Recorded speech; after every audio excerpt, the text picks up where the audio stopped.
Good morning, everyone, and welcome to round 4 of Sardinia World Chess Festival. It's a morning round, so chess players are not morning creatures, No. and neither are the commentators. We'll try to wake up during the show. And with this out of the way, let's go. So, today we will have round 4 and 5. Yeah. And it will be quite a challenging day. So before the round begins, or like maybe it has already begun, but I've seen the players are not all at the tournament. They are arriving now. Yes, the players are a little bit late. And let's check the standings. So we have how many? 8 players, right? 8 players on 3 out of 3 on perfect score. Starting with the highest rated out of these 8 players is Alan Pichot, representing Spain, but originally from Argentina. Yes. Yeah, and we have a couple of players under 18, so Indian Grandmaster Bharat, and then International Master from Turkey, Eray Kilic, and so on and so forth. Then it's a bunch of players on 2.5, and also the top seeds are on 2.5, like Sugirov, Fedoseev, and like all the top rated players of the tournament are on 2.5.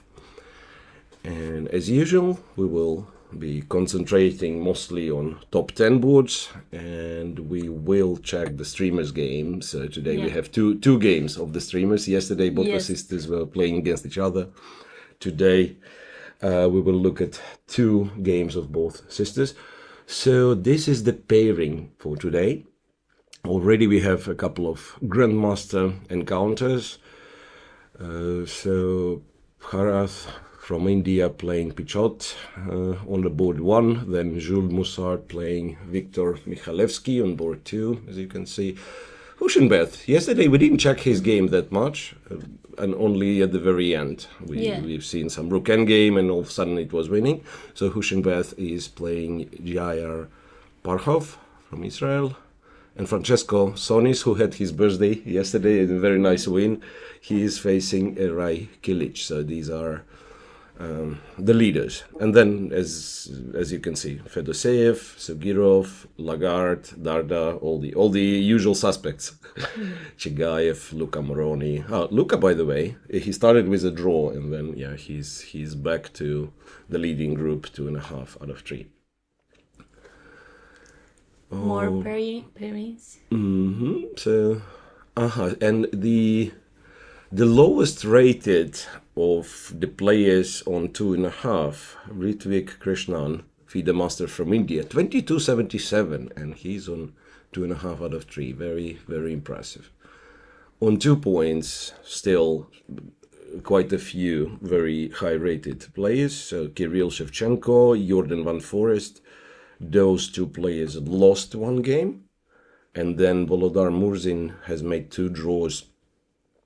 So already our very ELO favorites, they do suffer. They cannot win easily. It's a very tough tournament for all of them. Okay, and the games mostly started. I'm checking what to see right now. Maybe we start with streamers boards, Let's see if sisters manage to wake up. I don't know. I mean, they are on European tour, so it's unlikely that they suffer some jet lag, so they're fine already, right? No, it's not the first tournament they're playing. Yeah, they are already in Europe more than a month, so I think they don't have jet lag anymore. Yeah. But morning rounds, they are very difficult for Of everyone. course, for everyone. Yeah, so... No time to prepare, not enough sleep, different things. Yeah. Okay, Alexandra finds herself with the white pieces against the King's Indian. I think she played some King's Indian with black, if I'm not mistaken, or something King's Indian like. Yes. One of the games she won with black was King's Indian. sort of a King's Indian. So now she's having the same position with the white pieces, same opening, not the same position, but the same opening. And she's playing a 13-year-old kid. Matteo Nardoni, from Italy, I suspect. Yeah. Yeah, and he's how How is this? How much rating is he? I wonder. Oh, that's a big tournament, so I don't know, it's like 1700 maybe, 1800. To remind you, Alexandra is one of the leaders of the B tournament, Yeah. 3 out of 3 after her victory against her sister Andrea yesterday. Yeah, with more than 60,000 people watching the game. Yeah. Andrea herself is having the black pieces, and it's funny that it says she has already won once again. Some Fijian glitch. So of course, the game is in progress, as you can see from It the just camera view. started, yeah. Yeah, as you can see from the camera view. So here, this is Oh, what you call accelerated dragon Yeah. with queen takes d4 and knight c3. This is surprising, because I thought the whole point was here you were trying to go e5, knight c6, queen a4, and you need to play queen a4 because otherwise there will be check. So knight e5 and then check on a5. So like this, queen a4, knight d5, queen e4. I think this was the line back in the day. Like white was trying to kind of refute black setup entirely. Because knight c3, black wins the tempo with knight c6. Queen a4. and now And now, okay, now e5 is kind of a threat. And if you play a6, I think they can still go e5 because b5 there is bishop takes and the pawn is pinned. You cannot take back. I think that this was the idea. I'm not sure, to be honest, what is the correct move here. Andrea went for d6, allowing e5, knight e5, bishop g7. Yeah, probably this is fine. So now if white takes it, black is ready to sacrifice the pawn because black in this case wins quite a few tempi, and then and also there is some sacrifices with rook c8, maybe rook takes c3. even like this. Yeah, I mean, especially if white decides to go castle now. Yeah. Okay, so anyway, it's too early to discuss. So this is the opening position. This is the opening position for Alexandra, and let us get going with the top boards, with the grandmasters. On board one, Subramanian Bharat from India against Alan Pichot, and we've seen Alan winning quite a few very intriguing endgames. So today there might be another example of those. So what we have is this Scotch game or whatever. Yeah, it is called the Scotch game, right? Knight f6, knight takes, pawn takes, and then instead of the main move e5, or the other move would be, no, not knight c3 here. Wait a sec. Knight c3 here, bishop b4. Takes. This is also possible. 4 knights d4. White played surprising moves. Knight d2. I'm not sure if I've seen knight d2 in this position. Yeah, never see that. Knight d2, d5, e d5, c d5, check, exchange on d7 and castle. So this is like very, very modest approach by white, but at the same time, why not? Like it is playable. It's not bad, yeah. It is playable. So they've played a few more moves. Bishop e7, b3, black castles, and white goes bishop b2. Bishop b2. So now I think is the moment for black to decide what to do against c4. Because if you play some move like rook e8, c4 might be interesting.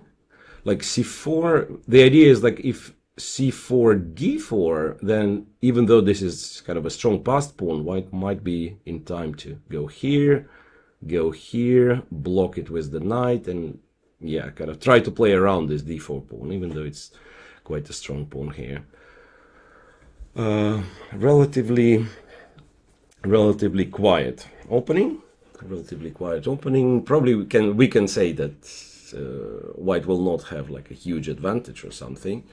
And funny situation is on board 2. From the camera view we can see Jules Moussard adjusting the pieces, and the position is very familiar. starting Yeah, position. he So, just arrived. yeah, That is the thing of morning rounds. yeah, so he was a bit late and just arrived at the board. So e4 from Jules Moussard. I know his opponent quite well, Viktor Mikhalevsky from Israel. If I'm not mistaken, we played a game roughly 20 years ago at Canadian Open. So he's a well-seasoned player. I think 2600 was his peak rating. So not an easy walk for Moussard.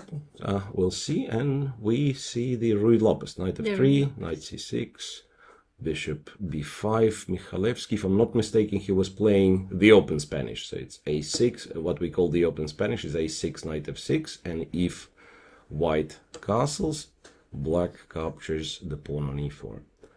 But this is interesting, right? Yeah. Because after Yeah, d4, this, yes, d4, and then I think this is the move.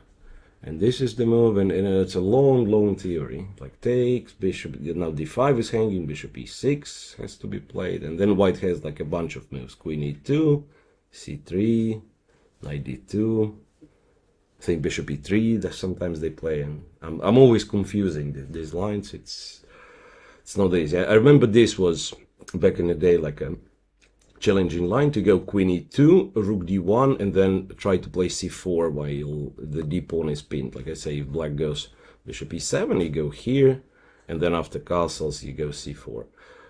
Whoa. Mikhalevsky played b5. wow. b5, bishop b3, and this is something very original. After bishop b3, he continued with knight a5. So the whole idea is that back in the day, it was considered to be too early to go b5, so that's why all the main lines in the Spanish are connected with knight to f6. There is knight e7, but it's a relatively rare move. So it was considered that if you go b5, bishop b3, it's too early, and let's say after knight f6, black might get in trouble with white having the bishop on b3 attacking f7. So b5, if it's played, is connected with very specific idea. To go knight a5, to sacrifice this pawn, and then to play something very similar to what we were discussing yesterday. Knight f6, if d3, I don't know, probably bishop e7 first, or bishop b7 first, but eventually they play d5 and try to play kind of for the pawn he sacrifices. Wait, there is also, I'm stupid. There is also queen e7 here, right? Yeah. There is also queen e7, and you probably can try to win the pawn back. Whoa. And Moussard, he's playing knight c3, so he's not taking the pawn. He's just playing this one. Yeah, but this allows black to take. Now b5 is also hanging. I thought black can take go d6, but then b5 is hanging. Tricky. So if you take on b3, both pawns are hanging, e5 and b5, and it's still, white is still winning a pawn, unless you go b4, but then it's then like you're overextending the structure, right? Knight d5, I guess, knight d5, knight e3, then knight to c4. So we'll see. Knight c3 is an interesting move. I'm not aware of the theory of this move, and I suspect if you go d6, defending the pawn, then I guess d4. He took the bishop. Okay. Knight b3, a b3. I'm really interested to see what he's planning to do. I mean, maybe he will sacrifice the pawn, like go bishop b7 and knight f6, something like this. Yeah, he played bishop b7. Bishop b7 is already on the board. Okay, so knight takes, pawn takes, bishop b7. Interesting discussion in the opening, and Mikhalevsky seems to be well prepared. He wasn't surprised by knight c3. Okay, promises us an interesting game. Then on board 3, Niklas Huschenbeth with black against Yair Parhov. And Niklas, till this round, he has shown a very good preparation. if you remember, in Nicholas. round 2, he played like some very long, sharp line of the Catalan when both players knew what they were doing. So he's usually very well prepared. And let's check what's happening here in this game. So this is what we call Queen's Gambit accepted. So c4, Queen's Gambit, d takes c4. Black accepts the gambit, but it's never played. It's never played in order to keep the pawn, right? So keeping this c4 pawn is almost impossible for black. So the usual move here would be to go e6, after bishop c4 to go c5, and so on. And Hüsmer went with bishop to g4. Back in the day, I think it had the reputation of being dubious move. Bishop takes c4, and now white has a threat of taking on f7, going knight e5. So e6 is the move. Knight c3, c5. So usually you would have the bishop on c8 and, I don't know, bishop on e7 maybe. So bishop g4, of course, makes this bishop a little bit more active, but at the same time, let's say b7 is not protected, there is not so many pieces to protect this diagonal, and this is what white is trying to use. Queen a4 check, knight d7, knight e5, hitting the bishop. Also, maybe planning to attack the knight on d7. Black captures on d4, e d4, and a7, a6. Prepared to go b5. So this looks like a critical line. Take the knight. Knight takes. And now black has a threat of b5, so maybe queen back to d1 or bishop back to e2, I don't know, just to kick the knight back. Let's say castle and just play this position. So white will have an isolated pawn, but a pair of bishops. So And also the king is still in the yeah, center. king in center. So that's exactly that. Because I was thinking, let's say maybe black can play knight b6. Try to. No, he cannot play knight b6 because it's against rules of chess. I'm not sure if I woke up, as you can tell. B5. Queen b3. Yes, so my point is that black cannot like really do all of that before developing the bishop it's a even little bit castling. uncomfortable.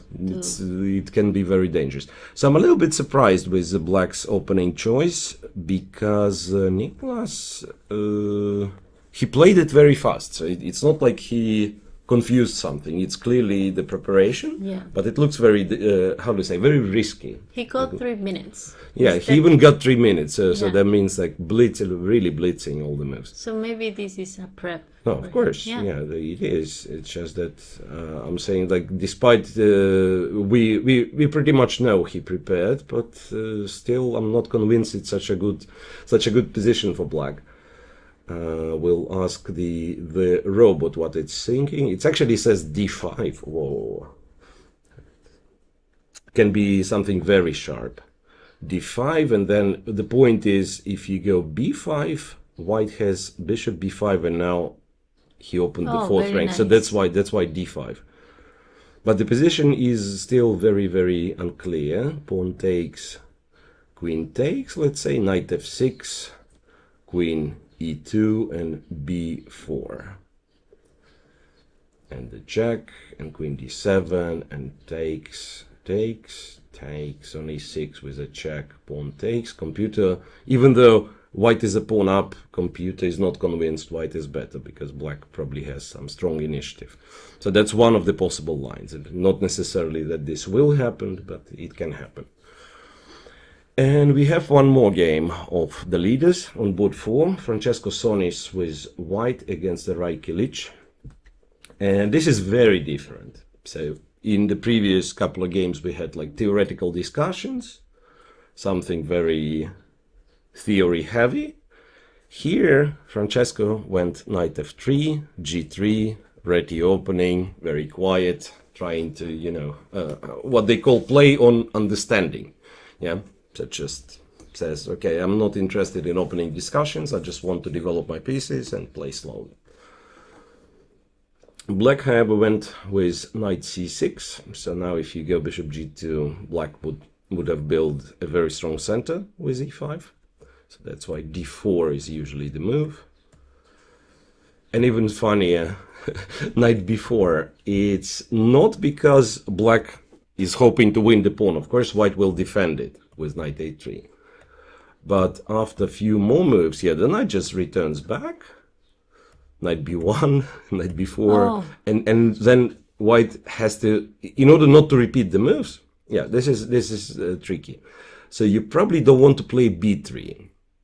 Probably don't want to play b3 because bishop on b2 will not be very good. It will be facing your own pawn, right?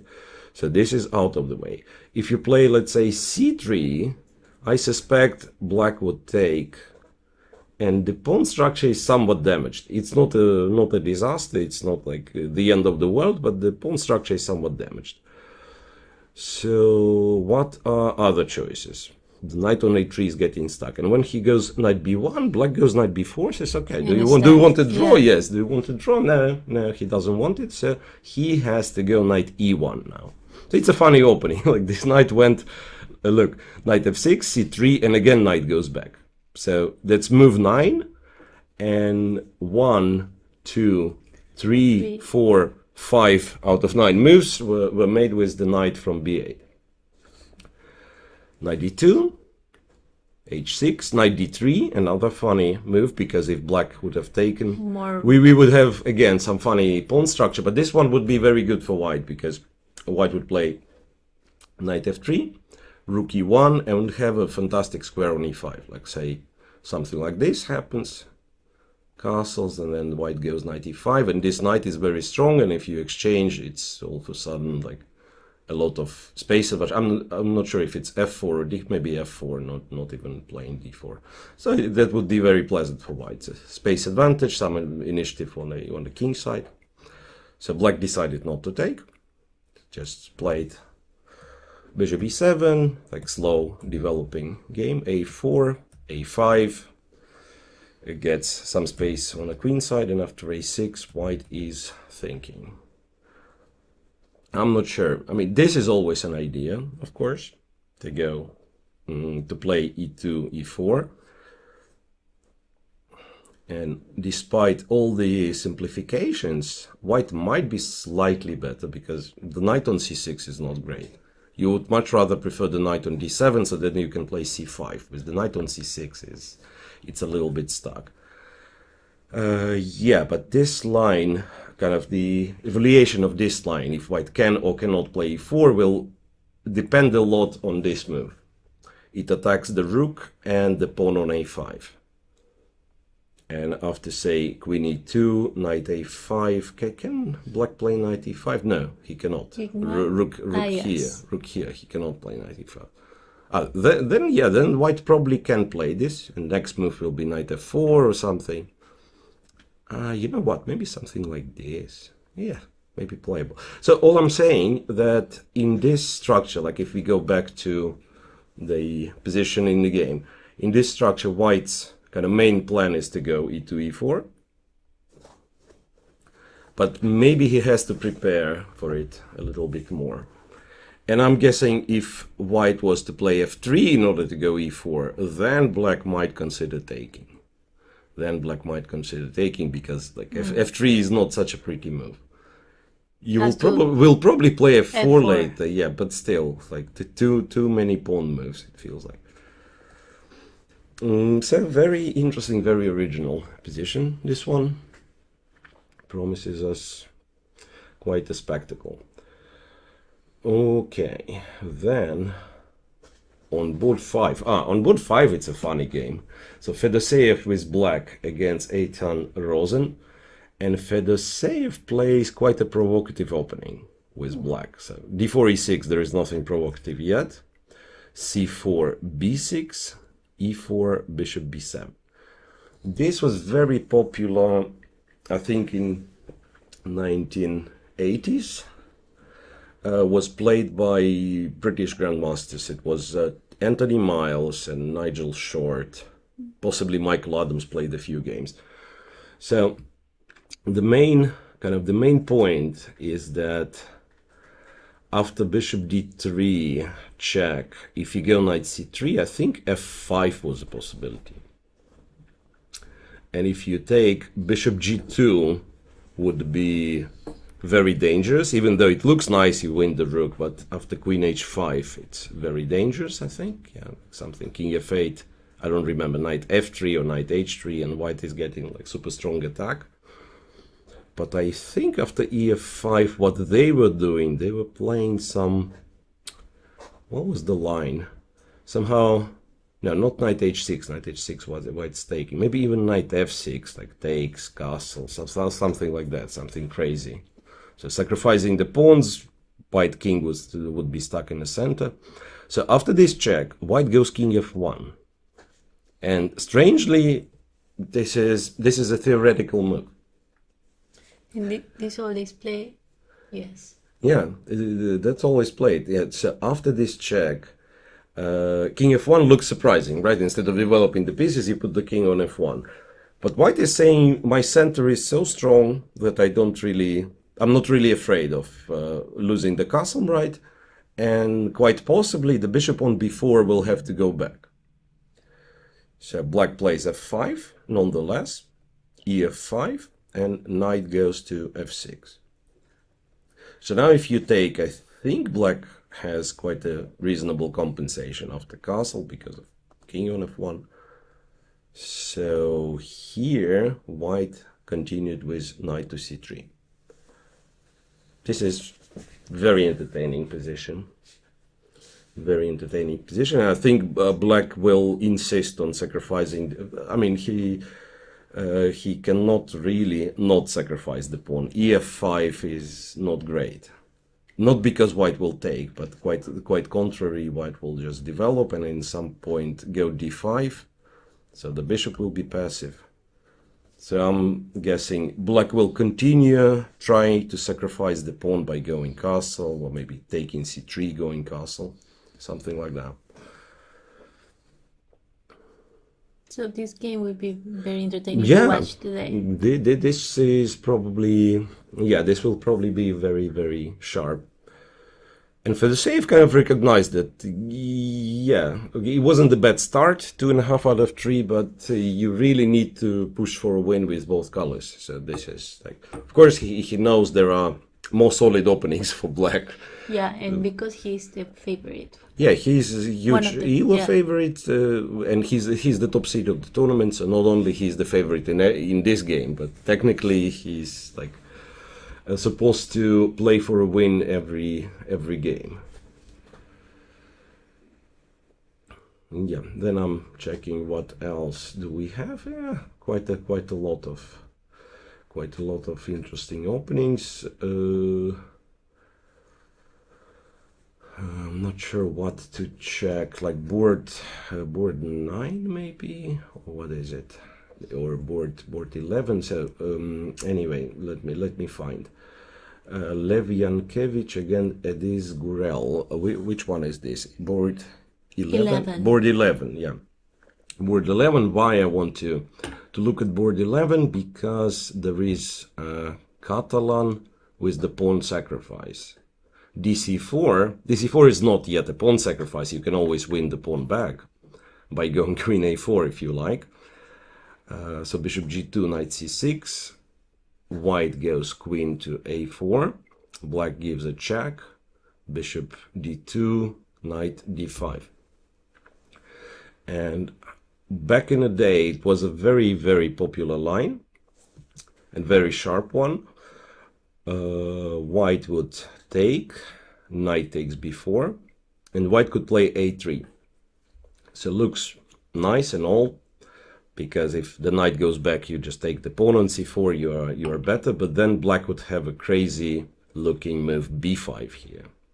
After queen b5, it would be a check, king d1, and then either knight takes or even, I'm not sure if it's king d1 or king d2, maybe king d2, yeah.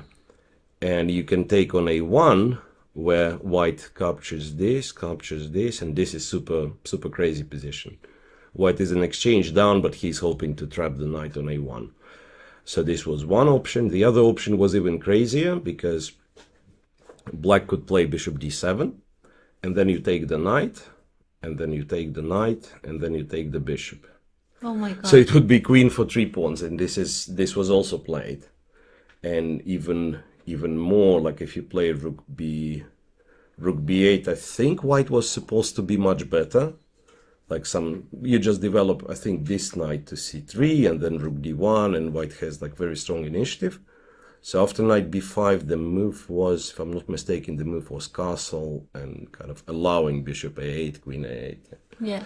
Some crazy stuff happening. In the practice, like who wins more games there? I think they stopped playing it because they found some way of playing which equalizes for black here in this line. Quite possibly c5 is the move. I'm not sure, but I think, yeah, quite possibly c5 is the right move, and then somehow king is in the center.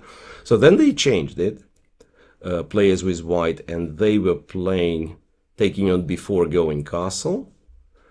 And somehow after castle's short, I don't remember what was, no. If you play castle, it's a6, I think. Anyway, so recently all the games that were played, somehow black knows how to equalize. So that's why I assume white went for queen c2, trying to play something a bit more original. Queen c2, b5, a4. So now black gets to keep the pawn, but at the same time a6 is impossible, right? Because ab, and you cannot take ab. So that means black's pawn structure will be ruined.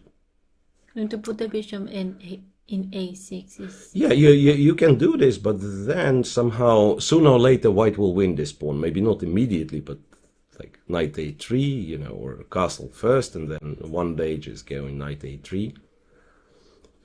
So white is not so scared of double pawns, even if he's a pawn down. Gurriel just made a move, and this is bishop takes d2, so that after knight d2 he goes knight c6 to b5, c6 to b4, attacking the queen, queen c1, and then he can play c6. And this is kind of the real pawn sacrifice. White is not winning the pawn back, but he's playing for compensation with, like, you know, castle maybe, and then moving the central pawns. Again, very sharp position, straight from the start. We are at move 11.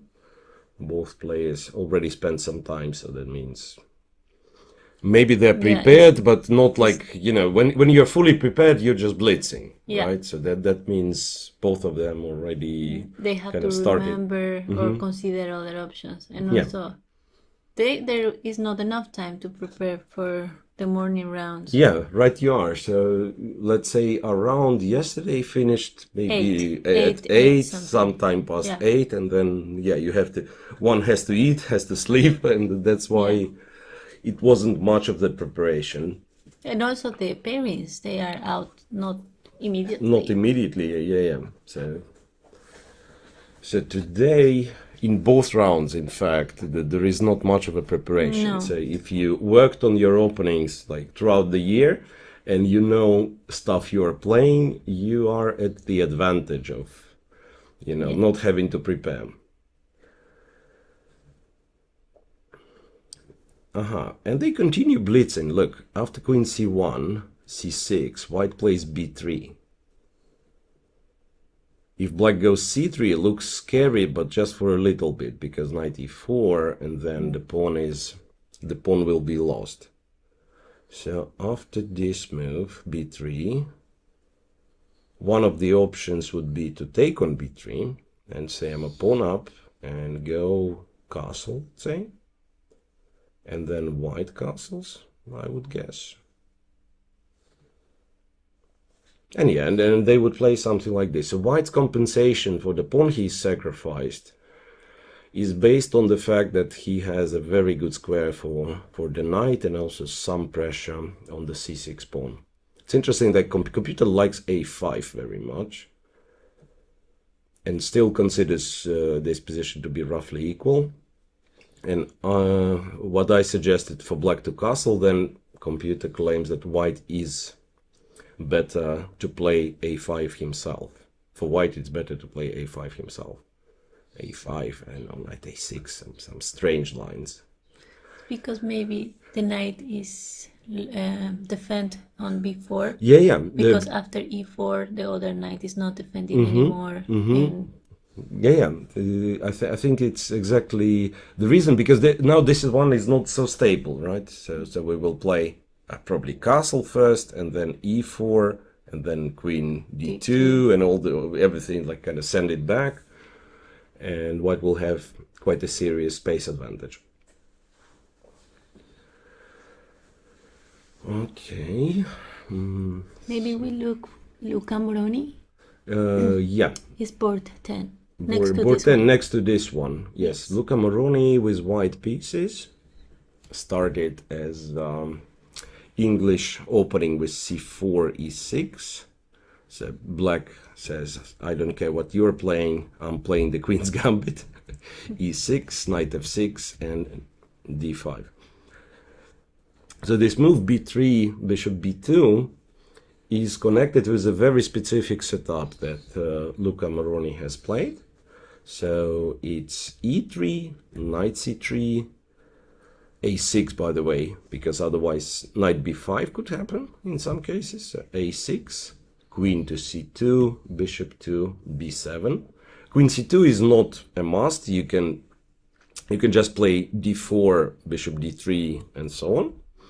And queen c2 usually, if white plays queen c2, that means something like, as I said, very, very specific setup. And white quite often will go castle long and go some g4, g5. Like, okay, maybe not g4 immediately because there is a bishop, but rook g1 and g4. Castle in long. Oops, no, not king e2. Yeah, sorry, that was just me. Yeah, bishop e2 he played. And no, seriously, it's not impossible. Black castles short and white might castle long here. Might even consider going g4, to be honest. g4, because if you take, there is always some threats. Rook to g1, so g4, even though it looks like very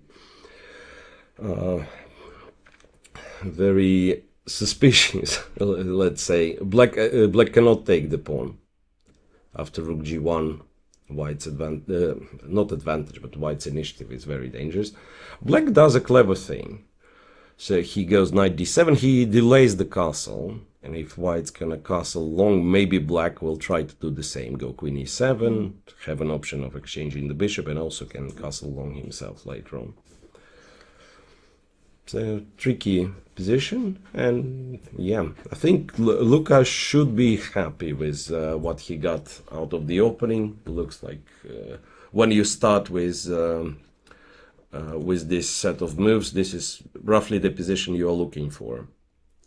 Well, what he gets, but of course, too early to talk. It's like all the pieces on the board, right? Nothing is clear yet.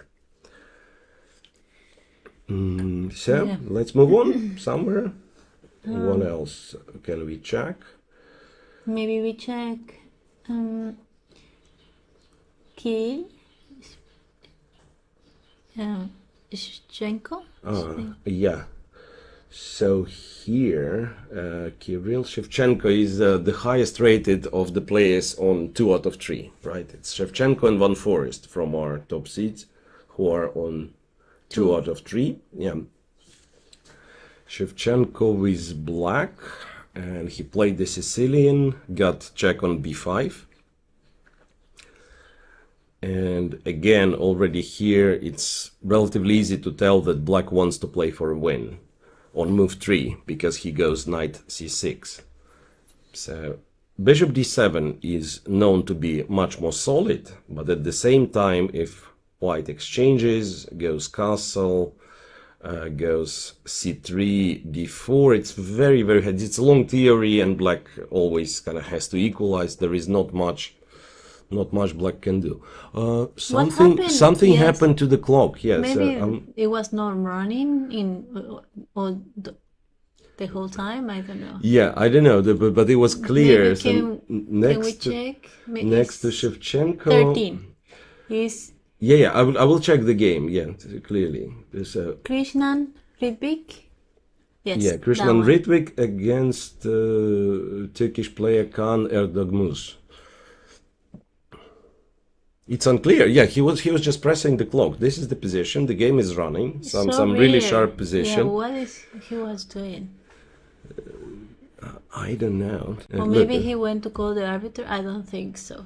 For what reason? Yeah. Well, the only idea that I might have, if his opponent offered a draw and then he stops the clock, kind of agreeing a draw. Yeah, but then you can wait for your opponent. Normally, what you do is you wait for your opponent, right? You are not short on time. Sorry. So we really don't know what's happening, but yeah. The game itself, by the way, is very interesting. Okay. It's a Sicilian Naidov, and then in this position, black, castle g4, and black goes a6, a5. Very, very original. So usual for Naidov would be to go b5 before, but white is getting ready to put the knight on d5 anyway. So b5 and b4 would be kind of a loss of time. And instead, black goes a5 in order to disturb the other knight, which doesn't have good squares. So a4, knight to a6. Now, knight is headed to b4. Bishop b5, rook c8, white castled long. And black goes takes, yes, and d5, opening some diagonals, some files. He just moved. d5, ed5, bishop d5. White sacrifices the exchange back. Knight d5, bishop d2. Wait a second. You cannot go here because bishop a3, right? Bishop a3, and you will have to go to d2, right? You cannot go to b1. You will have to go to d2, and then there is no problem for black. I don't know, knight e3 or maybe something else. So white went bishop d2 instead, and black played knight to c5. Knight takes c5. Black will have to take with the bishop.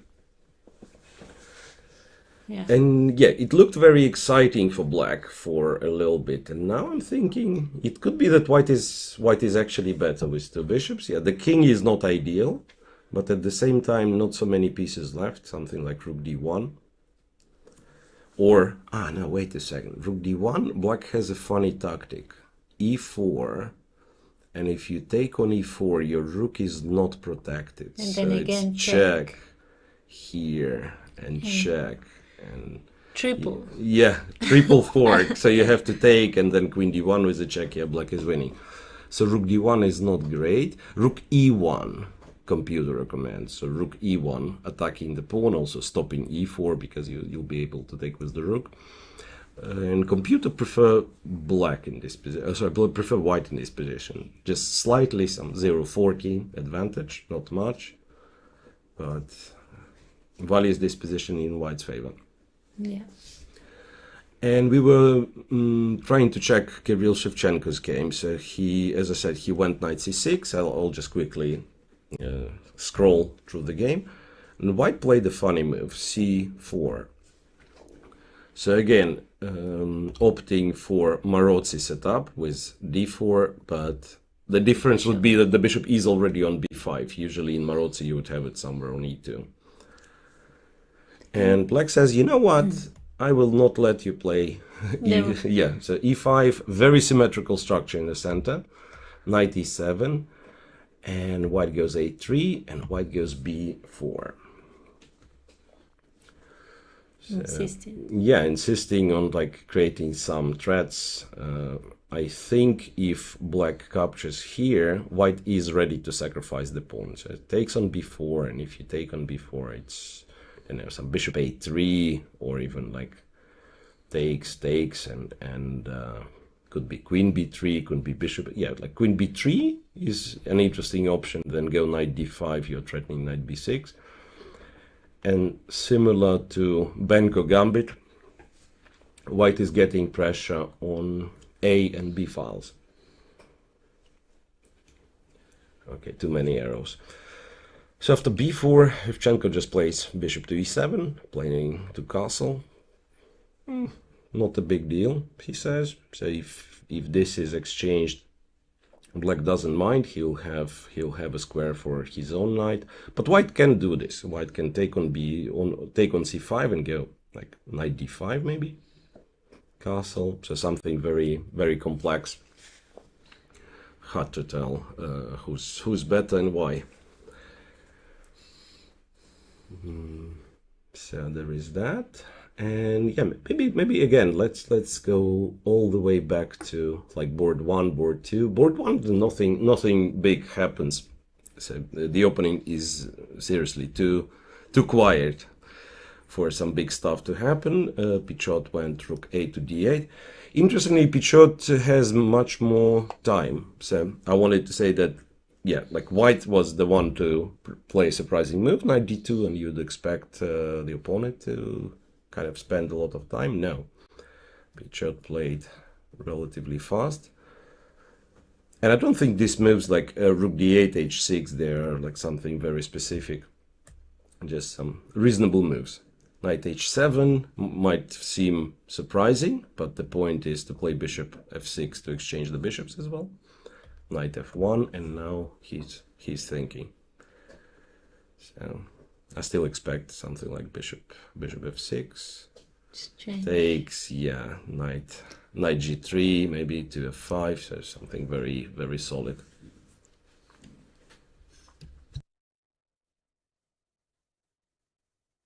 Okay. Yeah. Okay, so a quiet game for now on board 1. Yeah. But can easily develop, like we've seen, I think, quite a few games for Pichot that it starts very quietly and then develops into something tense. Yeah. I saw Alan Pichot having breakfast this morning. Yeah. So managed to wake up to have breakfast, right? Because I remember when I would be active chess player, it would be hard to, to play even at the afternoon, and morning round I would wake up 10 minutes before the game. So this is respect to those who can play morning rounds. Yeah. But other thing maybe chess player can do is bring a snack. Like I saw many of the players bringing like bananas. Yeah. So maybe he also like wakes up before the game, but he took care of his breakfast yesterday. All right, so I'm checking board 2. That's something that we've seen. Yes, Musat against Michalewski after bishop b7. White didn't take the e5 pawn, so he castles instead. d6, d4, ed4, queen d4. Knight e7, queen goes to d3. Knight goes to d5, c4, b4. Okay, so this is a current position here.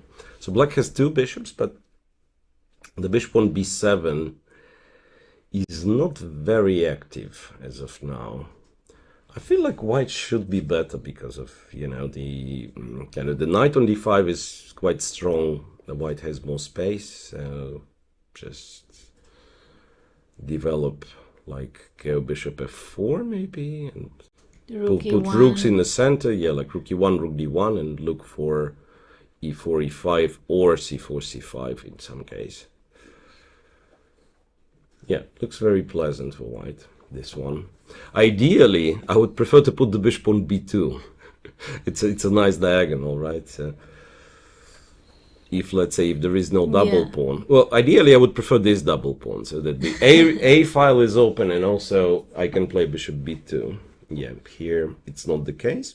But yeah, going something like bishop f4 is also possible. I don't know if you can try to be very aggressive, like to go c5. Because if black takes, he might get in trouble quickly. Bishop f4, attacking this. And in case of bishop d6, white has e5. And like there is like some tactic possible for black, like maybe bishop takes and then knight takes. But with the king in the center, you feel like white will always find some way. Rook e1, and computer goes knight e7 here, and rook e5 and bishop d5, and some messy position, but white apparently is better. Rook e1, bishop e6, and queen somewhere, queen c2 or queen e4. Queen e4. Castles. Don't know, knight g5 looks attractive. Bishop g5 looks attractive. Even this, no, this is not great. Because rook f7. Rook f7, knight g5. This is what I think king h8. No, king h8 is bad. You're right. Rook f7. Rook f7, and if knight g5, queen d5. Okay. Okay. It's a crazy long line where black actually holds. But it kind of shows that, you know, if white already has ideas like this, so black has to be super careful. Super careful. So c5 could be an interesting try. Actually, computer says that c5 is one of the best moves. I think probably Jules would play it because I think he's playing for the win. So. Yeah, of course. But also, feeling is like he's happy to go for like a little bit more sharp positions, right? So c5 or bishop f4 c5 is also. Honestly, it might be just a transposition. So c5, as we figured out, taking on c5 is dangerous. So probably black will have to castle, and then white goes bishop f4, and it's a relatively similar position. Okay, I suggest we check Hushenbeth and his opening preparation, where he's right now. He's once again, like, look, on board 3, Nicholas Hushenbeth, 1 hour 29. He didn't spend any time, so he knows stuff. After a6, his opponent captured on g4, went bishop e2. Black played b5. Queen b3, knight back to f6. Bishop f3, rook to c8. Castles, bishop d6. This is something that I would care about, but I'm not sure. Even this is an option. And if you take with white, you are actually in trouble. Queen c7, queen b7. So this is something very sharp again. Bishop h2, king h1. The rook is hanging. The king might be in danger. Like if this knight is not on f6 and black goes queen h4, he almost wins. So even moves like knight g4 should be considered. And you probably don't do this with white if your opponent is well prepared, right? So this is not a very clever approach to go for something very sharp, and that's exactly what. Yeah, he didn't. He didn't. He played h3, very solid. Now, I'm not sure, can black castle, or he has to take care of bishop b7. I'm a little bit afraid that if you castle, bishop b7, rook b8, for instance, it looks like white can take. White can take. Sometimes the bishop would be in trouble after, say, queen a5, but here bishop b5, and even though it's a pin, white's next move is a4, and he'll be just will consolidate with 2 pawns up. So I'm guessing after h3, it's probably clever to take care of b7. Maybe queen c7, maybe queen b8, even rook b8 is like, okay, not ideal maybe, but not so stupid. Like defend b7, also prepare if white goes a4. On the other hand, he could play rook b8 if he no, rook b8 here, white would play bishop f4, and now he already has the bishop on d6. So queen c7. Queen c7 is also not bad, yeah. Yeah. So, I mean, white will play bishop e3, maybe, with castle, and after rook c1, okay, queen b8. Actually, very solid. Very solid for black. Because if white tries to break in the center, black has, among other things, I mean, black might have like b4. There is also e5. And white pieces are far away from c6 square. Like, this structure is acceptable for black if white doesn't have knight on c6. In our position, the knight is not getting on c6 anytime soon, so black will have knight c5 and so on. So Niklas's opening experiment works. He actually did play castle. Okay, okay. Sacrificing the pawn. So what's wrong with bishop b7? Computer says it's rook c4. There is nothing wrong, but after rook c4, apparently taking on a6 is not great. Black will have rook b4, like very original maneuver. It's not very usual, like, to see rook on b4. Queen c2 and then queen b6 attacking this guy. And if a3, there is actually queen a6 and the thing is hanging. Very nice. Yeah. So, according to computer, white has to take on b5, but then black is quite happy. The material would be 2 pawns and a rook against 2 knights, but you know, knight d5 is a nice square, so the pawns are not running too fast. And also, I mean, just to highlight, if you do something like this, black has bishop h2, king h2, and queen f1. Almost winning, I would guess. Yeah, with an extra piece. Well, a piece for. Yeah, no, a couple of pawns, but yeah, should be good. Right, so castles, and the line after castle was something very modest, like bishop e3, or now computer switch to analyze a4. So bishop b7 is not a problem. And we have some info of the tournament of today. So today is very double painful, round. very painful. A reminder, today is double round, morning round 9 a.m. and afternoon round 4 p.m. It's good it's not 3, but anyway, yeah, today everyone is like working double shift. Everyone's working double shift, and this is the only day, perhaps. Yes, it's the only day. Yeah, that's the only day for 2 rounds, and this is the only day where being a commentator is not beneficial. Because usually you can say, okay, I'm not under pressure, like playing is stressful, I'm just like doing my thing. But when you have 2 rounds, as the player, you might say, I don't feel like it, and try to make a quick draw, or, you know, just play a quiet game. As the commentator, you have to stay till the, you know, at least last game of the top 10 is finished. So I expect quite a long day in the office today. Yeah, I hope there will be maybe exciting games, so we No, can of course, have, we can have some fun. Yeah, yes, for sure. some fun here. Yeah. For sure.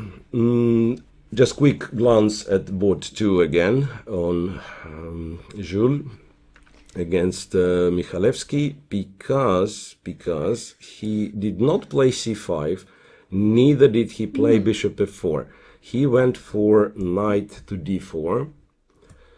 Black captured, white captured, and black played castle. He once again goes queen d3.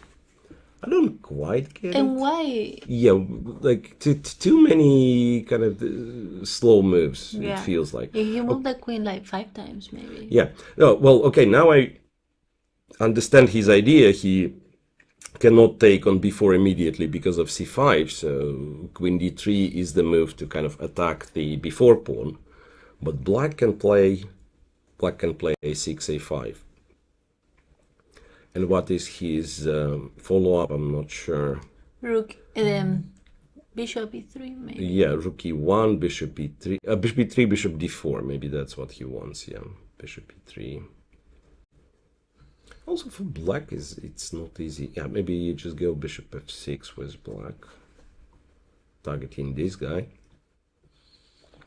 Any position like that should be acceptable. Black's bishop is not worse than white's bishop. Also b2 is weak. If you go bishop d4, it's this.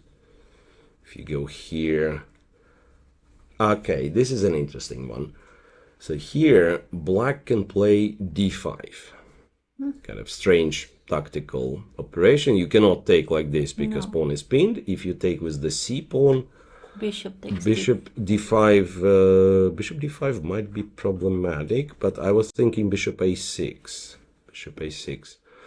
The problem with bishop d5 would be bishop c5 according to the machine. I was thinking this. Yeah. I was thinking this, then maybe bishop e4. Okay, this is tricky.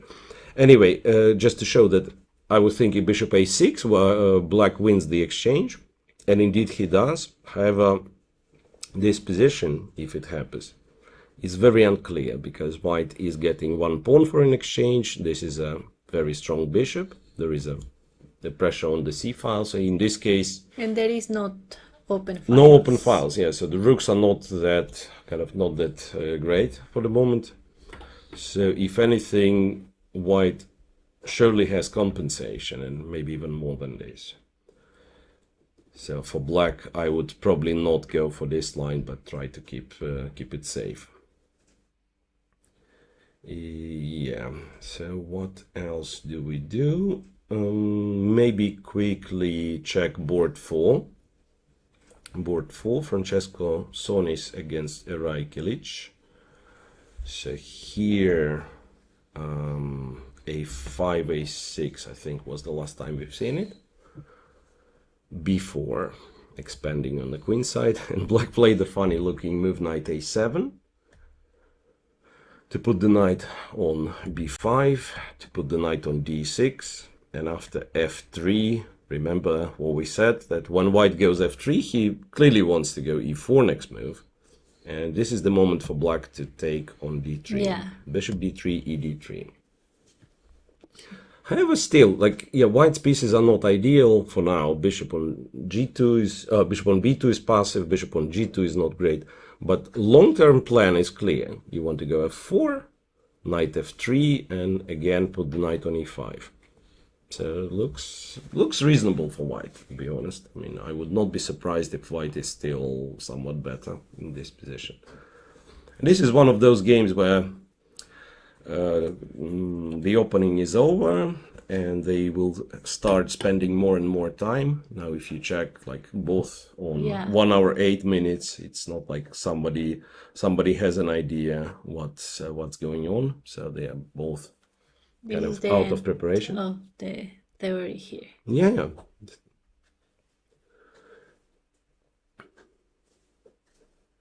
Oh, maybe we can take a look of Van Forest game. Yeah. Jordan Van Forest. Yes, right. So he is playing on board 15 or which one? Yeah, board 15. Yeah. Board 15 against Aleksander Kaczmarek from Poland. Alexander, we covered one of his games from earlier rounds against Samunenkov. I mean, remember this very, very sharp game where Samunenkov was in a time trouble after 10 moves. It was white pawn on d7, something like that. So this was the game of Alexander Kaczmarek. Jordan Van Forest with white. And it was Sicilian and later on castles long. Some funny opening moves. Black does not develop the bishops yet. King stays in the center, but black has a huge pawn center. So you can, pretty much try to keep the king in the center for as long as possible. Castling short after black played h5 doesn't look very, very appealing. Something I don't quite understand. So he went f3, queen b8, b3, and back to c7. h4. So black struggles to find the plan, it seems. So he went back and forth, forced b3, or kind of provoked white to play b3. But what to do now? You cannot play bishop e7 because this guy is hanging. I think this is not a great position. You win the pawn back, but then some rook g1 happens, and yeah, they will come after. White will come after black's king. Yeah. So that means bishop e7 is not a move, and somehow you want to develop this bishop. So it's tricky. Like if you go g6, I don't know. Still, playing bishop g7 would be problematic because d6 is weak. So computer even suggests a move like a3, kick the rook back, and then go bishop c4. And this pawn is under pressure. So in computer's opinion, e5 is what black has to do. Change his plan, go e5, and then probably play bishop e6. I like one forest position. Yeah. I like one forest position, and they've played a couple of more moves. Let me wait for an update. I've seen from a camera view. Knight to d7. Okay, knight d7 to like go here or here. And white reasonably quickly replied with bishop e2. Again, opening the file. Bishop was good on d3, but now when he went on d3, he had to protect the e4 pawn, right? And now bishop done its job, so it no longer has to be on d3, and it's better to open the file for the rook. You know what? Next to this game, so that means board 16, we have Volodar Murzing with black. I'm just checking. I've seen it's a very fun position on the board with white having the f6 pawn. So let's check quickly. So board 16, it's Pierluigi Piscopo against Volodar Murzin. And it looked like a normal Sicilian Scheveningen variation with king h1, I think, all theory. And then you would have moves like bishop e3, or I think queen e1 is the move also, like going to g3. And white did something very original. So this is move 9, and this is the start of white's series of pawn moves. 1, 2, okay, a3 to stop b4, and then 4 moves with the pawns, and 5 moves with the pawns. 5 moves with the pawns in a row. f6, and what's going on with f6? So if black takes, what is the big plan? Takes back, I guess. Then black takes with the bishop. I don't see it, to be honest. G1 check. Yeah, like rook g1, king goes to h8, if bishop h6, rook g8. So white opened the file, but it looks like he's not the one who will be using this file. It's actually black who has 2 rooks connected. Yeah, and also somehow like that bishop. Yeah, the king on h1. Yeah, so it's strange. Like white is attacking, but his own king might end up under attack. So no, it's not a great idea. Black just has to take on f6. Yeah. Maybe going bishop h6 first is kind of a better idea. And here it's interesting. So computer, like taking on d4 is not great because now rook f6 and black is in trouble because queen g1, queen g7 is a threat. Taking on d4 with the bishop is also not great because of the queen sacrifice. Queen d4, threatening checkmate, and if knight takes, it's a check on g7, and checkmate on f6. Right, so bishop h6, kind of threatening move, but then, according to computer, black is much better after either knight e5 or knight e7. So sacrificing the exchange, but then the knight gets on g6, king is very safe, and as you said, the bishop is strong. Okay. Anyway, this is at least like exciting Sicilian position with both kings being under attack. Right. And he also spent half an hour, more than almost 40 minutes Yeah, in yeah. the game. Yeah, so it's not like it's a preparation. So Yeah. he was thinking over the board, and that usually means, okay, not necessarily the best moves. Like very aggressive, but not the best. It's risky. Yeah.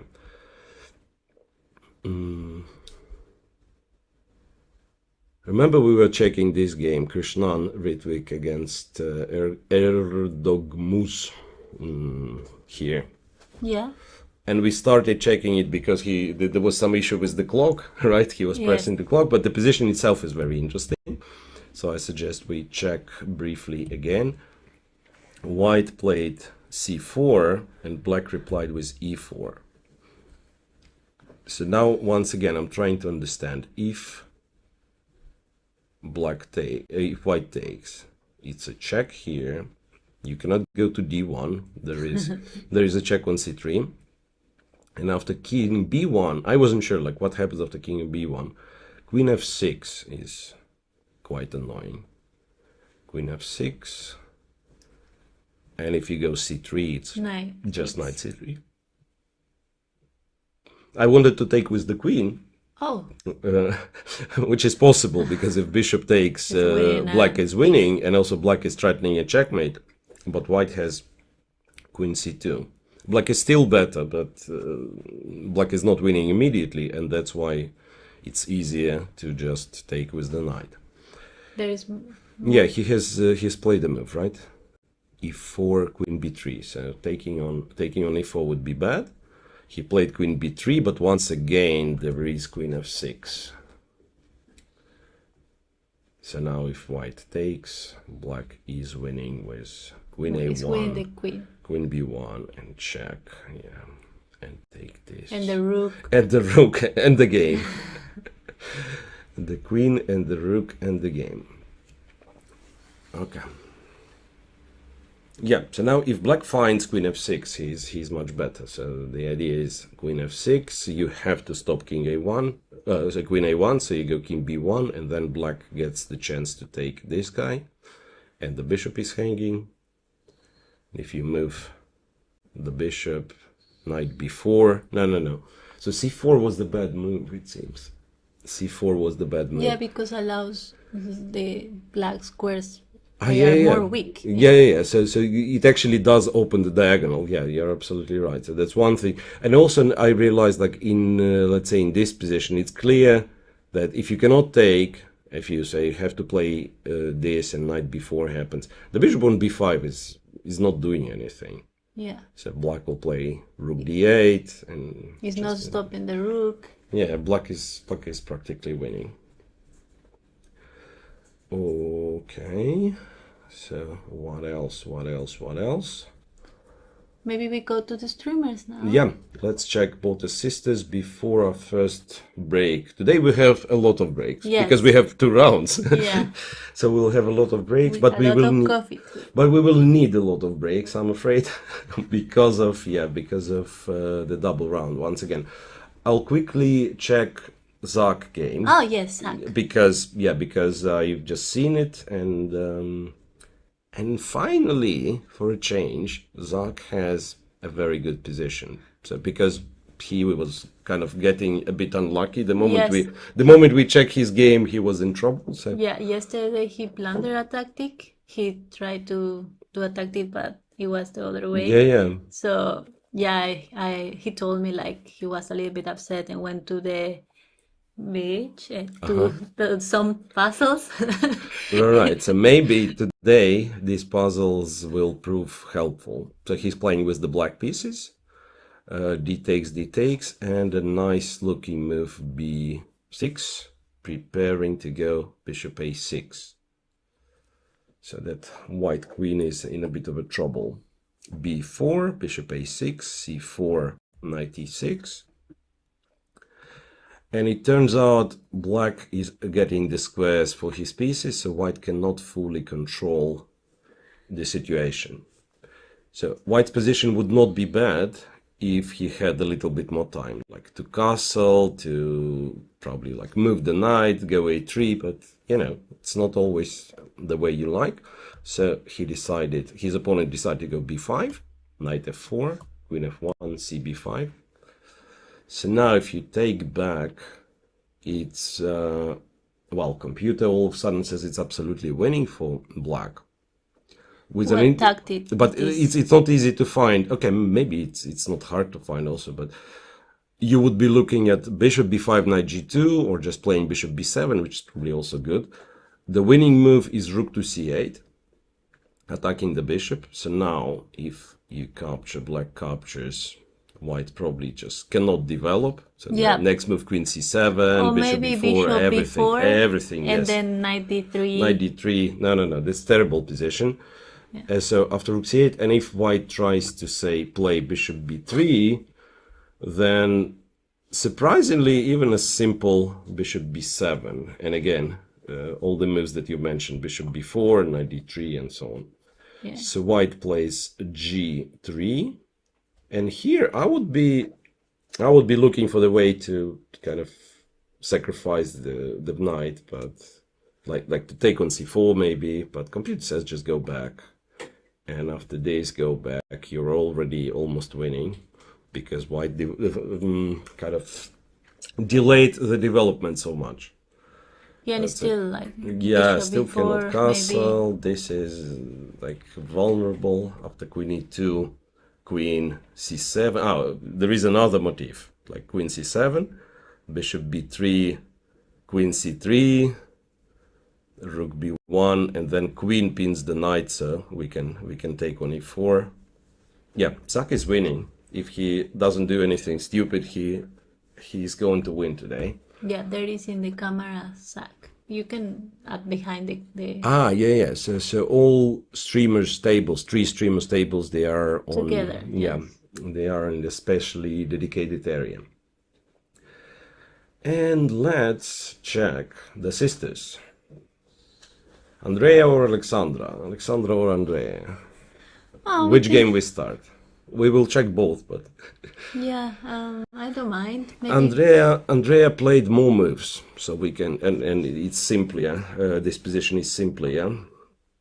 So. Oh, they already played many moves. Yeah, they remember this was the last time we've seen, like early in the opening, and bishop g7, and I think this is the last time we've seen. And then a lot of stuff happened. They simplified. Yeah, simplified. White is a pawn up, but interestingly, here I think, was it good or bad? But white had to play bishop Yeah, g2. it's doubling those pawns. I don't. Yeah, this is strange. Like castle, it's how maybe it's not bad, but it's so much easier for black to play now. Rook b8. I would take immediately. I would take 2, because then you take back the pawn and the other pawn is a little bit weak. Yeah, you can go rook c8 and win the pawn, or the other thing you can do is you can go Just here block and it. put the knight, and you don't care how many pawns here, like if it's 2 pawns or 1 pawn. And that bishop is not very scary because there is no queens. Yeah, like you there is can no put it on knights. h6 and black doesn't care, right? There is no queen to go to g7. Yeah. Anyway, what black does is absolutely reasonable. Rook b8, knight d5, e6, bishop b2, so wins the pawn back. Rook b8, knight e5, And she's rook more b7. active now. Yeah. Black is better. So the c pawn is more likely the weakness, right? Yeah. So pawn somewhere here and white rook behind the pawn. We could say, okay, there's passed pawn, it's running somewhere.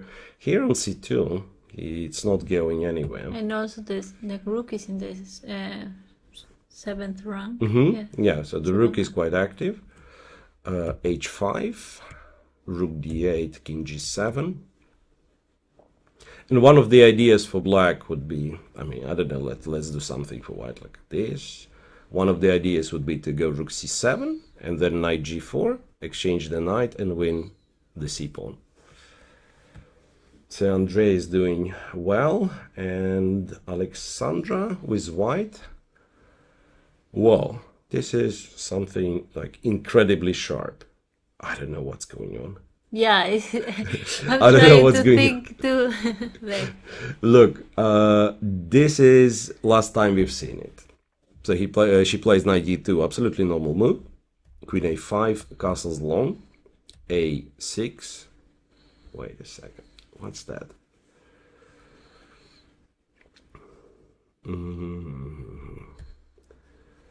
Pawn takes c5, knight takes c5. There was it's an old-fashioned line.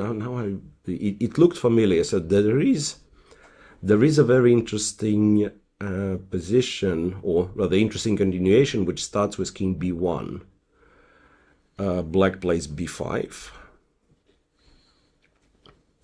Starts the attack, but it turns out white has prepared. That's why king b1. So that if you take on d2, it's knight e7 first, and then takes the queen, and white is a pawn up and like almost winning. However, why I call this line interesting, there is nothing interesting about black blundering the pawn.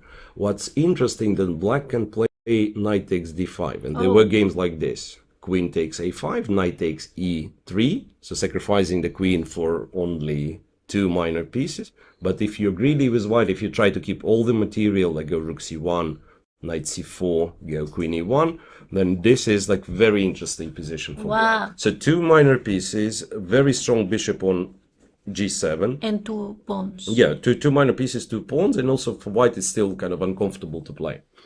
So this is, I think, quite an old line. After dc5, you could have the same, king b1, b5, and similar queen sacrifice. After knight c5, it's no longer there, but white just has a very pleasant position. So Alexandra plays knight d4 to stop b7, b5. Bishop d7, she does play king b1, rook b8, knight c2, queen c7, g4, h5, and she went for e5. And e5 turns out to be the strongest move by computer. And the point is that after black takes, you have g5 now. Yeah. And if the knight moves away, you can already win a piece by taking c5 and d7, I'm guessing. But even stronger is to go to d5. Knight d5 and... Wait a minute. Is this what happened? Or this is the position. e5. Yeah. Wait a second. No, I think she misplayed it. Yes. So after d5, she took on c5 first and then went to g5. But still win a piece. And her opponent went knight h7. Yes, so now she has to take... She already took. She already took on d7.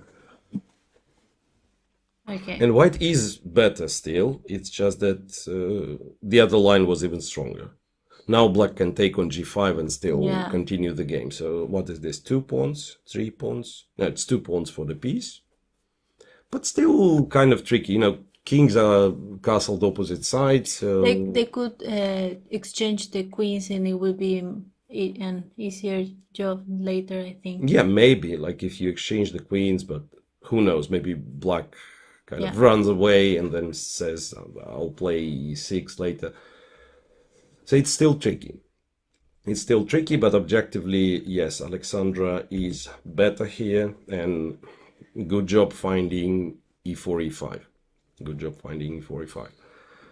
Okay, that's great, because now she's maybe after this game she's leading the... Well, she could be the sole leader, winning, right? Yeah.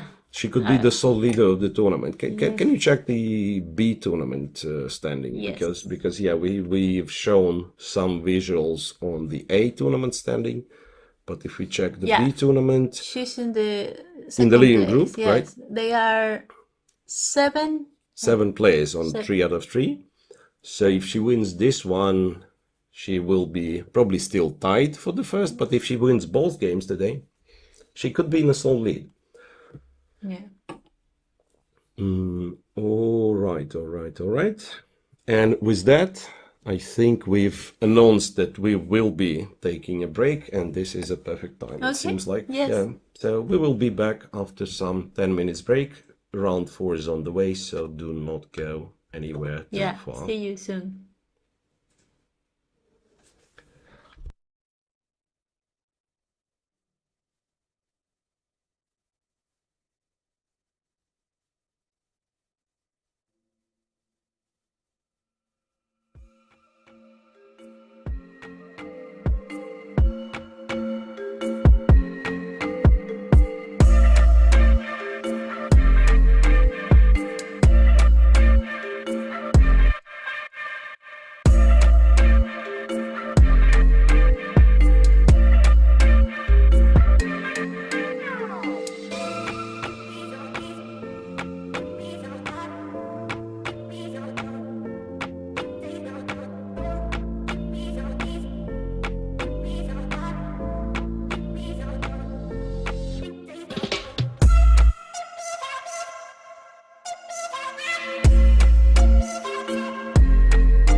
Welcome back, everybody. Welcome back to round 4. So we are back after the break with 1 hour 45 minutes of today's round already being behind us. And yeah, I think we'll once again start looking at the top boards, at our leaders. Again, the reminder, we have 8 players in the lead, so top 4 boards are our main focus. And the one I have on the screen currently, Alan Pichot with black against Indian player Bharat. Not much is happening. It was a quiet opening and it continues to be a very, very quiet middle game. Black is Pichot is to move. I don't even know what to suggest. Like c5 is possible, c6 is possible. Something very solid. And honestly, it's hard for me to imagine any of the sides making some progress. And it's kind of, the position is kind of stuck a little bit. So the only kind of reasonable idea White has is to put the knight on f5. But let's say even if this happens, let's say black plays here, let's say knight f5. Well, there is some threat like knight h6, but you can maybe lift the rook, so defend the knight, and also you are not forced to go c6 and a5, right? you could spend time like doing something. Okay, computer says like go knight e4 and then knight f5 doesn't do anything. There is rook e5 immediately attacking it. So I think Pichot is looking for the way to kind of keep the game going. So that's why he's thinking. He did yesterday. Yeah, exactly. A little small advantage and then working, like trying hard. Yeah, so for maybe 2-3 hours it was equal position, and then yeah, like he would expect a draw, and then yeah, he won in the end. On the second board, Jules Moussard against Michalewski, we are getting the opposite colored bishops. It's interesting. We've seen queen d3 and black played c5, which is quite a provocative move, leaving the d5 square for white. So bishop f4, bishop f6. But this was, it turns out it was Michalewski's plan all the way to go like this. And after queen d6, he took a pawn on b2. Now I looked at it a little bit with the computer. Rook fb1 is the game that, the move that computer was recommending, and it was played by Jules.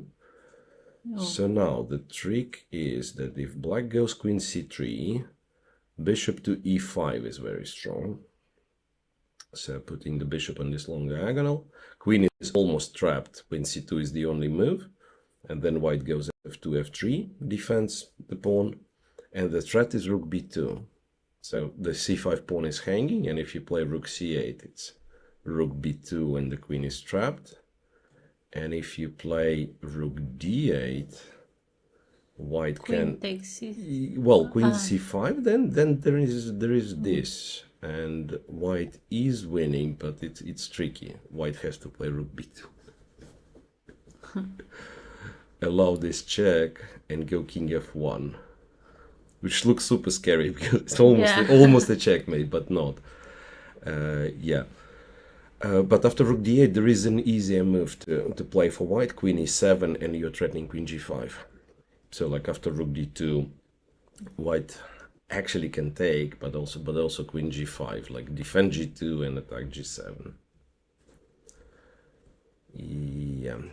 So the good move for black, or best move for black, is to go queen f6 back, after which white can trade on f6 or go f3 immediately, like say go f3 immediately, and then if black takes and goes rook c8, very important, white has rook a5.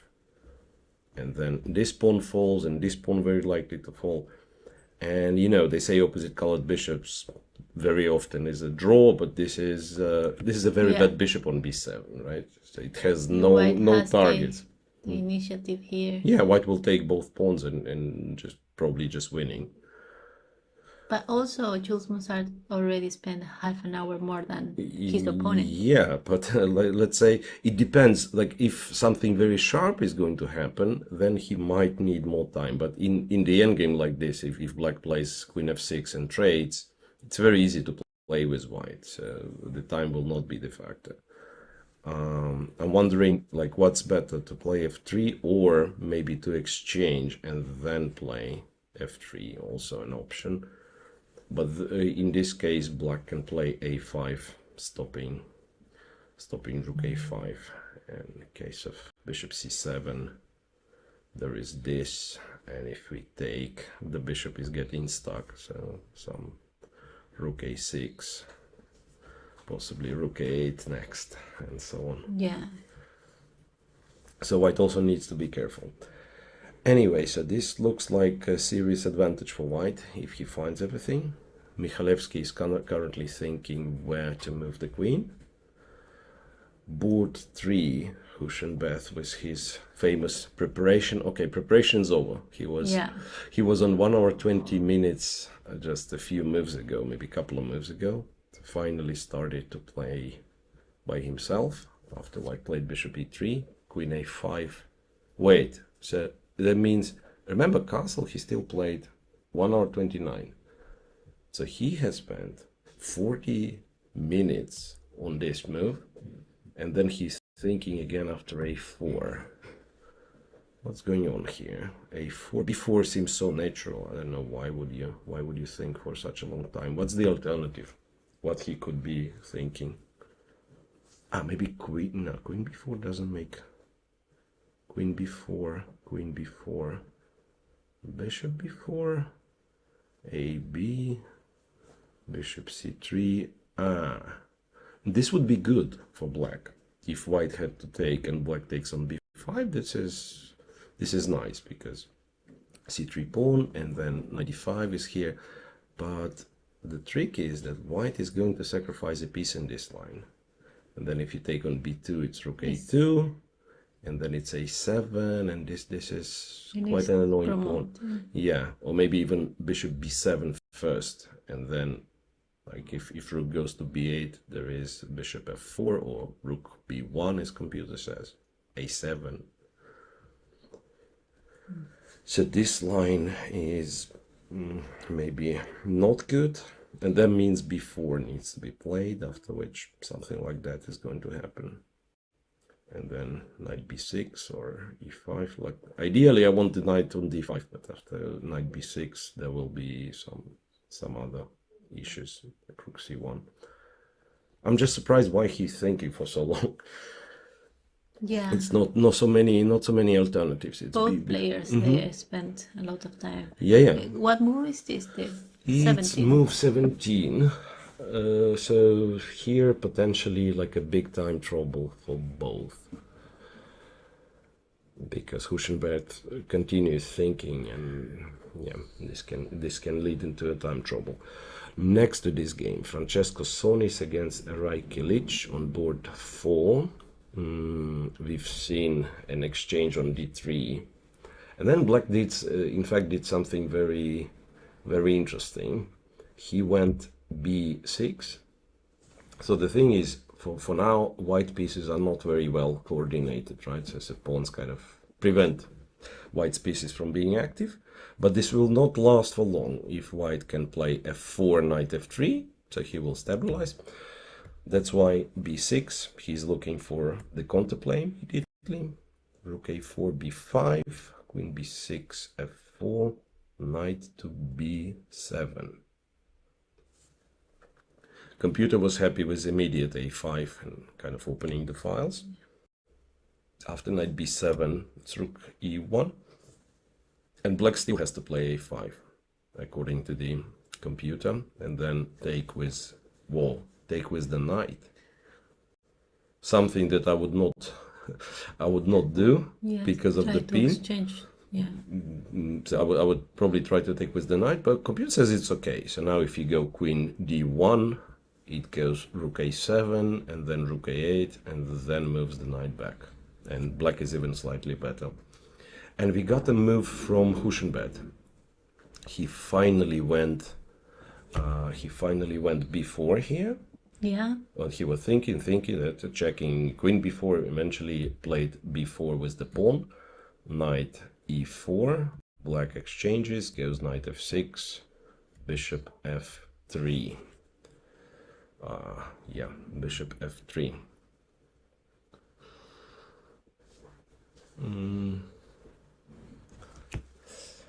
Not sure what to say. Like, white would be better if he had another knight. Like I say, knight on d2 going to c4. Like, let's say black has the knight on d7, white has a knight on d2. So getting a knight on c4, getting the pawn on a5, then white would be better. And that's why computer was recommending to keep the knight on the board for now and to go knight e2. And then it's not like white's better because black has some tactical approach to this position. But like exchanging these knights makes black's life much easier, because now knight f6, and the least he can do is to go knight d5, just keep it here. If white trades, black can and probably should trade the queens. I think this is a likely scenario, and then it looks very drawish. Yeah. Rook c1. But black is slightly better here. Yeah, black's probably slightly better because, first of all, the pawn is fixed on the color of the bishop, right? So potentially a weak pawn, and black has a little bit more space. Like in some positions can go rook c4 and try to double. Yeah. And he already played knight d5, Nicholas. So according to computer, once again, white doesn't have to trade. He has to play bishop d2 to keep the pair of bishops, and then start going rook c1 and exchange the rooks. But not very entertaining, to be honest, like very likely a draw. So we have like a lot of very solid positions, like on board 1, on board 3, something that is very, very drawish. Then on board 2, Musard is better. And on board 4, I have no idea what's going on. I mean, this is too complicated. Computer says black is better, but it's like too many pieces. Anything can happen. If white has the time to go here, here, and here to put the knight on c5, then all of a sudden white is very happy. Who is better for sure is Fedoseev on board 5.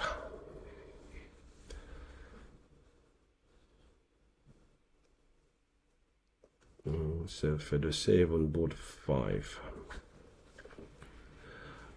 This very sharp line, if you remember, with king on f1, yeah.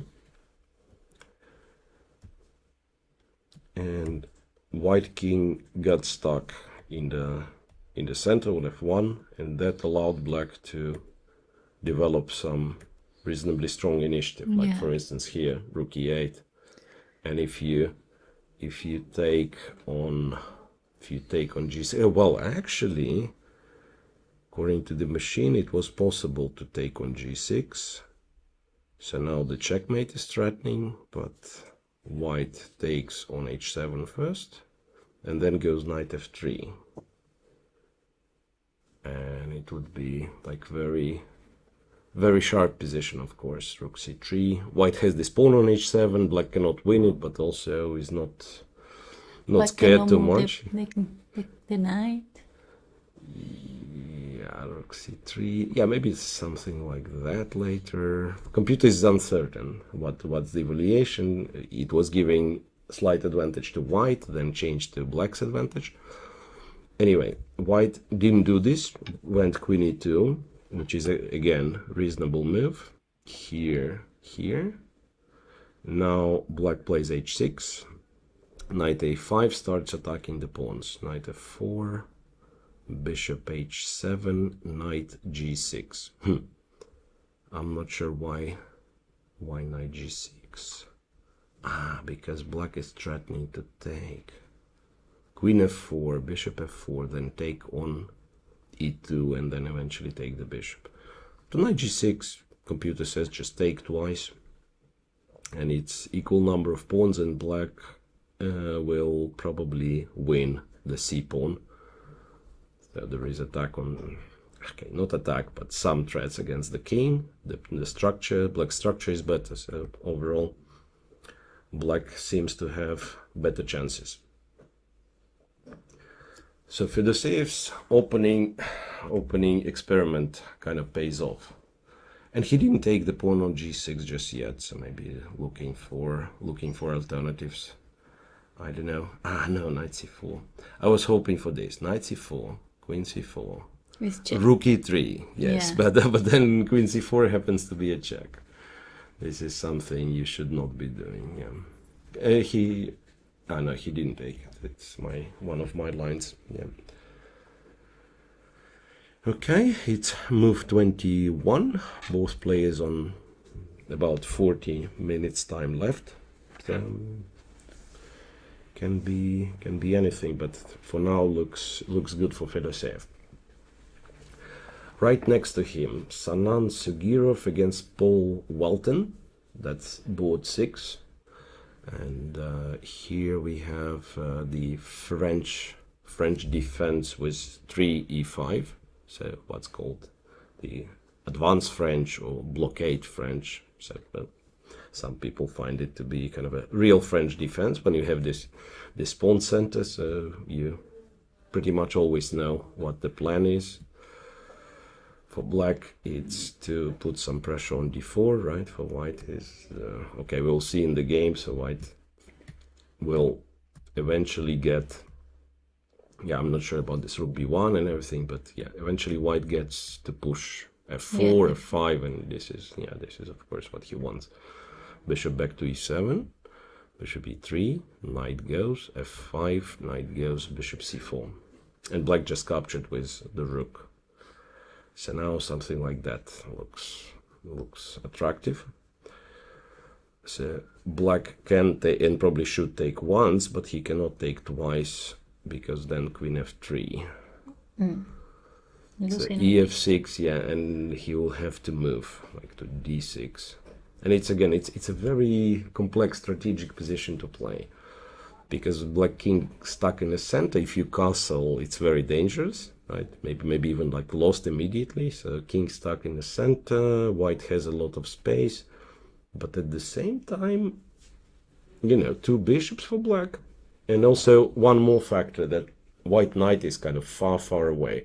Like you would love it to be on f3 so that you can play knight e5, knight g5.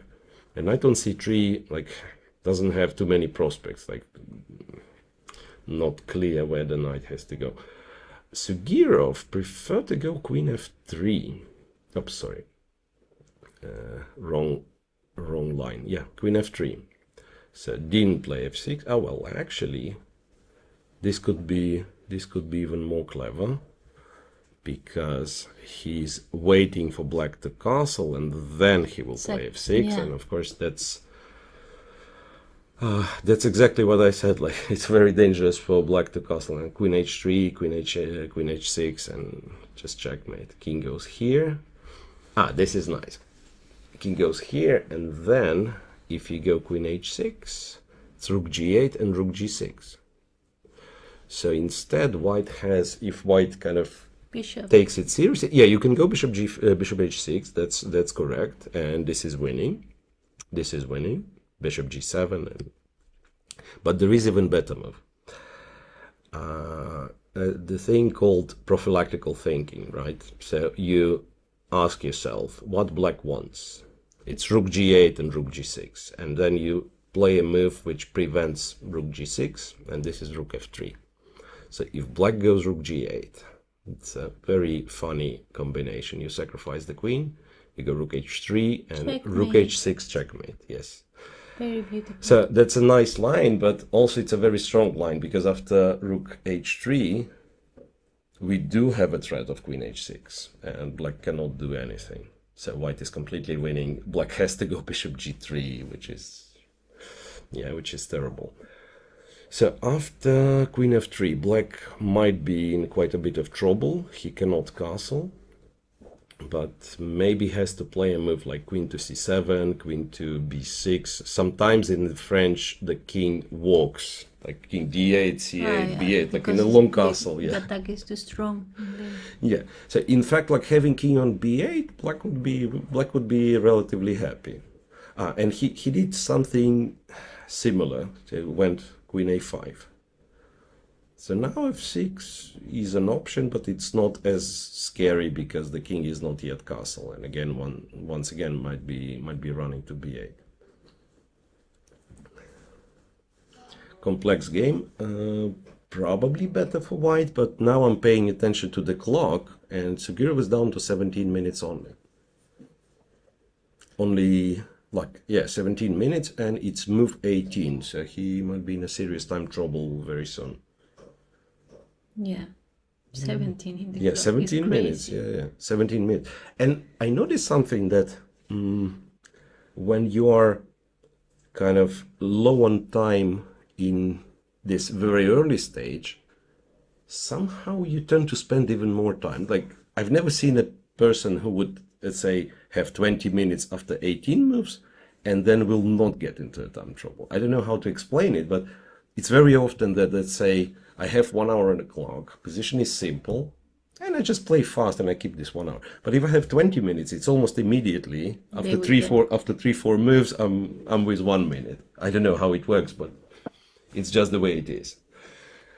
yeah. So, and yeah, and you can see Sugiro is thinking, so Also, confirming on this theory. yeah, there is some players maybe they when they don't have a good position, when they have a bad position, some complication, or they are losing some material, they uh, get get gets in time trouble on purpose. Yeah, that was a trick that I was told like to do a long time ago, and I think I kind of used it. It's a tricky thing to do because of course it doesn't help you, right? No, Having not a lot of time. But if your position is bad, then it could be your chance, right, to play on nerves of your opponent. So your opponent see you're in a time trouble, he starts to play fast. yeah, impatient. You flag. Yeah, you're almost like losing on time, but not really. Yeah, if you control this, it can be an interesting strategy. Well, in Sugirov's case, his position is not bad. His position is probably better, it seems like. Yeah, it looks like it's better. Yeah, so something like f6 and then g5 is recommended by computer. So white, for pretty much for till the end of the game, white will have these pawns because h6 is not great. h6 is always met with g6. And then if you take, it's f7 and white is just winning. King f8, queen f6, I guess. Yeah, queen f6. You don't have to play h6, of course, but all I'm saying, it will be very hard for black to do anything on this side of the board. And computer says has to go king d8 and run. Okay, very tricky, very complicated game. We can quickly check next boards, like for instance Maxime Lagarde against Ramazan Jalmakhanov. Did we check this one already? We didn't check this one. Interestingly, again, the PGN says it's a draw, but I'm not sure if it's no mistake. Maybe the game is still going. Maybe we can contact to the. Yeah, it's what, board 7. If we can see board 7. Oh wait, there is a draw. It is a draw. So they agree a draw. We can see in the camera It's an empty board with a both kings in the. in the middle. Yes. So board 7 is a draw. Interesting. How did they repeat or? No, they just so something like this happened: king h1, knight f6, bishop c2, and white offered a draw. And so white, Maxime Lagarde, he was higher rated. His opponent probably happy to make a draw against 2640, and Lagarde didn't feel like he has good chances, perhaps. So nice. And then the next board, which is, as we can see, is in progress. It's Daniel Darda against Jandos Agmanov. So two Kazakh players on top boards.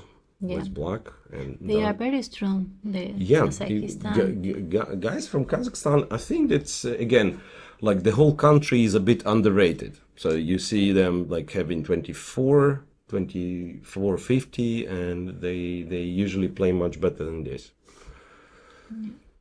So Darda against Agmanov. Here again, some like very original, I want to say, opening. Not clear what was going on. And Some moves like knight b5, bishop e5, and then it looks like a bullet game with some random moves. And then, okay, this, and black started pushing the pawns. Went b4, went a4. Back to d7 it goes, ba5, ba4, queen a5.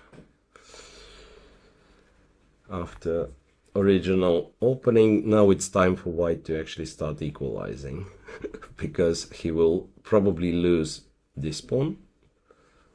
Okay, he can do something like takes and try to defend it, but it's so ugly, yeah. Right? I mean, how long can you stay like this with bishop on d1?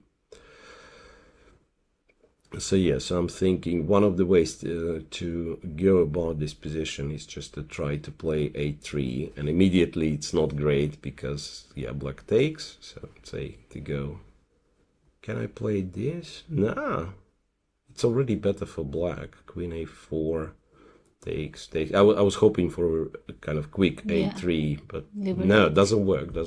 So it's not enough. Black is already slightly better in this game. So Darda, even though he's higher rated, he has the white pieces. And also I noticed the Kazakhstan delegation, they have a very numerous participations in the open tournaments and everything. I saw a lot of they players. have a lot of support in the country. I just met one of my old friends of mine, Ibraev. Remember, like a few rounds ago, we were commentating on his game as well, and he's currently one of the coaches for national team.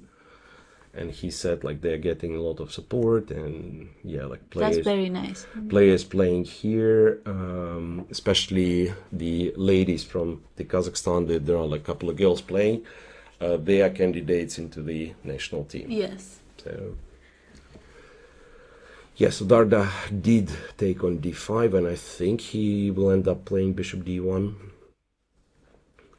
And then black can play something like bishop. Maybe bishop will go to d7. Well, maybe not so easy, because I was hoping for knight b6, but then queen c6 is annoying, right? Yeah, double attack. Attack this, and you have to go back, which is not nice. And if knight c5, then maybe even like takes, go d4, and the bishop will guard the pawn. Okay, we'll see. So c takes. White. No, he played rook c1. Played rook c1 first. So he wants to play rook c1 and then go bishop d1. But this allows. But this allows black to take. This allows black to take, and this will be, I think, will be roughly equal. Here goes to d1, puts the bishop on b3. Where are the crazy positions today? Everyone is so quiet. Yeah. Everyone is so solid. What's going on? Morning round, maybe that's why. Okay, next is what, board 9? No, not board 9. Yes, or Bronstein from Israel against Maxim Chigayev. Yeah. Yes. Maxim Chigayev, interestingly representing Spain. Yes, I was like, that's not a Spanish name. No, he's originally from Russia, and he moved, I think, changed the federation, but also moved to Spain. There are many players. Yep. They changed the federation to Spain, like Alan Pichot. Well, Shirov long time ago. Yeah, like one of the first who changed the federation to Spanish. Yes, so what we have here is, it started as Nimzo Indian with bishop b4 and then b6, But then around this moment, it starts more and more to look like the King's Indian, the structure, right? So the Yeah, bishop is not because on now g7. f5. Yeah, but yeah, f5 is the plan. Yeah, Then the get the bishop on knight. b7 is like a waste of time, maybe. Yeah. Yeah, h4, castle's long. Okay, this is something. Yeah. g5, f5, f4. Yeah. Very tricky position to play. Both sides are very limited in pawn breaks. Like for white, like you don't want to do this. You cannot open the files on h and g. Even if you get h5, h6, black can play g6, or you get h5, g6, black will play h6. So no files to open here. But same applies for black. So black's only possible breakthrough will be b5. b5, but this is not easy to achieve. Computer likes it a lot for white. For white. For white, yeah. So I'm guessing the trick is white will try to press on this pawn. Let's say we'll go bishop h3, for example. Now, if black plays g6, there is always h5, and break. yeah, and you open the a file, and it will be very hard. And yeah, and one more thing, like say, okay, I'll just keep the move to show. After bishop h3, if g6, it's h5, and if e4, then knight gets the square, and this is like too many good prospects for this knight. So the knight will be crazy good on d4. Yeah, in this position, it was better to have the bishop on g7, like Yeah, of course, yeah. Like with the bishop on g7, it would be, and ideally this one on d7, yes, so that it both guards bishops, the pawn. They are a little misplaced. bit, yeah. Both bishops are misplaced for black, and that's why looks like he's in trouble, Chigaev, and he also confirms this by having only 20 minutes on his clock. After king b1, I think something like that is what he's going to do. Bishop a6 trying to play b5, so now he attacks this guy. Yeah. White can go knight a2. Another funny looking move, but then the knight is headed to b4. And if b5, I think knight b4, queen c3, that's a funny one. The rook almost getting trapped. The rook is almost getting trapped, so there is no b5. No. And yeah, Chigaev doesn't seem to be happy with his position. Down to 18 minutes on move 18. Again, potential time trouble here. And in this game, it will be very hard to manage because everything is on the board, right? We are discussing like some time troubles when it's like if we go back to board 1, let's say Pichot's game, even if you have a time trouble, do you care, right? Like, it's not so many pieces left. No. By the way, Pichot went queen e6. We are going back to board 1. Knight e3, c6, and c4. And I have to say, despite this still looking very innocent, there is not much going on. This is the best that white usually can hope for in this kind of positions. So white has somewhat better pawn structure, both c6 and a7 being isolated. So white is in the evil bar, what it says, like slightly better. Okay, if people really want evaluation bar, you won't be able to see with the eyes. It's that little. It's 0, 10 something. Yes, it doesn't even show on the picture. But believe me, like in a practical game, it's much easier to play with white, these kind of positions. So like black has to be careful, and for white, it's like you just go back and forth and hope to win one of the pawns. It should be equal, of course, with the precise play, but black is the side who has to be careful. Yeah, the Indians are really tough players. They are really good. Yeah, and also like there is some pressure on Pichot, like he's leader, and with black pieces, like you don't really know kind of what your intention is. I mean, on one hand, of course, like everyone likes winning, but if you push too hard, you might as well lose. So I remember this feeling like playing the opening, and this is usually like the middle game of the, let's call it like we have 9 rounds. So first 3 are the opening, the next 3 rounds are middle game, and then the end game. The opening of the tournament is very easy to play. It's very understandable. You have to win as many games as Yeah. possible. The end game, usually you know what you need. Like Yeah. if you're on 6 out of 6, like 3 draws is enough. If you're on 3.5 out of 6, you absolutely have to win 3 games, right? I mean, so you have more understanding. And this tournament middle game is actually quite tricky. Yes. Because you don't know, kind of, you don't have real tournament strategy. You have to approach each game individually and just look, yeah, like what opportunities the position gives you. Yeah, exactly. You have to take the advantage in the middle game. So As in a, you know, like individual game, and the same for the entire tournament. And I'm forced pretty much to jump to board 2. what happened? Yeah, because some things are happening here. After rook fb1, Michalewski played queen to c3 on board 2, and It's not very good. computer was saying bishop e5 is very But he important. didn't find. Jules didn't play bishop e5, went f3, and then after f5, black gets some counter chances, but still white is better, you know. Bishop e5. Bishop yeah. e5 now is so this is the difference. We already played f3, the so there is a check. check, and so it's not, it's actually a bit counterintuitive, because I also wanted, let's play f3, let's be solid, and then we will see what happens, right? But it turns out you had to play bishop e5 right now because there is no check, and the only move would be queen c2, and only then to play f3. He played f3. So bad order. After f5, he cannot go bishop e5.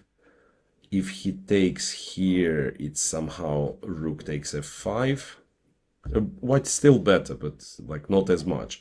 And the best move, according to the machine, is to give a check on e6. So now, if king goes to h8, what's the diff? Okay, so some absolutely computerish tactic. We go here. And then thread checkmate. Want to go bishop e5, yes. And why I call it computerish, because after this capture, no, it's still bishop e5. I was thinking we take this, and the rook is hanging, and that's why black cannot take. But bishop e5 is our main threat after queen e7. No, white is much better. So in reality, after queen e6, black has to play this, and this is an unpleasant move to make because you're self-pinning. E takes f5, white will be a pawn up, and also the bishop is still quite stupid on b7. Super tricky position. And I'm afraid this one is very misleading when you look with the computer, and it says like it's so easy, white's better, blah blah blah. But over the board, you see like a lot of like different ghosts, as they say, like especially this line that we were looking: bishop e5, queen c2, f3. Remember something like rook d8, I think was the line, and then rook d2. And you calculate to something like this, you say, no, I don't want to play this. It's scary. And you're absolutely right, it is. Yeah. So that's the most exciting game, perhaps, from the positions that we have. This is probably the most exciting game, because all the rest is either simplified or simplified. We don't have something crazy sharp. Everything... And what the streamers are doing. Yeah. Let's check what happens to the sisters and Zach as well, right? Yes. So start with I don't know. I'll start with Andrea Borges, because they've played a very a lot of moves.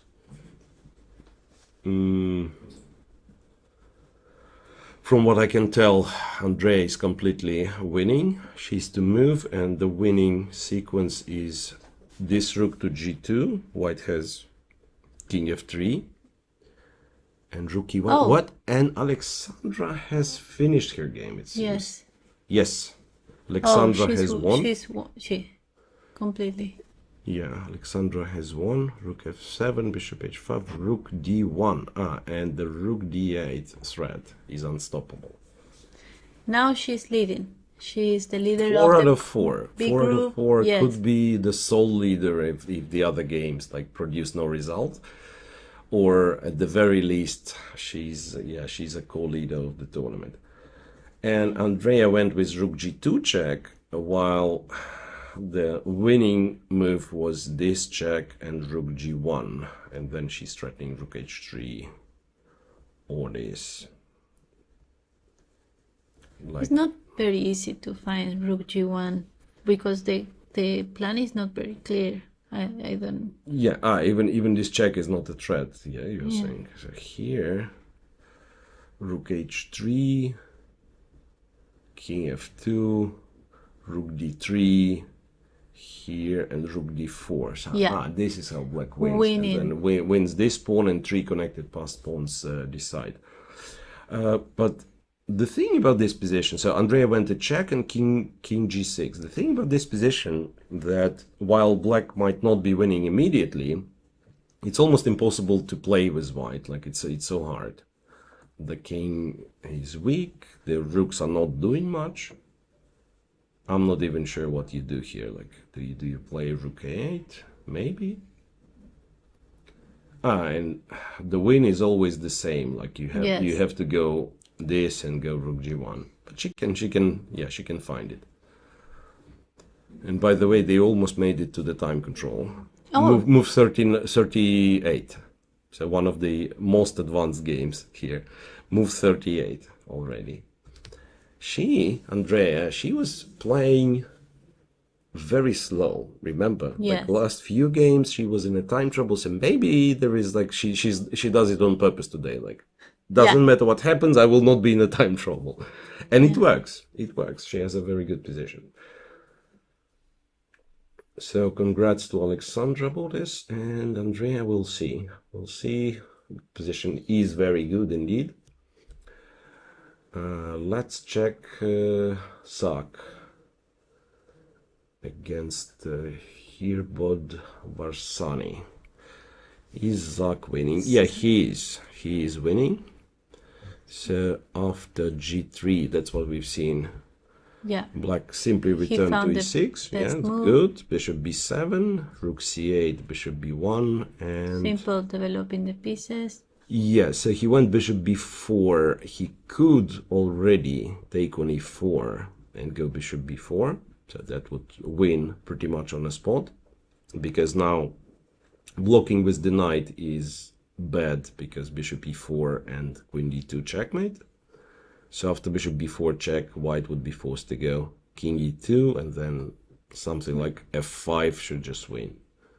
I mean, this is terrible position. Like, all the pieces really well placed. Yeah, but the move he played is just as good. Bishop b4, queen e2, and it's time for black to start collecting the material, I think. Yeah, like, taking on e4, no. No, you cannot take on e4 yet. So bishop d2, according to the computer. Because the bishop d2. Now, if you take with the queen, black can take on e4. And it's simplifications, but it's not simple enough for white to survive because this bishop now is a monster. Like if you castle knight 4 to g5, knight g5, knight g5, and this is a huge threat. So you'll have to go h4, and then king has a square on f2, but then you say, okay, I'll give this check, and it's terrible. Don't know. You can already win the rook. Maybe you take the pawn first, and then you come back, and you go knight d2, win the rook. So this is like black is cruising to victory. So if we go back to this position with bishop d2, better move is to take with the knight. Yeah. But then black goes knight to d4. And again, black is completely winning. At the very least can take the pawn on b5 and then return. Zach has played bishop c3, but this is once again, it's a very nice positional decision, and black is much better nonetheless. Rook takes, and then white is allowed to castle, and black will go knight d4. Knight d4, queen d4. The bishop cannot move, and therefore the rook cannot move. And a move like knight f3, you just take. Even just take. You just take, and you take the rook, right? So white almost cannot move. Knight b3, again, you take, and this guy is hanging. So well played, and looks like he's about to win, I think, his first game in this tournament, right? For Zach, the start wasn't great. No, it's very difficult tournament for him because he's 2000 and yeah, like all the opponents are higher rated. Yeah, he could play in the B tournament, right? So he no, he couldn't because the B tournament is for 1900. Yes, yeah? exactly. Okay. Okay, so there is that. His opponent already played, I think. Let's see what happened. I think they exchanged the bishops. Yeah, they exchanged on c3, and now white's problem is, like, we know castle is bad, but what is good? I mean, if your king is in the center, bishop on b1, nothing can move. Like, you absolutely have to. Okay, we could try to. No. By the way, rook c1 is a trap. That's why you have to castle. Yeah, that's why you have to castle. Then knight d4 again. You don't have alternatives. In case of queen d1, you just lose a piece like this. Yeah. Knight takes, then queens exchange and take on f3. Maybe just taking the knight on d4. Yeah, so that's but then it leads to our line. Yeah, he castled. Queen d4, and there is no next move for white. Okay, yeah. Yeah, so he castled. And he already played too. Knight d4 is played? Yes. Let's see. Yes, it looks like knight d4 is played. So, yeah, it looks like I get a good game. So my only worry for Zach in this game is that he's on 16 minutes. So it's enough time for such a good position, but like, if you don't panic, and maybe like if you start looking at your clock and think, okay, maybe I don't have enough time. They still have to move 20 moves to get to the time control, so it's a little bit, a little bit short on time. Maybe would prefer to have a little bit more. But on the other hand, seriously, I don't know how white is supposed to continue. Rook d1, there will be a rook d8, and it's hard to find the next move for white. It's hard to find the next move. Alright, so it looks like he's winning. Same for Andrea, but she has to find the winning maneuver. Yeah. She has to find the winning maneuver, and what's interesting, not a single decisive game yet. So we've seen a lot of draws already, but look, like, we are in 2.5 hours of play. And on the top boards, there are like some wins on the lower boards in the A tournament. We know Alexandra Boris won, right? But like on the top boards of the A tournament, I don't see any. The only result we have is Maxime Lagarde drew against Ramazan. Yeah.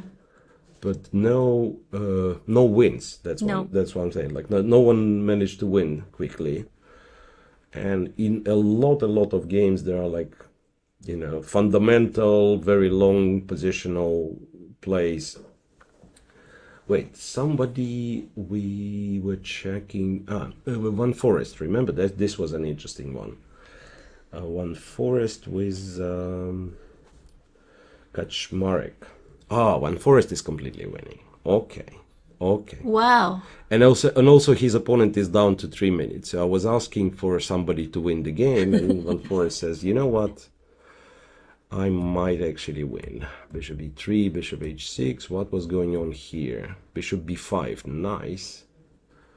Knight b5, knight d6, queen g5. Complete domination. Yeah. Check here, and c3. And it turns out that if you take, it's rook takes, And queen h8 is a big threat, so you have to go here. And then I suspect this wins relatively easily.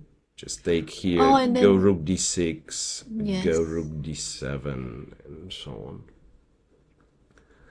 maybe So, before there. instead of rook d7, yeah, before also good.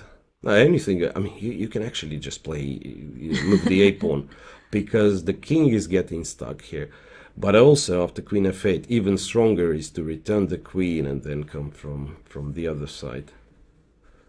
e5, and then go here, and queen b5. So now, oops, sorry, this queen on f8, it's kind of out of plane. No matter what. Yeah, so black played queen e5, but this is not very serious. Takes here, gives check, goes queen f8. So queen e7 is a threat, queen f7 is a threat. So computer says king c6, and then rook takes d4. I mean, you can take the bishop with a check. So yeah, and taking on f6, the queen takes on c5. Right? Here, yeah, then yes, then queen takes c5, and this knight is lost as well. No, he's completely winning. So on these boards there will be a lot of results. So here, one forest is winning. Next to them, well, we could actually wait for one forest to finish. I'm thinking, Okay. because his opponent is in a time trouble. He already played a move, bishop a6, and Jordan simply took the pawn, I think. He just played a move, and I'm thinking queen f7. No, wow, he played queen c5. Beautiful. Beautiful. So this move, even though it's not the strongest move by computer standards, but it finishes the game immediately. After queen c5, what happens is rook takes d4. You cannot go to e8, because checkmate, you have to go to the c file. Doesn't matter where on c file you put the king. And then you rook the c1. Rook c1, yes, and the game finishes. A beautiful finish. Queen takes c5. And black has no moves. So, he just blundered the queen. Yes, yeah, almost like in the world of streaming, you would have to say, "Oh, my queen." Yeah, queen c5. I mean, there was a lot of different ways of winning. Queen f7 was the strongest according to the computer, but queen c5 is nice, and also you're making sure that you're winning because queens are traded and you're up a lot of material.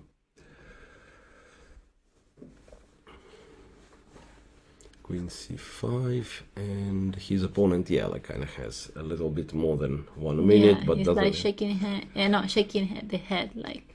Yeah, I mean, what can you do? What can you do? And Van Voorde is looking at him like, "Are you gonna resign?" Yes. Yes. So congrats to Jordan Van Forest, and this is quite a comeback. So he started with a loss.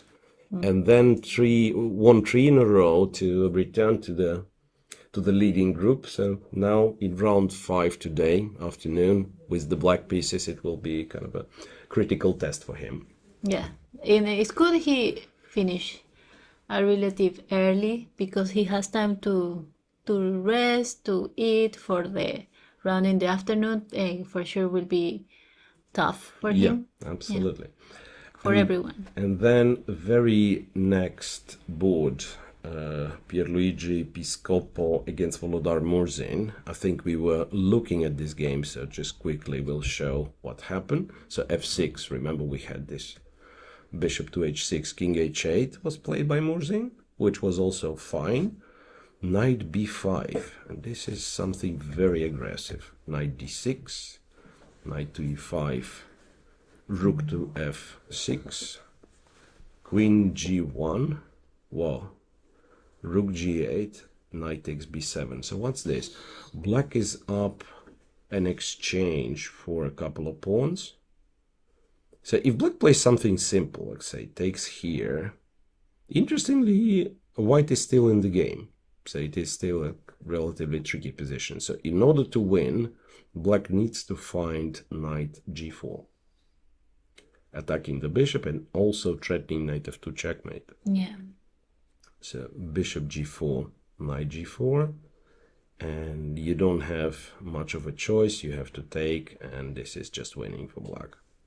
With 2 exchanges up, yeah, black will win. It's important not to try to checkmate your opponent because you are the one you're the one getting checkmated. But of course, yeah, okay, these people will not blunder checkmate in one. Yeah, I'm a bit surprised that Murzin doesn't see knight g4. He's already thinking for like 7 minutes or something, and he still didn't play knight g4. A bit of a surprise.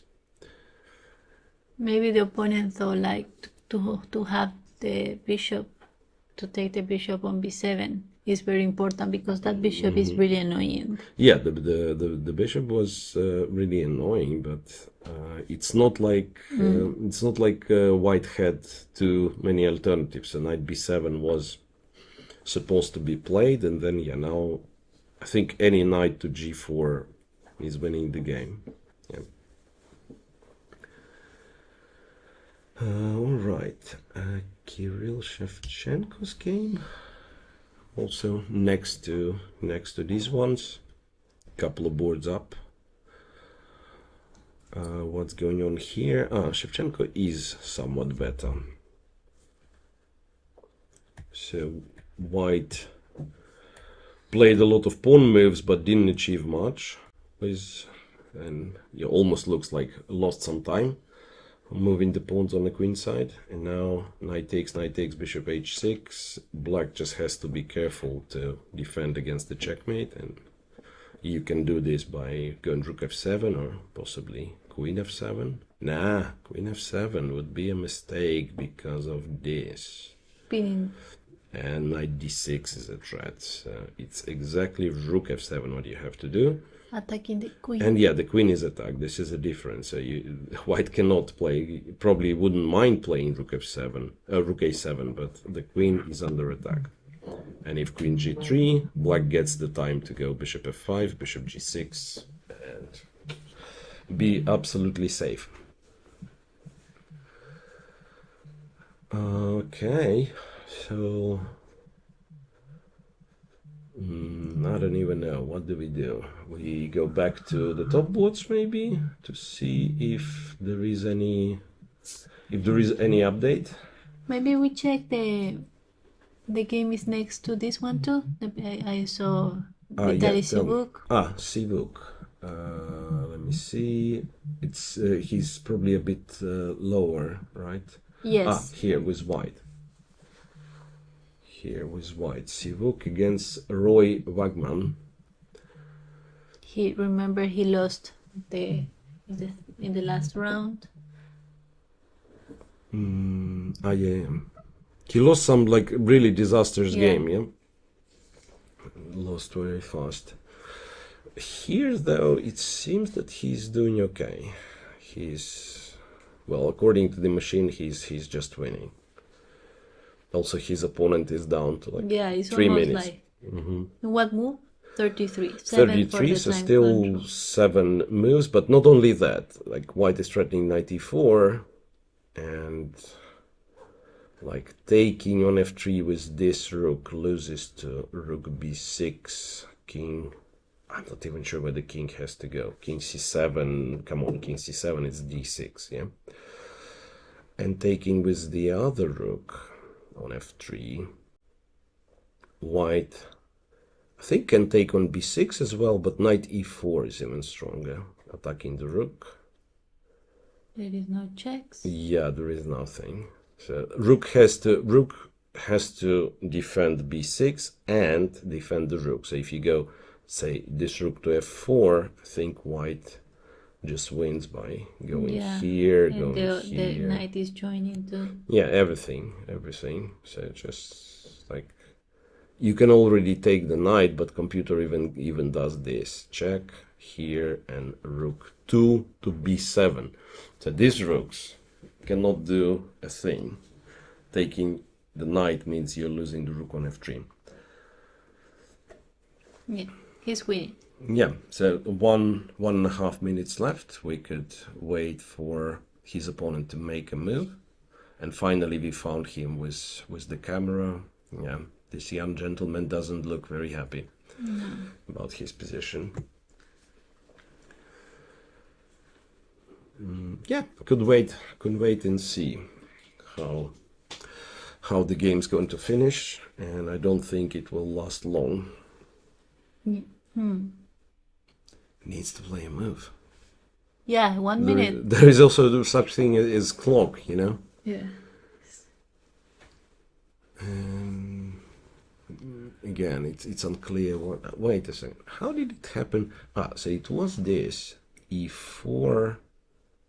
And he went rook. The position was already bad on a previous move, but then he went rook c3 and underestimated this capture. It feels like, because I mean, you would expect somebody who allows ed5 to have some plan what you do the very next move, but it turns out, yeah, he probably blundered something in one of the lines. So black just played a move. I'm not sure which move was played. Rook f, no. Knight to c8. Knight Okay, c8, knight c8 defend. makes sense. Knight c8 makes sense. So he defends b6. At least there will be no checkmate. But now knight e4, pay attention, attacks both rooks. And that's a fork. That's a fork. And black has to do this. So he's giving the fork. Yeah. The exchange, sorry. Yeah. Takes, and then white is winning, I believe, in many ways.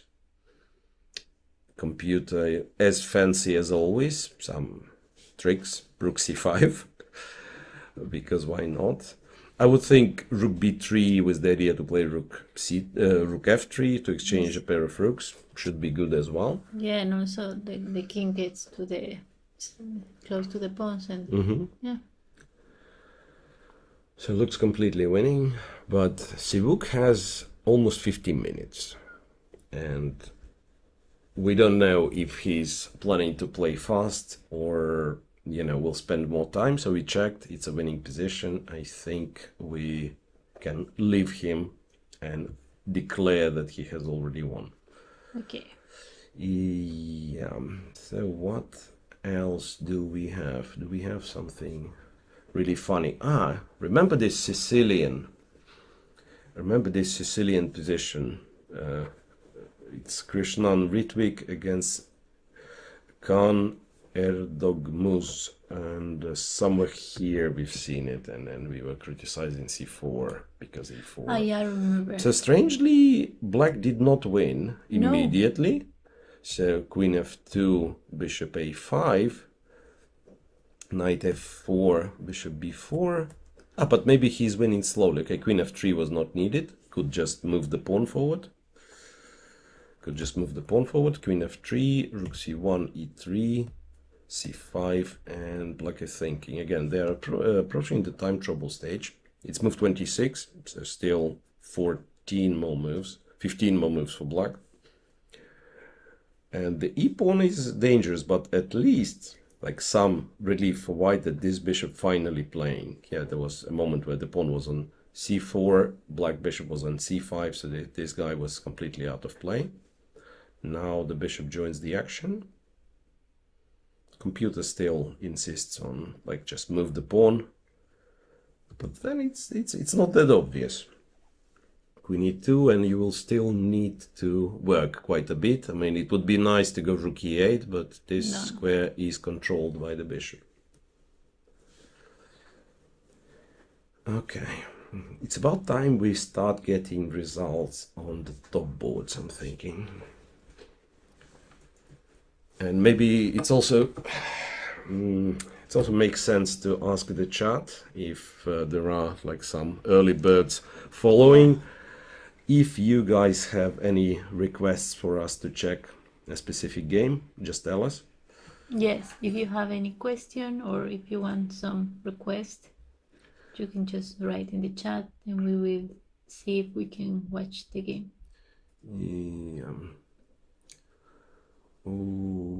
Okay. So we are reminded that on the top 10 boards, all the games are in progress. We only have a draw on board 7. Maxime Lagarde made a draw against Ramazan Jalmakhanov. Yeah. I'd like to revisit a game of Fedoseev. There have been some progress made. Okay. They've exchanged the queens after...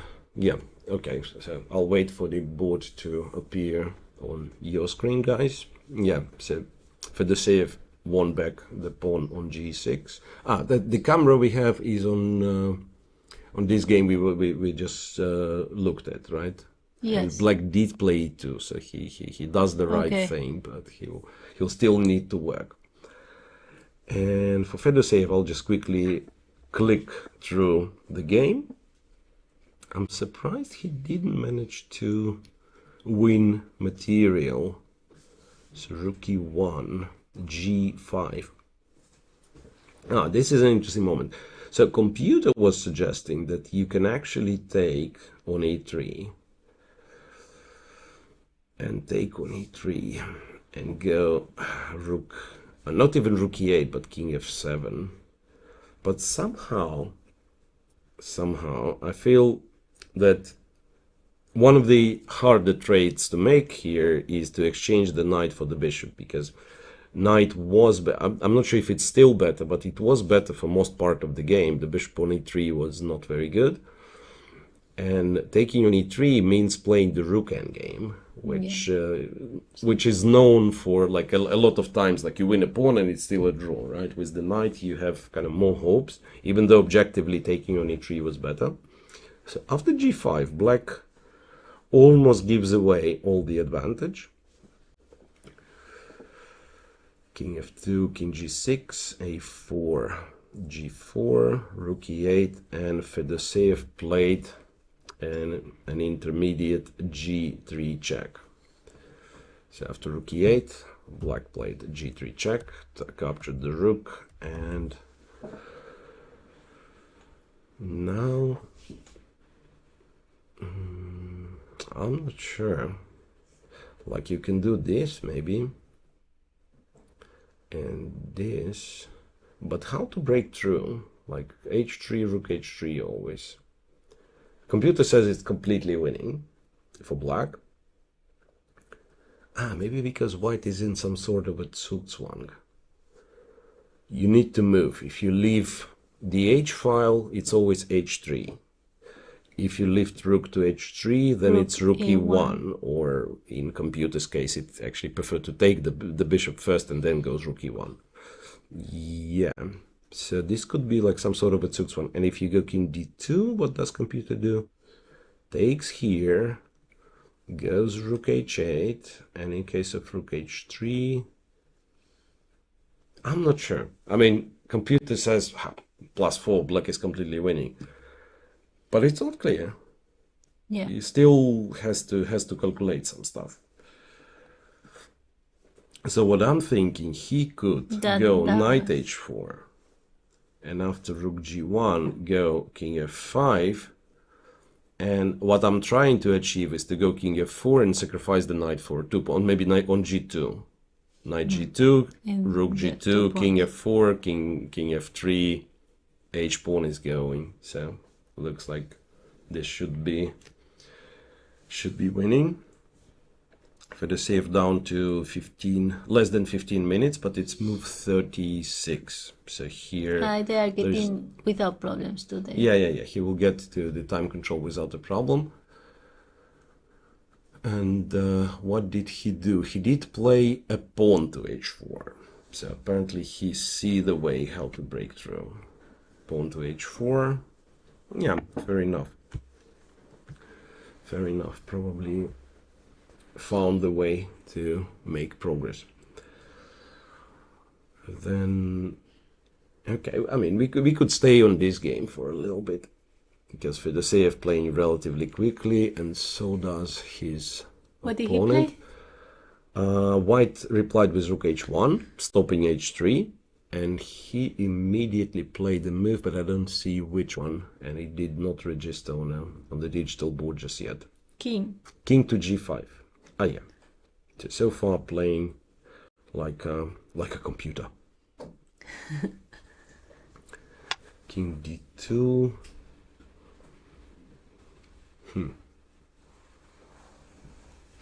How do you win after king d2 is the question.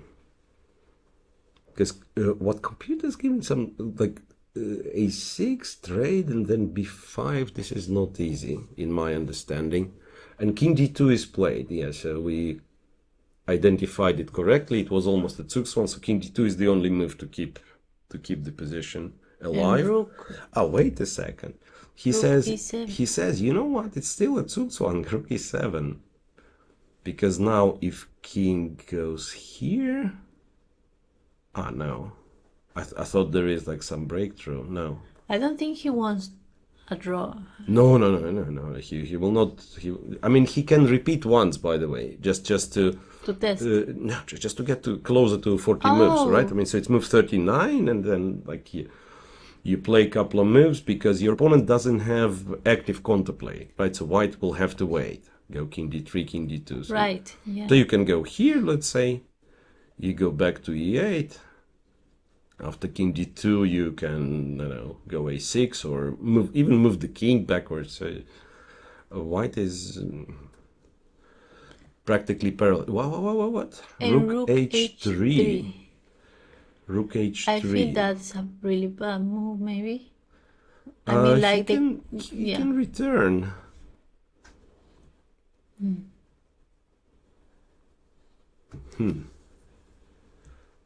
There is, according to computer, there is nothing like dramatically changing after rook h3. It was lost and it is lost for white. So maybe he keeps the king on d2, protecting e1, and will be moving with the rook. Also possible. Still, black has to find this final breakthrough. Still has to find final breakthrough. And one move for the time control. I mean, you can do this, for instance, and then when he takes, go here and take the pawn back. Another option. Maybe you don't need to do this.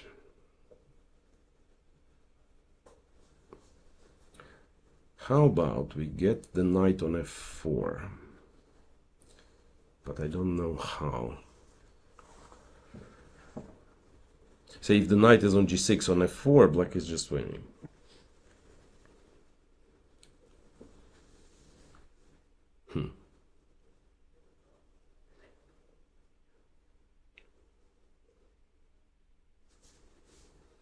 Okay, I can show the computer lines. It simply takes, it's waiting one move. It goes here, threatens h3. So white has to play here. Then it goes a6. After white moves the king, let's say to d3, it goes b5. And after white takes everything, it goes rook a8. Opens the file, goes to a2, wins the game. For the safe went rook f7. Wait a second, what's that? What he wants with So now if rook goes back, I think one of the ways to win would be to take. And is this winning? Wait a second. Here, g2, here, here. We cannot go h2 yet, right? So it's king e3. King h4. King h4. King f2, g2, h2, sorry. King g2, queen, king takes, and king g3. On time. And collect everybody. I mean, all the guys. Yeah, so it is a winning maneuver. And this is confusing when you only look at the computer lines.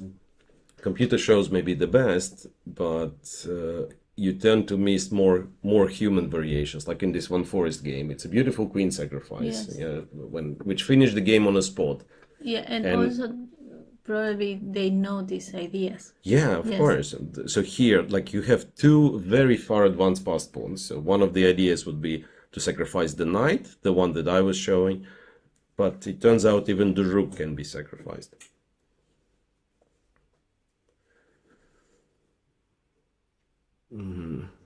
Yeah. For the viewer, it's very nice to know this technique, because if you get in a similar position, you can use and remember Absolutely. how Fedoseb is Yeah. doing. Yeah. How to win this one.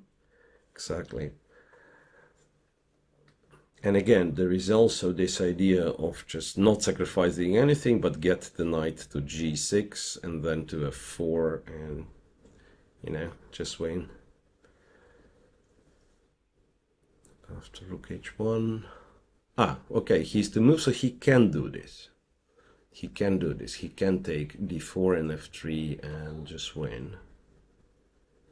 Or he can wait one move, and then if white goes rook h3, it's much easier win, because you take, and now if white takes back, the pawn simply promotes. Yeah. No. So it's easier with the rook on h3, of course, than the rook on h1. I think Let's see, yeah. he's Feels like he's taking, yeah? yeah.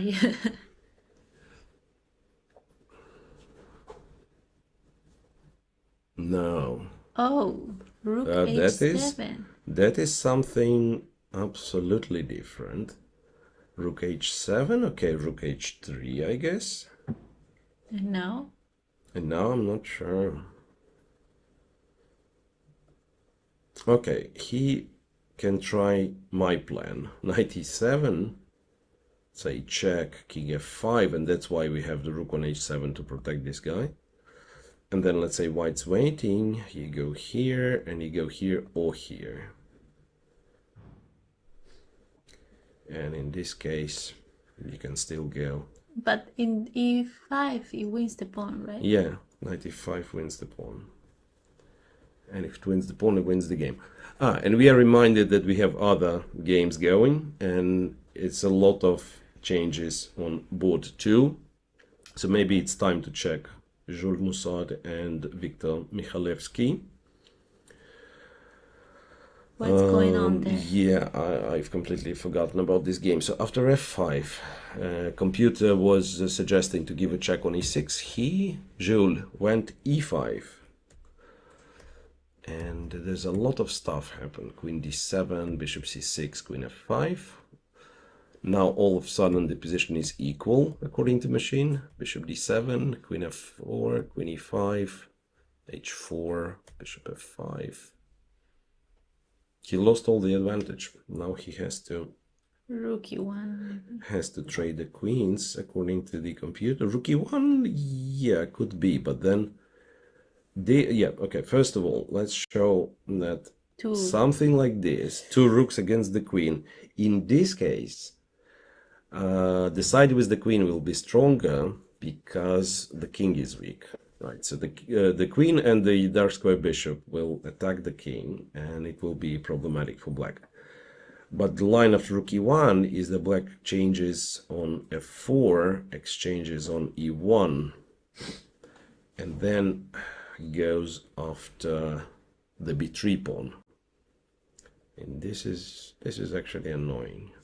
And I think they did change the queen. Yeah, they did exchange the queens after after queen bishop f5, white took on e5 immediately and went rook b2. So after h6, interestingly, h6 is apparently a mistake.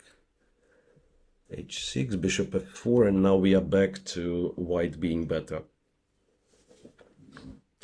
Rook e6. How an innocent move like h3 is. Yeah, h6 is a mistake. It's not because it's a blunder.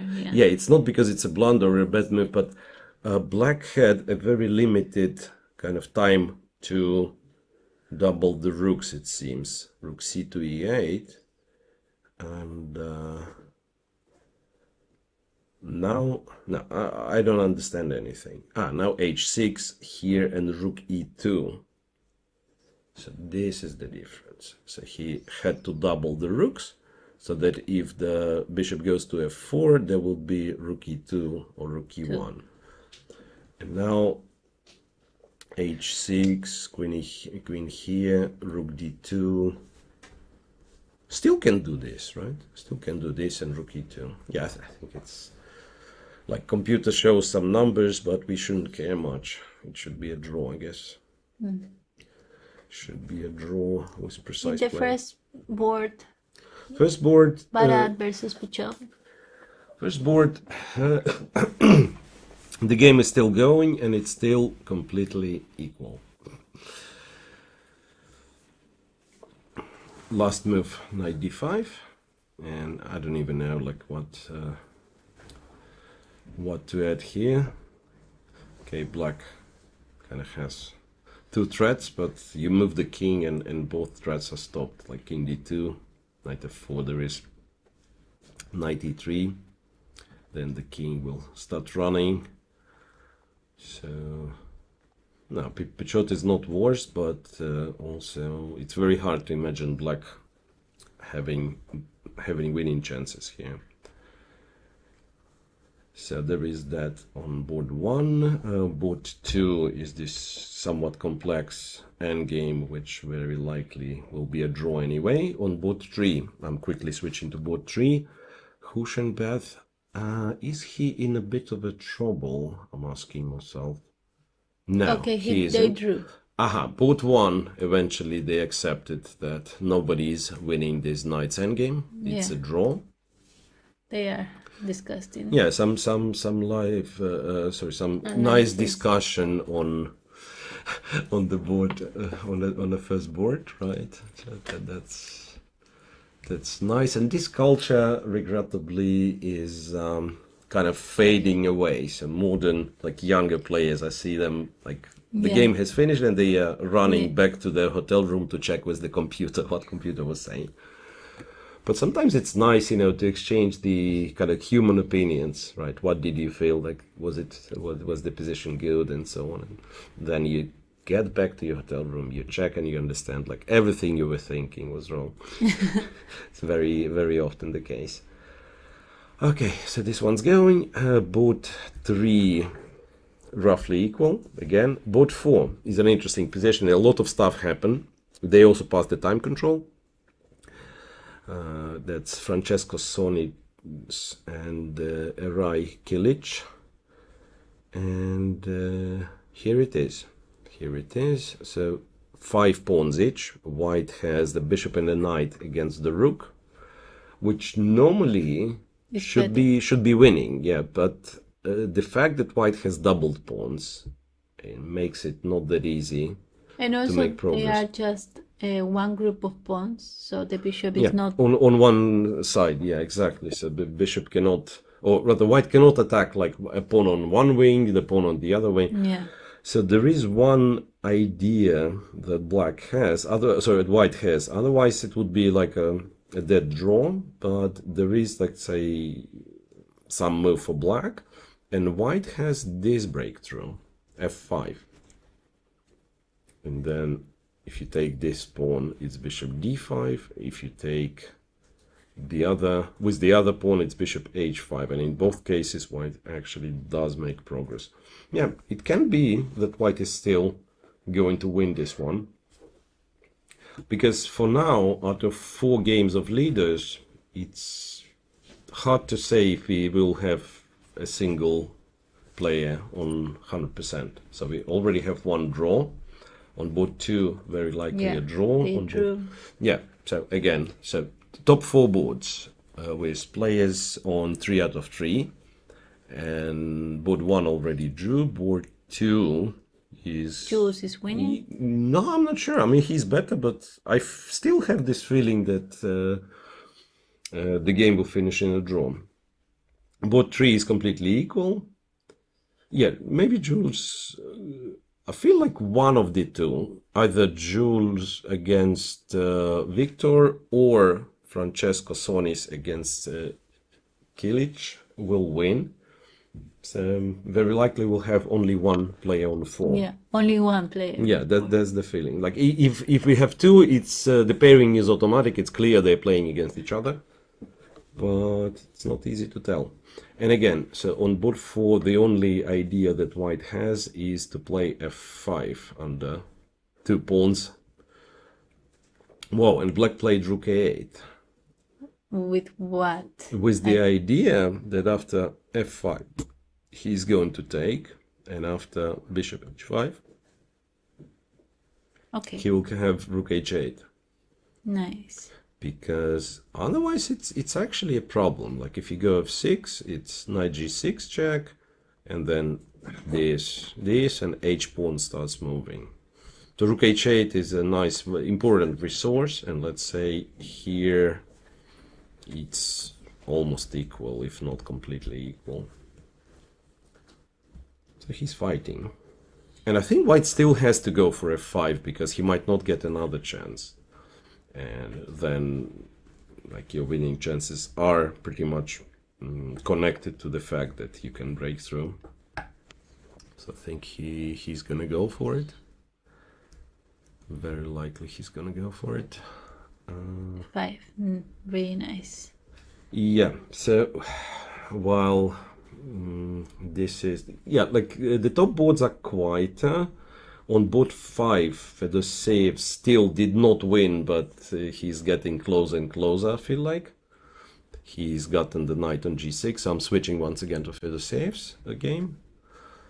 And they also passed the time control, so he has like all the time in the world to think how exactly is he going to I think win. that most of the players passed the time control. Yeah, very likely.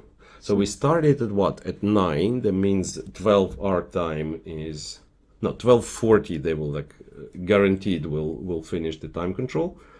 So there might be still time troubles. We could actually look for the games that are, you know, like complex positions and also the time trouble. So let's say here, even if they would be like time, they will not make the time control with black. You can shuffle with the rook to just get to move 40. Next to them, however, Sugirov and his opponent Paul Welton. Sugirov is down to less than 3 minutes, and still 10 more moves to play. So this is relatively sharp. And 2 minutes? Yes, he's down to 2 minutes. And also, wait a second, isn't he in a bad shape here? So this was this French defense where white had, remember,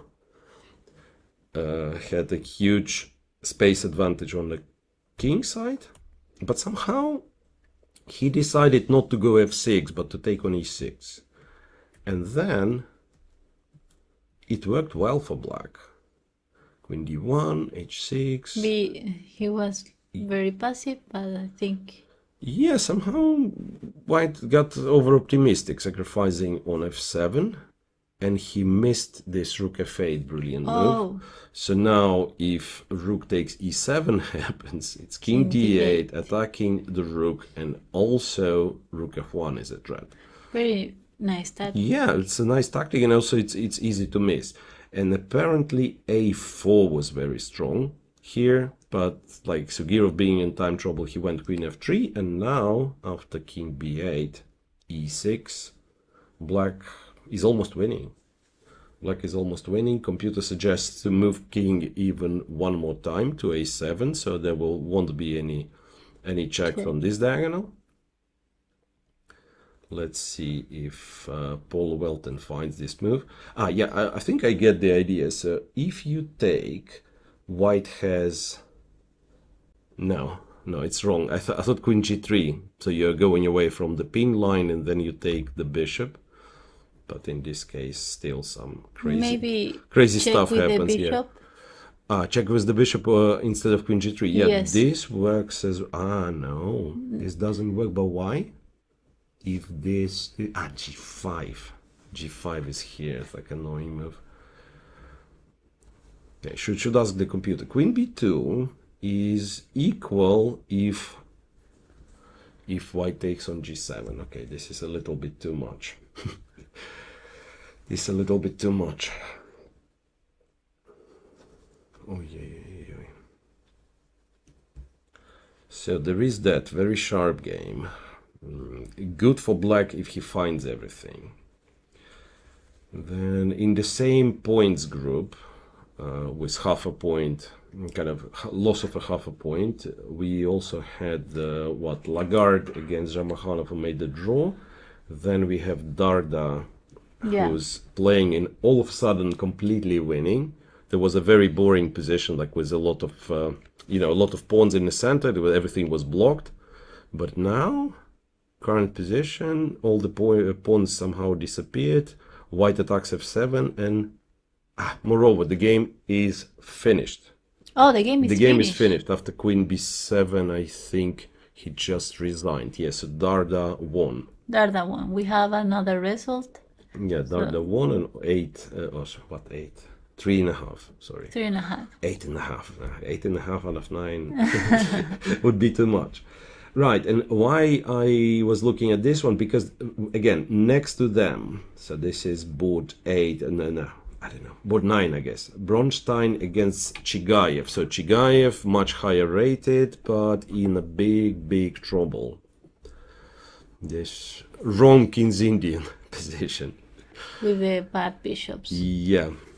So what happened was that White started attacking f5, as I said, that he will force g6. He'll go h5. So Chigayev is trying to exchange the queens, but then this is a terrible bishop, I just realized. So the bishop on c8 is not great, but also on d8. So fun line is that here computer simply plays rook h2, then rook h1, knight d4, like White is completely dominant here. White's completely dominant, and also Chigayev is down to 1.5 minutes. It's a very tough situation for him. And what is doing the board 12? Board 12, and what's we didn't check board 12 at all, right? And who's that? Haraldsen, no? Yes, and Lorenzo Lodici, grandmaster from Italy. Against Benjamin Haldersen from Norway. So here, it's a very sharp, and apparently, according to computer, it's an equal position, which is probably impossible to finish in a draw because it's so complicated, so sharp. So b2 pawn is hanging. So one thing that I would do is probably play b3 very fast. But according to machine, you can also play rook f7. I would never play rook f7, obviously. So in case of this check, which is very tempting, all of a sudden White is winning. Oh. Because king c1, queen g5, and I guess... and you have to blunder the queen. You go queen d2, and then if black goes to win the queen, he's getting checkmated at the very end. So after rook f7, capturing on b2 would be a terrible mistake. And instead black has to go queen e5. And then, okay, the line goes on, computer line goes on, and I have no idea what it means, like c3, bishop takes, and then you take b3. It's just a super sharp position. It's a super sharp position. Next to them, Lev Yankelevich, I think he's lost against Guriel Ediz, like from, textbook rook endgame. Black has an extra pawn and the rook supports it from behind. So Ediz Gurel is winning, and it's not a lot White can do. We could check... maybe Luca Moroni. Yep, Luca Moroni is the here. Italian champion. Yeah, Luca Moroni is here. This looks like a very early stage in the game. It's move 25, so both are in a terrible time trouble. 2 minutes. 2 minutes, yeah. Luca has a spectacular looking move queen g6, using the fact that the pawn is pinned. However, it's not necessarily winning. So this pawn is of course a problem, so black has to play queen f6, and now the way to keep the advantage is to actually preserve the queens on the board. So to go queen h5, but this is super complicated. And if you decide to trade, then all of a sudden black has the advantage, because your rook will be completely misplaced. There is no more attack, and rook just doesn't do anything on g3. So again, very, very hard position to navigate.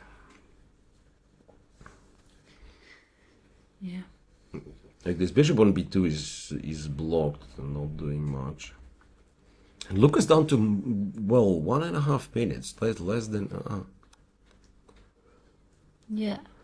Now everything, like on every board, like we are getting so many moves. It's almost impossible. I want to look at all the games immediately, you know, all the games simultaneously. Right. So there is that. Did Luca make a move? No. Did he? No. No. 40 seconds. 40 Oh. seconds. Jeez.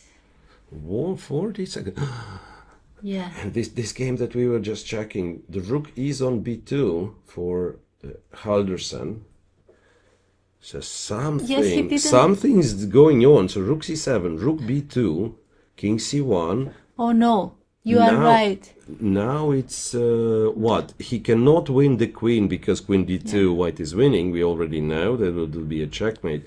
However, in this line, rook b8 is still good, and he did play rook b8. So rook b8 defending the 8th rank, and then he is threatening this. Yeah, queen g5, bishop. Well, such a sharp game.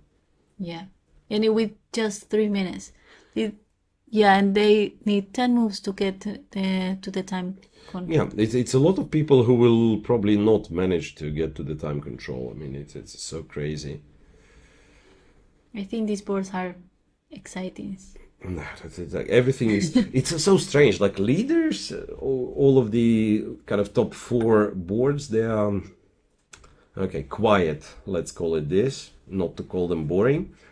And then people with half a point less, they are playing some crazy games. Yeah, and remember today we have a double round, and and it's important not to lose here. Yeah. Okay, so after rook b8, it's not even clear what to do for white, because computer suggests absolutely counterintuitive move rook to g7 to guard, to stop queen g5, and if I do something else, I think I'm just losing.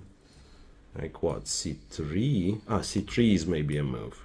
Yeah, c3 could be a move. If I don't do any of those, if I don't know, play some pass, then I'm completely lost after queen g5. Yeah. Makes sense. So I don't even know where do we have to stay. Maybe we go back to Luca Moroni. I think he played queen g6. His opponent went queen f6, and now Luca has to play queen to g5 in order, queen to h5 in order to keep the advantage. And again, and he did, yeah. So, and he does play queen to g5. By the way, Chigaev is next on on board 9. He's in a terrible trouble. They might be just lost. Might be just lost, and also in a huge time trouble. So I'll show his game as well. That's, complete domination, 96. And he just captured. White captures back. It's such a terrible bishop on d8. Goes king g7. I'm almost tempted to say let's go h6. You don't need it. In fact, this is the better move, like to take and to go bishop d5 and then double the rooks on the h file. But h6 might also be winning. So Chigaev, I have to say, got completely outplayed, and I don't know how it happened. Yeah, okay, here it makes sense to switch on the evaluation bar because it's almost fully white. Winning. Yeah, white is winning here. Completely.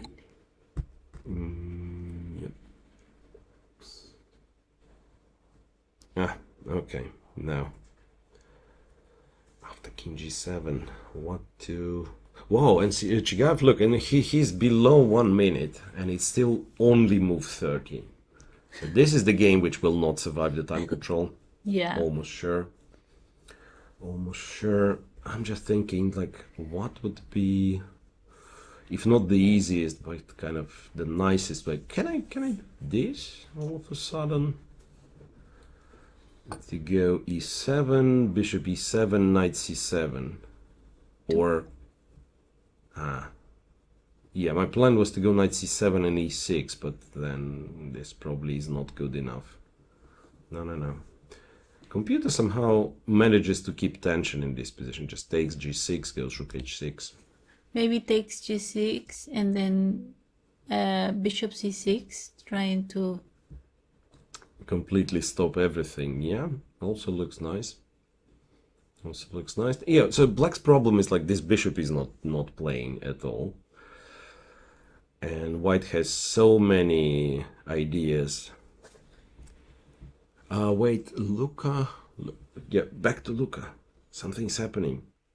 Something's happening in Luca's game. Queen h5, rook f8 was played by black, and I think Luca now played rook to g6. What's going on?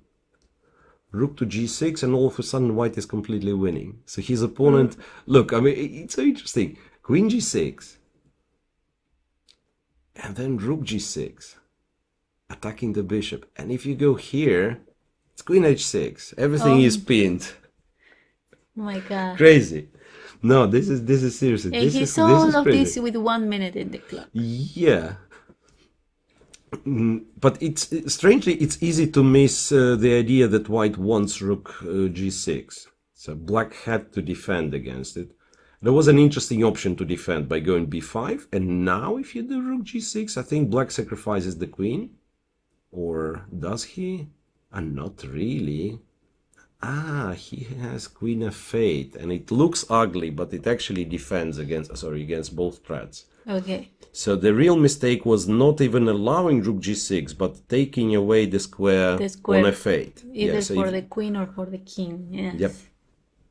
And now white is completely winning, and his opponent is also down to like 4 minutes. But moreover, there is no move for black now. Yeah. Again, it says like the best move black has is to go b5 and leave the queen under attack, which is not easy to do. Yeah. All right. Yeah. All of a sudden, like in every game, something is happening, and then so like so exciting. Okay, it looks like Francesco Sonis will not win. On board 4, they've simplified it even further, and now I don't think white has enough chances to break through. Board 3, the game goes on and probably still around equal. Game 2 looks better for white, I guess, but they probably... Yeah, okay, let's check game 2. They are on move 39, so it's one more move and they reach the time control. And it is better for white, but not by much.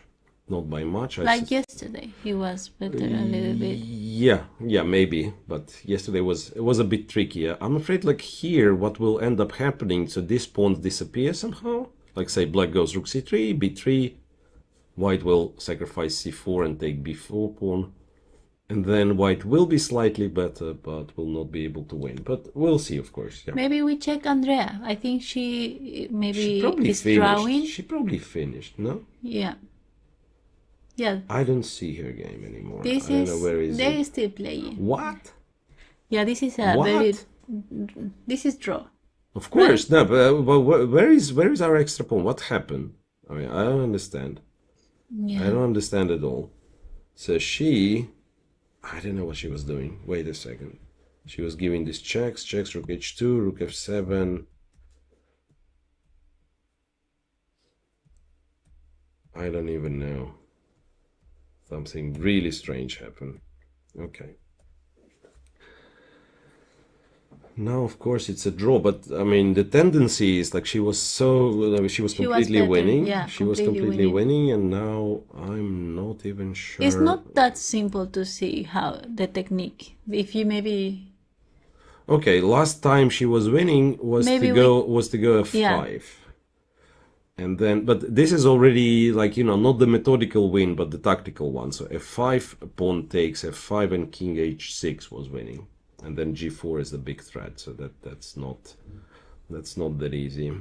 Check, and then check on h4, and only then takes.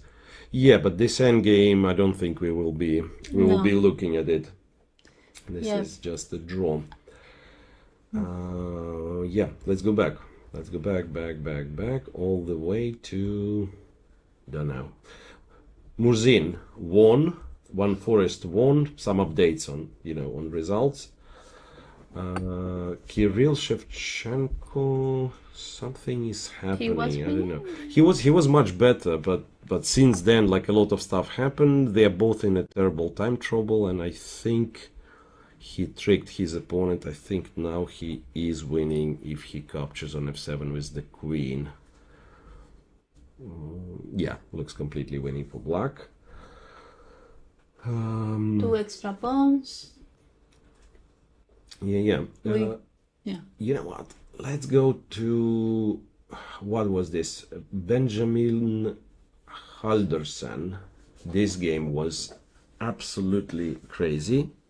Oh yeah, Rook e1 was played by white after rook to b8. Here again, just, I don't know what to do with this information, but computer says bishop e5, black was winning. Instead, bishop c3, rook e6, queen g5, queen e3, bishop b2, and white is thinking again, king d2 or king d1. Yeah. Anything, king d2 or king d1. They don't have time. No, nobody has the time now. Like everyone is in time trouble. All the games that are still in progress, one side or very likely both are in a time trouble. Luca Moroni has won. Some more updates. No results more. I think, well, Filoseev is winning. Darda won. Darda won long time ago. Darda. Yes. So here, king e1. What is going on? No, he went king d1. Check, king e1. So he's trying to run away from those perpetual checks. And white again threatening a checkmate on the last rank. So black is pretty much forced to come with different checks. Let's check. So if queen h4, king d2, queen h2, king d3, and white is winning. There is no more checks. And if queen c7, rook e8 is a checkmate. Yes. This is a problem. This h6, the pawn in h6 is controlling the king. And this is exactly what happened. So he already has played queen h4, after which the only way to stay in the game was queen c4, and he has already played queen h1. So now after king e2, yes, and after king e2, white is objectively winning. Yeah, white is objectively winning. They didn't make it to time. Yeah, move 37, and no, he doesn't have a move. He doesn't have a move now. Can, like, queen g2. Yeah, like queen h2, king d3 wins, queen g2, queen f2 wins. There is no. And after this check, queen f3. And eventually you're running out of checks, and if you trade the queens, white all of a sudden says, I'm an exchange up, Yeah. And this group of players is on what? And here, queen c4? Wait. Here, queen c4, I think the king is running here. And the bishop? And after bishop d4, king g3. Yes. So the trick is, after this check, the king is running to h3. Nice. And strangely, like, white doesn't have, let's imagine white to move, white doesn't even have, like, checkmate. White is threatening rook here. But it's a very, very, very powerful threat. And let's say after bishop f2, you cannot take because queen g4, but white is winning with this move. No, it's great. It's still, like, very complicated. It's easy to say, like, when you see the computer lines, So But weird. it's super complicated. Like with seconds on the clock, like Yeah. you don't know what's It has going on. 50 seconds. Yeah, you don't know. Like with black, you don't know what to do. With white as well, Yeah, and the thing is, when they get into time control, they will have enough time to realize. yeah, and to calculate everything. Yeah. Yes. So this is next, like few moves, super important. For now, white is winning if he finds kind of all the correct moves. By the way, if he doesn't play queen f2, if he plays king d3 now, I'm guessing it's immediately a draw. Queen f1, and you have to block, and this, and then checks again, and it's a perpetual. Crazy. Yeah, that would Ooh. be. Yes. He has to block 2 on minutes to realize. 3 minutes. Yeah. So queen f2. Lorenzo has to play queen f2. Kirill Shevchenko has won officially. The game is over. One Forest has won. Murzin. What else? Sivuk is still playing, but he's winning. He's winning. He's winning, yes. And I think, yeah, let's. I mean, we have no choice. We have to wait for these guys to reach the time control, right? Did Zach already finish? Ah, Zach, let's see. Let's see. The chess nerd. Just a second. I'll find his game. It's hard to recognize. He was so much better that. Now, okay, endgame. He's still winning, but he could win much. He could win easier, but that's okay. That's understandable. The good thing is he's still winning, and he reached the time control. So last move f7, f6. It's move 40. Black is up. 40. Yeah, so f7, f6, move 40. He will have an addition of half an hour. Black is up 2 pawns. Okay, a7 pawn maybe not so important for now. It would be much better on a5. But yeah, he's up 2 pawns and should be winning. Sack. So I want to go back to the top boards quickly to check. Yeah, so on board 2, just to clarify, I think they reached the time control. Yes, on board 2. Yes. Musart and Mikhailevsky, they reached the time control, and Mikhailevsky is thinking on his move number 41. And white is marginally better, so white is not like winning here yet. On board 3, Hushenbeth move 38, and again it was very quiet position. 5 seconds. Yeah, 30 seconds, and position is super sharp, so something is going on again. Did he play a move? He went somewhere. Queen e8. He played queen e8, after which white is winning officially if he finds the move queen g5. I don't know what queen it does. G5. Queen g5, yes, computer says +3. So it does something, I don't know what exactly. If he takes, if he takes knight g6 and it's almost equal, but queen g5 somehow is very, very strong. I guess, like planning queen f6. Yeah, I don't know. Queen f6, h. Yeah, queen f6, h6. If I can do, of course. Or h takes g6, maybe king g2, or I don't know if. Yeah, no, I mean it also can be, but first it's like black has to do something against queen f6 and h6, right? Yeah. And also e6 is hanging, and also with queen on f6 there could be some rook d7. Yes. White is close to winning. White's advantage is huge, but he has to find queen g5, which is not easy. Again, both on literally on 1 minute. Last minutes. Both on last minutes. So Hushenbeth, he was well prepared, but then somehow misplayed it. Oh, such a lot of sharp games. Fedoseev still playing, but they reached move 40 a long time ago, and this they will think a little bit. Yeah, there is no surprise. Like he will win no matter what. Darda has won. Moroni has won. Chigayev is still fighting, surprisingly. but probably also gonna lose.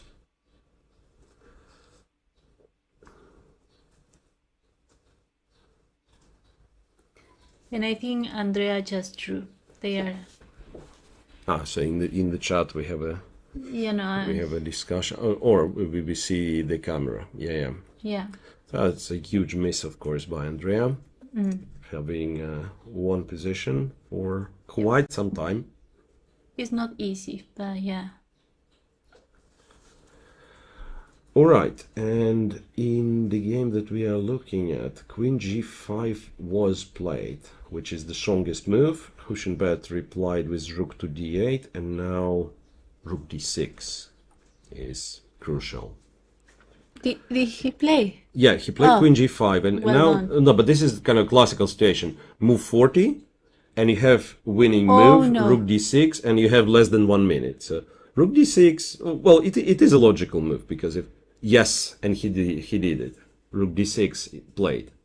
Okay. So now if takes, the knight's hanging. If you move the knight, I think, well, even stronger, bishop B5 and D7. Completely crushing. So Nicholas? Unfortunately, there are many games they are finished before or on time of the move 40. Yeah. Yes. Yeah, so this is... wait a second, so that's what? That's board 3, Parkhov winning, and he will be on 4 out of 4. I just realized, yeah, somehow I didn't get it from the beginning. He will be on 4 out of 4. He will be one of our leaders, if not the only leader, because the other games are quite likely to finish in a draw. Yeah. The other game of people on 3 points, right? And I think in most of the games, if not all the games, we should reach move 40 by now. So Mikhailev, I'm just checking the top boards. Mikhailevsky, they reach time control. Board 3 also move 41, an absolutely winning position for white. Yeah. This reached time control long time ago. This is move 65. 65. Move 65, and it can go for 100 Yeah. moves. And what do you think here? Is this a draw? It's a draw, yeah. It's a draw. So you would like to somehow attack the e6 pawn 2 times, but what black is doing is very clever. So he activated the rook, and he will always attack one of your pieces, like attack the bishop, give check, here, there. So should be drawish. Should be drawish. So that's here. Then Fedoseev is completely winning, and also they reach the time control. I think that's like move 55. In board 10? Board 10, which one? Board 10 is Luca Moroni against Miraya. No, but Luca Moroni won. Luca Moroni won thanks to this Rook G6 trick. Yes, I remember. Yeah, we don't Rook have G6 it was completely winning. We don't have the result yet. And I think we have to check this one. They also reached the time control. Board 12 that we were following, Lorenzo Lodici against Halderson. So there was like checks back and forth, and again, he can win, but for this he has to find Queen F2, Queen F3, blah blah blah, all these things. But he got to time control. He's got some time. So yeah, because it's a critical moment, so he has to. He will have to think now. So one last thing before we go for a break. One last game I want to check is a game of Sanan Sugirov. Here, he was in trouble, and he's in trouble. In fact, I think he's completely lost. So 2 minor pieces against the rook and 2 pawns, but white king is weak.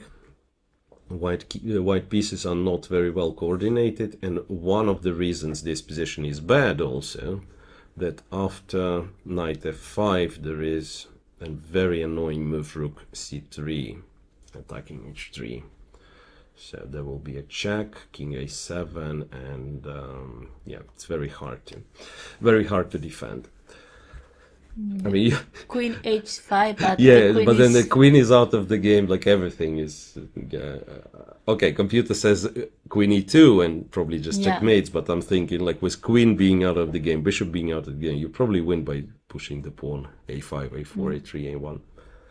Right, so this is a huge surprise. So Maybe we check like if he already played or not.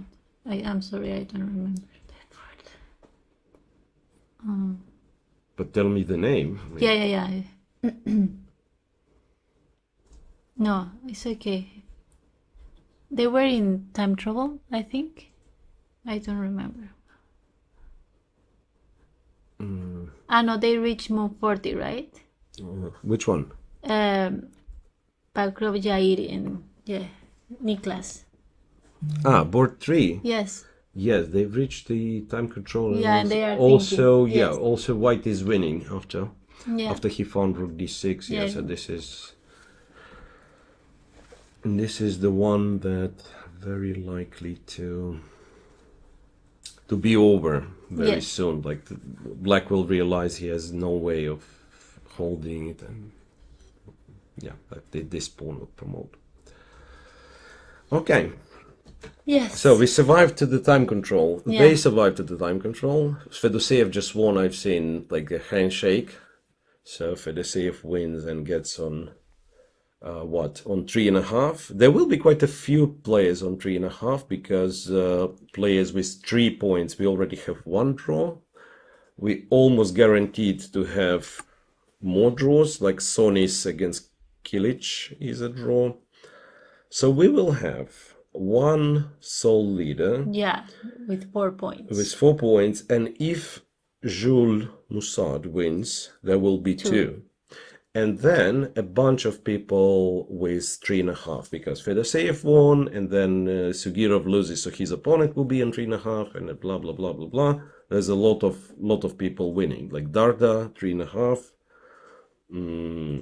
Who else? Luca Moroni 3.5, and so on and so on. So will be a very, very, solid group of players, leaders after round 4. We are not going away just yet, but we will take a break, right? We will take a break, come back, and at least look at the leading group games, wait for them to finish. Yeah. So stay tuned, guys. We will be back shortly.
Okay, welcome back. Round 4 is still in progress, and we are rejoining after a break, right after the players reached their time control.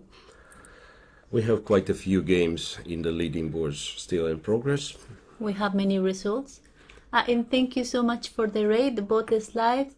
Well done for the games. Alexandra won and Andrea drew their games.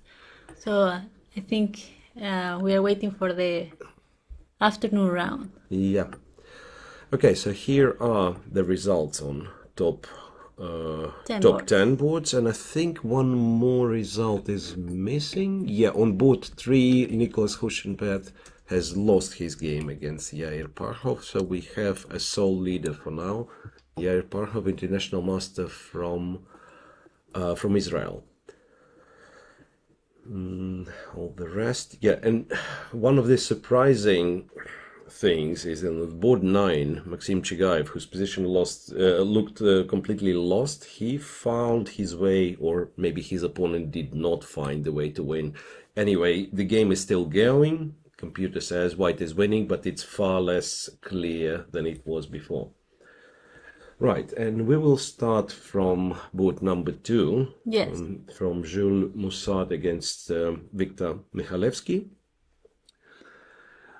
They are in an equal position right now. Well, kind of yes and no. Yeah, it probably is equal, but white is up a pawn and white is who is trying. Let's say if white offers a draw in this position, black would immediately accept. If black offers a draw, I'm not sure. Probably Moussard is trying. So now during the break I checked, and it seems that it's very attractive. Rook d2 is what black wants. So the question is, can you really stop it? Because say Rook d5, black is exchanging, going Rook d2, going Rook d5, and this is one of those positions. This is draw, but it can also last forever. I mean, this is the problem, because white is a pawn up, and he can still try, even though it's completely drawish, of course. So that's one of our nightmares, that something like that will go on. Board 3 finished. Board 4, this position didn't check for, or didn't change for a very, very, very, very long time.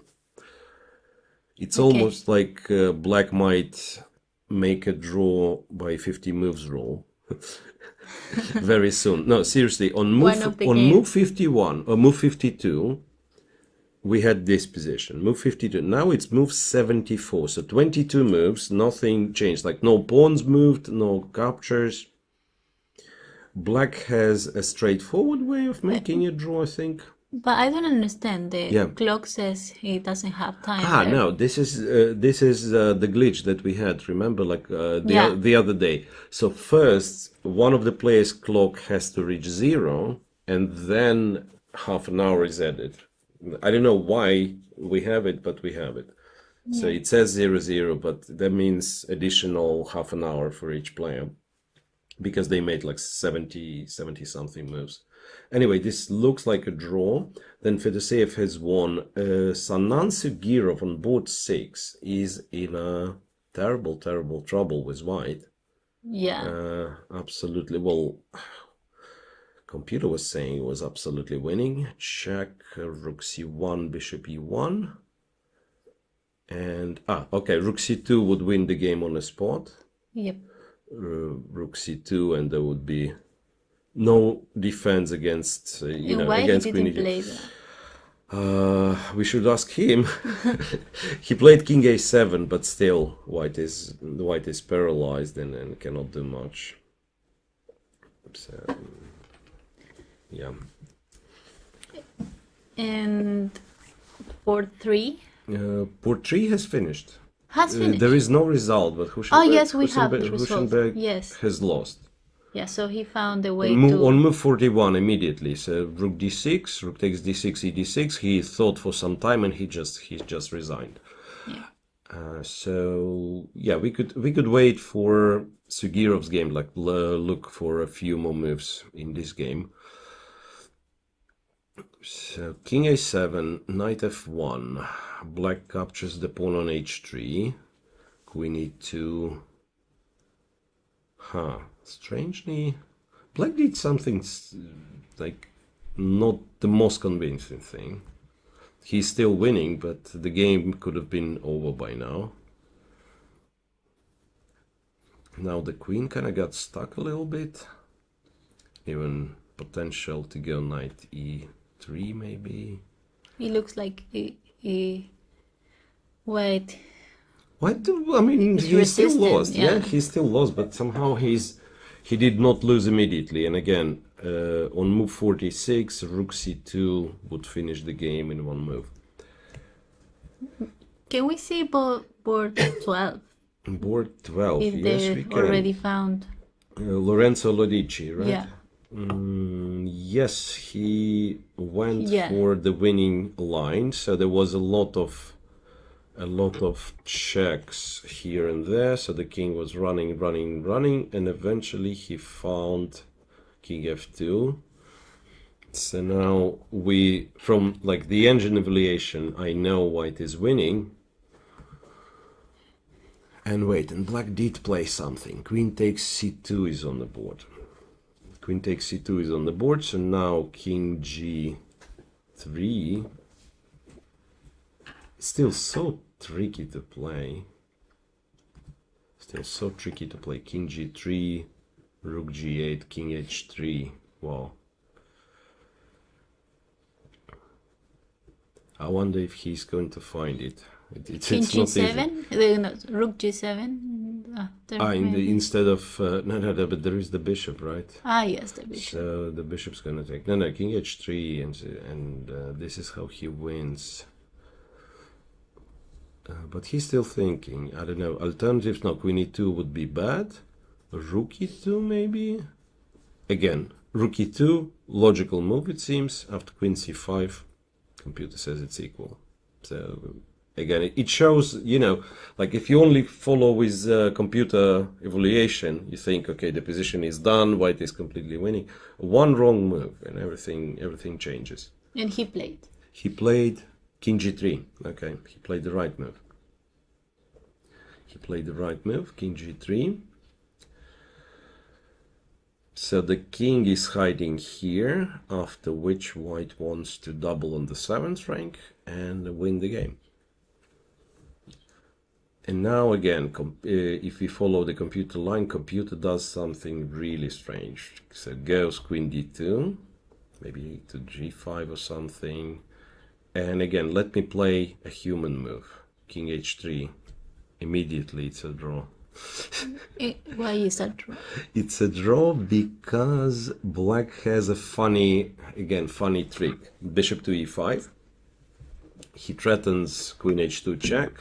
And if the bishop is taken, the rook no longer protects h6. So it's queen h6, king somewhere, rook g8, and now I have to block with the queen and so on.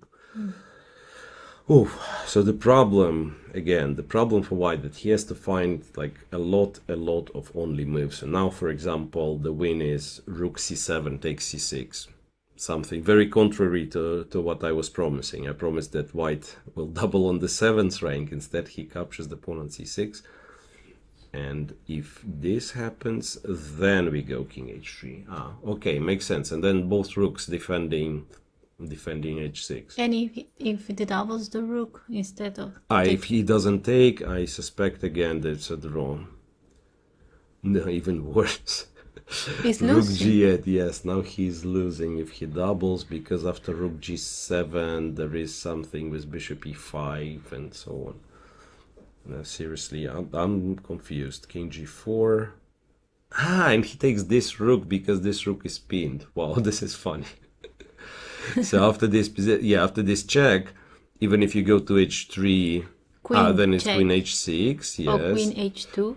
Or queen h2, yes. And after king g4, the g rook is pinned to the king. And that's why you can take the other rook. But it's very easy to blunder any of these lines. It's seriously, it's a very, very, very tricky line. Yeah. Rook g8. Okay. Played rook g8. White goes king h3, logically. And now the question is, what do you do? Queen d2, let's say. I cannot play f6. I almost played f6. And this is covers this fixed rank. It's just checkmate in 2, yes. Just blundering checkmate in 2. So again, after queen d2, white has to play this move, which is far from being obvious. Yeah, it's not obvious. Yeah, like because you are thinking you want to checkmate. Yeah? 7th rank, not the 6th rank. Yes. Yeah. Incredible. And he played. He played king h3, yes. And now it's his draw. No. He's winning, but after queen d2, and queen d2 is also played. After queen d2, I'm not sure if it's the only move, but one of the moves that win are actually rook takes c6. So let's go like this. We don't want to move the king, right? No. We cannot move the queen because reasons. There is nowhere to move the queen. Where? If we move this rook to e7, we are checkmated, right? Okay, if I take with this rook, I lose because bishop e5. Again, bishop e5. Yeah, bishop e5. If I don't know. If I pass, I lose because bishop e5. So bishop e5 is a threat. Finally, I understand something. Bishop e5 is a threat. And to stop this threat, I need to take the pawn, not because I want the pawn, but because after bishop e5, rook e5, I have the other rook protecting h6. Okay, at least something is clear in this position. No, but it's incredibly hard to play this kind of stuff. And the king on h3, for those of you who just joined and wondering why the king is on h3, because it had to run, but originally in this game, this king was castled long. Yeah. And it had to run like all the way from c1 to, or even b1, I think at some point. If I'm not wrong, black was a little bit better. No, black was better at some point, much better even. Yeah. So it was a crazy game. It was a crazy game. The king, yeah, not only was castled long, it was also on b1 at some point. And guess what? It was hard for me, but apparently it's not hard for Lorenzo, who captures on c6 with the correct rook and is winning. Well played. Bravo. Rook takes c6. Now... and now, since this pawn is protected, we free the e6 rook, and the next move computer is playing in many lines is rook e2, rook g2. So, in fact, we are not playing for the checkmate with white, it's just but just defend our own king, and then win on material. Okay, so this is, well, winning for now. This is winning for now. What else can we check? What else can we check? Maybe we can check. Okay, a couple of news on board 4. The game finished in a draw. Francesco Sonis and Eray Kilic. That's the final position with only a bishop for white. And on board 2, we've reached this terrible endgame, which is absolutely drawish, but as I'm saying, like, white can play this almost forever. Yeah. White can play this almost forever. And honestly, there are some ideas. It's not like, it's drawish, of course, but let's imagine white somehow gets the bishop on d4 and then puts the rook on b7, and it will be not easy to defend this guy. Yes, if, let's say, if you drop... Oh, sorry, it's white to move. Just a second. I'll show some, it's white to move because the rook is hanging. Okay, I realized. Let's say this, and somehow you get this bishop to the long diagonal. Let's say black is cooperating, bishop d4, and it starts getting problematic. And there is also like threats of attack the 5th rank. So it's not as simple. Okay, I played a few stupid moves, but I didn't blunder a rook with black, and all of a sudden black is in a serious trouble. and the computer was saying drawish like 3 moves ago. Rook b4. Rook b4 is also the same thing. Actually, he wants to start with putting the Yeah. bishop to d4, then Maybe maybe go to B2. b2, and then to rook to b7, something like that. Yep. So this will last for a very long time. So I suggest we check every other game possible, and then decide what to do with this one. Yes. Then we will decide what to If do. you want to watch any specific game, you can let us know, and we Yep. can take a look of the game. Yeah, and I suggest we check board 6. Sugirov against Paul Walton. Yeah. So Paul could win earlier on, but still his position is completely winning. So he chose To push the pawn. to push the a pawn. Yeah, white was tied down on the king side and therefore cannot really do much about black advancing the pawn. Yeah, he just stopped trying to checkmate, and now he's going for the promotion. So Yeah. I'm curious if black plays a3. So it's not very clever to allow queen c7 because then white will threaten a perpetual check from a5 and d8. And to exchange the queens here is not a very good Like idea. queen b6? No, I mean like if I try to stop the perpetual with queen b5, for example. No, it's fine, of course. No. It's the best move in the position to go queen b5. So And that's after good. queen a5. Oh, we just trade. Yes, So because just the king is trade, really far away from the pawn, right? Just go here, and even you cannot even give the bishop for the pawn, right? So we control c3 and next move a2, next move a1. Yeah. So this is easy, but even stronger is not to play a3, but first to go rook c1, taking control with c7 square. And then white even doesn't have the trajectory to get to a5. Okay. Because we will need to move the rook sooner or later anyway to push the pawn, right? So that's why, like, first moving the rook, controlling c7.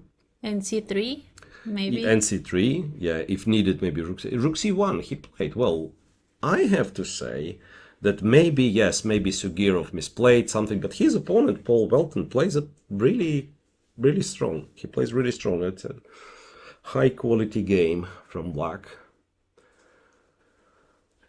But this is group of people on 2.5 out of 3. So Yeah. even if he wins, he's not joining But- the leader. Both are grandmasters. Yeah. He's a grandmaster Yes, as well. yeah. I thought he was an international master. He's a grandmaster as well. Okay. Then what else? On top 10 boards, we have a lot of games finished. Chigayev, board Yeah. 9, I Board think. 9, Yeah, board exactly. 9. Or Bronstein with white against Maxim Chigayev. It was a game that we thought will finish a long time ago, but somehow black Still. black managed to stay in the game. Yes, so white is winning, but it's very, very tricky now. So black pawns are running. Black plays king h7, kind of disturbing the rook. So if rook g5, of course, he will go back to h6. He wants this rook to leave so that then the rook is not behind the g pawn, and then we'll move forward. So king h7. Computer says something like rook here, and I don't understand honestly. If f3, somehow he manages to regroup. Knight c4, knight e3. But it's almost as you will have to win this game one more time. Knight e5, super tricky. We could go a little bit back and see where Because white has missed. a piece up. No, but white. It seems like white missed some easier win. Like here, for instance. So he took, went rook h6. Takes rook on h8, knight c7, correct. Rook c5, knight d5. According to machine, had to... nice. He could go check here. And then you have two choices. If king g7, that wins white a time to give a check with the knight. If king g8, you go bishop d5. and you defend the c4 pawn. And Because you threat e7 a is discovered threat. check. Yeah, Very nice. and if this just knight e8 or knight b5 or that knight b5, I like knight b5, even though it drops the evaluation, but after knight b5, this is not moving. This is not complete paralysis. It's absolutely complete paralysis. All right. So after king h7, rook f8 is on the board. And now, before move 40, Chigaev was in a time trouble. Now it's clear that his opponent is somewhat struggling to convert because he's down to like 3.5 minutes. And this is not easy. On short time, you see this like, black pawns running. Yeah, and it's you so start scary. you Yeah. start seeing variations where they actually promote. And they are pushing the Yeah, He's pushing. f3. Why not? Just go f3. Again, if we look at the computer, it says white is still winning, but like without having the evaluation, it's actually quite scary.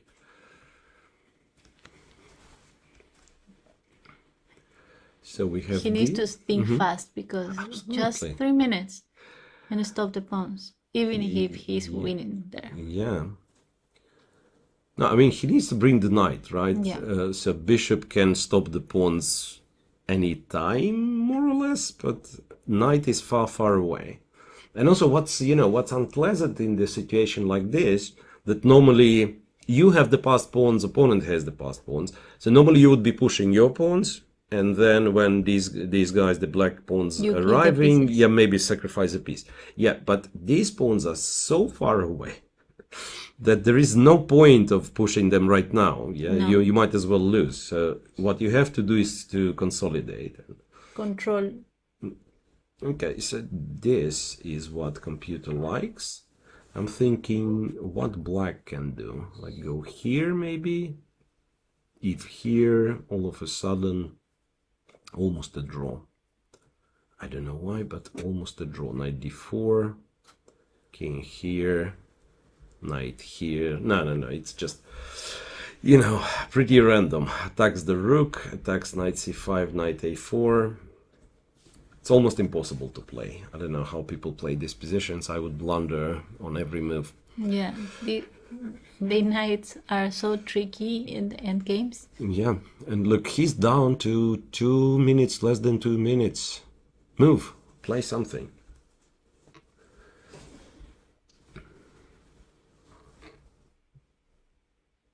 Yeah. Play. What? 130, 140, 130, yeah. And it's not like there is something. Okay, let me again.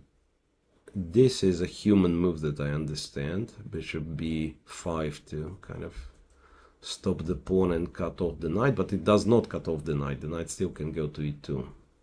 Yes, that's why you bring the white knight first, because the rook is fine on f8. It stops the pawn. And he went knight d5, not knight c4.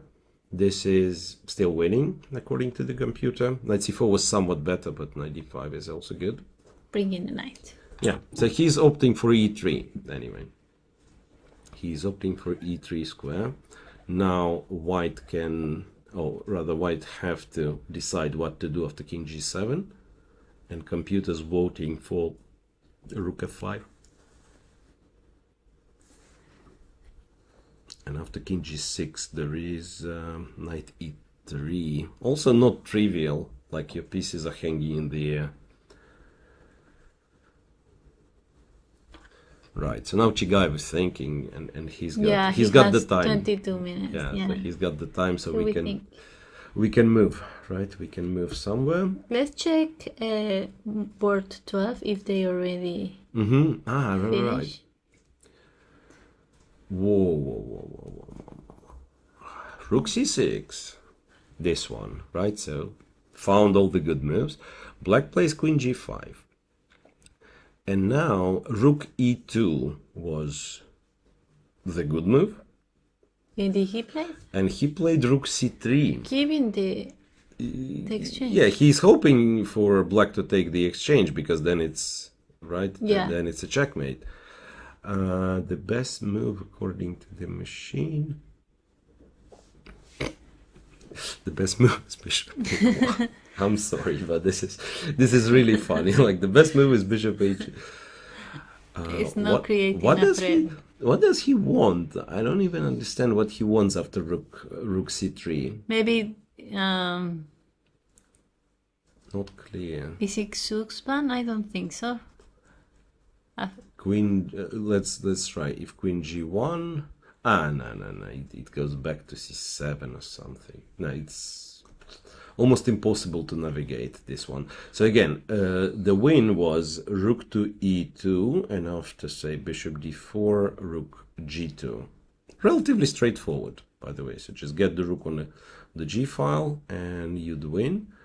And if bishop f6, threatening a checkmate. Okay. I'm saying straightforward, but rook f6, queen f6, and rook e6, and to understand that white is winning this is not easy, seriously.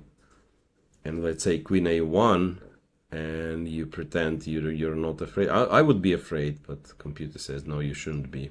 It's incredible how this king on h3 almost checkmated. Like the moment there is a check, or this check, or something, checkmated, and black cannot create a single threat. So that's why. Okay, that makes sense, because computer was saying, okay, rook e2 and white is easily winning. But now I thought, what if bishop f6, threatening checkmate here, threatening checkmate here, and then yeah, if you have to see this and back to e6 and then f6, now it's almost impossible. Almost impossible. So super tricky game. We could check Zach, the only streamer's board that is still in progress, I think. Or it was in progress during the break for sure. Yeah, I think he's still, probably. I'm not sure. I'll check it right now. No, he won. Yeah, I mean, it's not. No, I'm fine with him winning. Just know that the game is no longer in progress. So, move 40. He played f6, and looks like he had no problem converting after that. So brought the king in more active position, offered the trade of the bishops, and like if you trade, then the d pawn decides, activates the rook, bishop e4, d3, king d4, went all the way through. And his opponent even blundered. Yeah, the opponent even blundered the exchange. But it's here, like if you give a check, I think just go in with the king, and then this and this. And not only the bishop, but also the king will be lost. So it will be a checkmate. The streamers finished their games. So streamers scored 2.5 out of 3, and could score 3 out of 3. Again, Andrea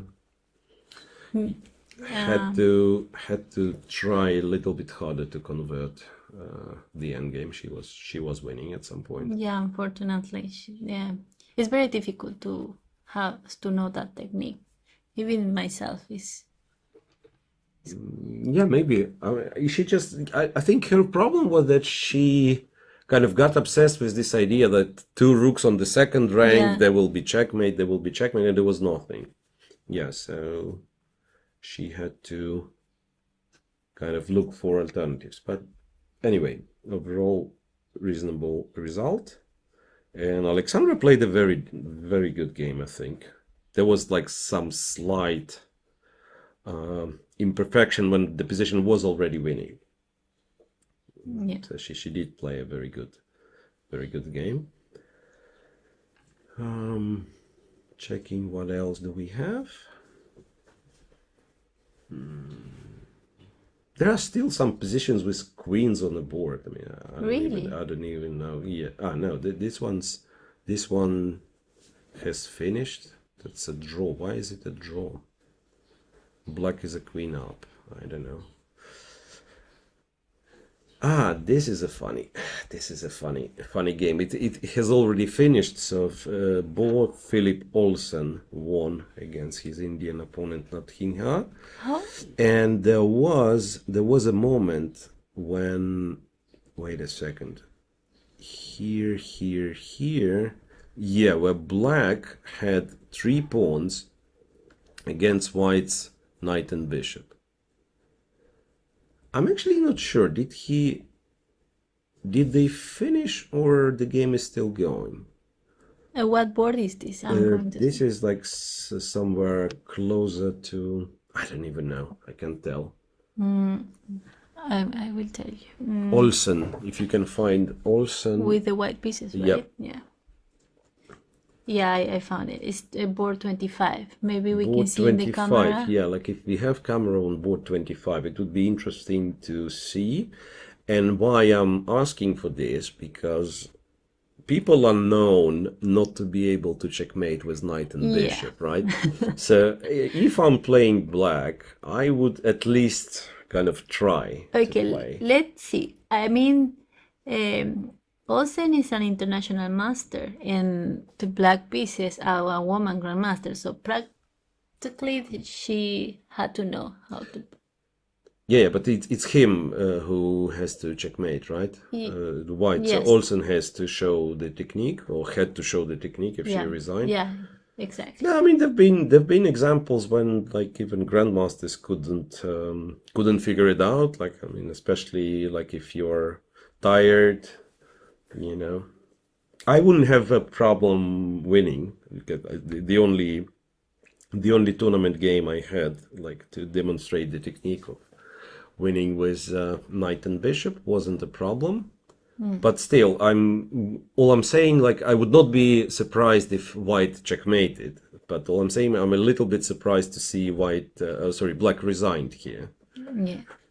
So trusting her opponent, kind of that. I believe you. You know how to checkmate.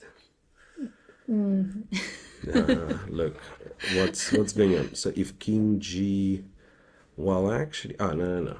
So it was winning all the way. It was winning all the way. We just don't know if the game is really finished or. Yeah, Yeah, it's an empty board, 25. Thank Thanks. you. Yeah. Thanks for showing us that the game is officially over.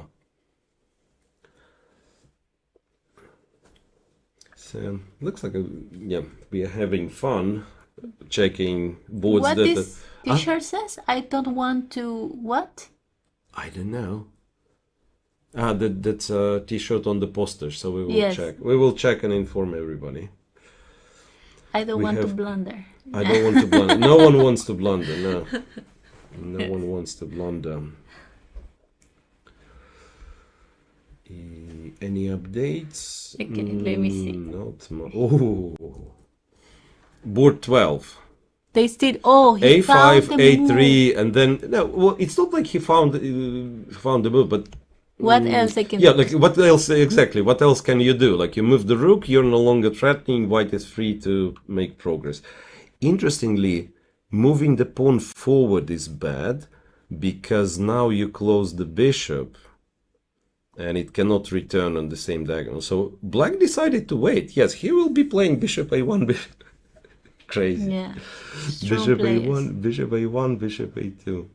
Aha, and then one of the winning lines would be to go to E3 and again allow bishop F6, and in this case the only winning move is rook takes F6. Crazy. Yeah. And they are getting low on time again, almost like from one time trouble to another. Yeah. Benjamin just have 4 minutes.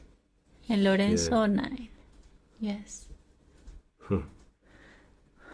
Well, the trick is like you either find the winning combination, which once again I repeat would be to allow bishop f6 to take, to go rook e6 and push the pawn the next move, or I don't know if you can make progress at all. Like if you don't see this idea, he went to c3 to stop bishop f6. So he thought bishop f6 is too dangerous. If you don't see that you can allow bishop f6, how do you even win? Like the rook has to stay on the 6th rank to defend. Okay, if I move the rook, let's say on a6, just to see. There is also something with rook f8. I don't know. Maybe c6. Maybe let's double the rooks. So I pretend I want to go rook c8. Maybe this is winning.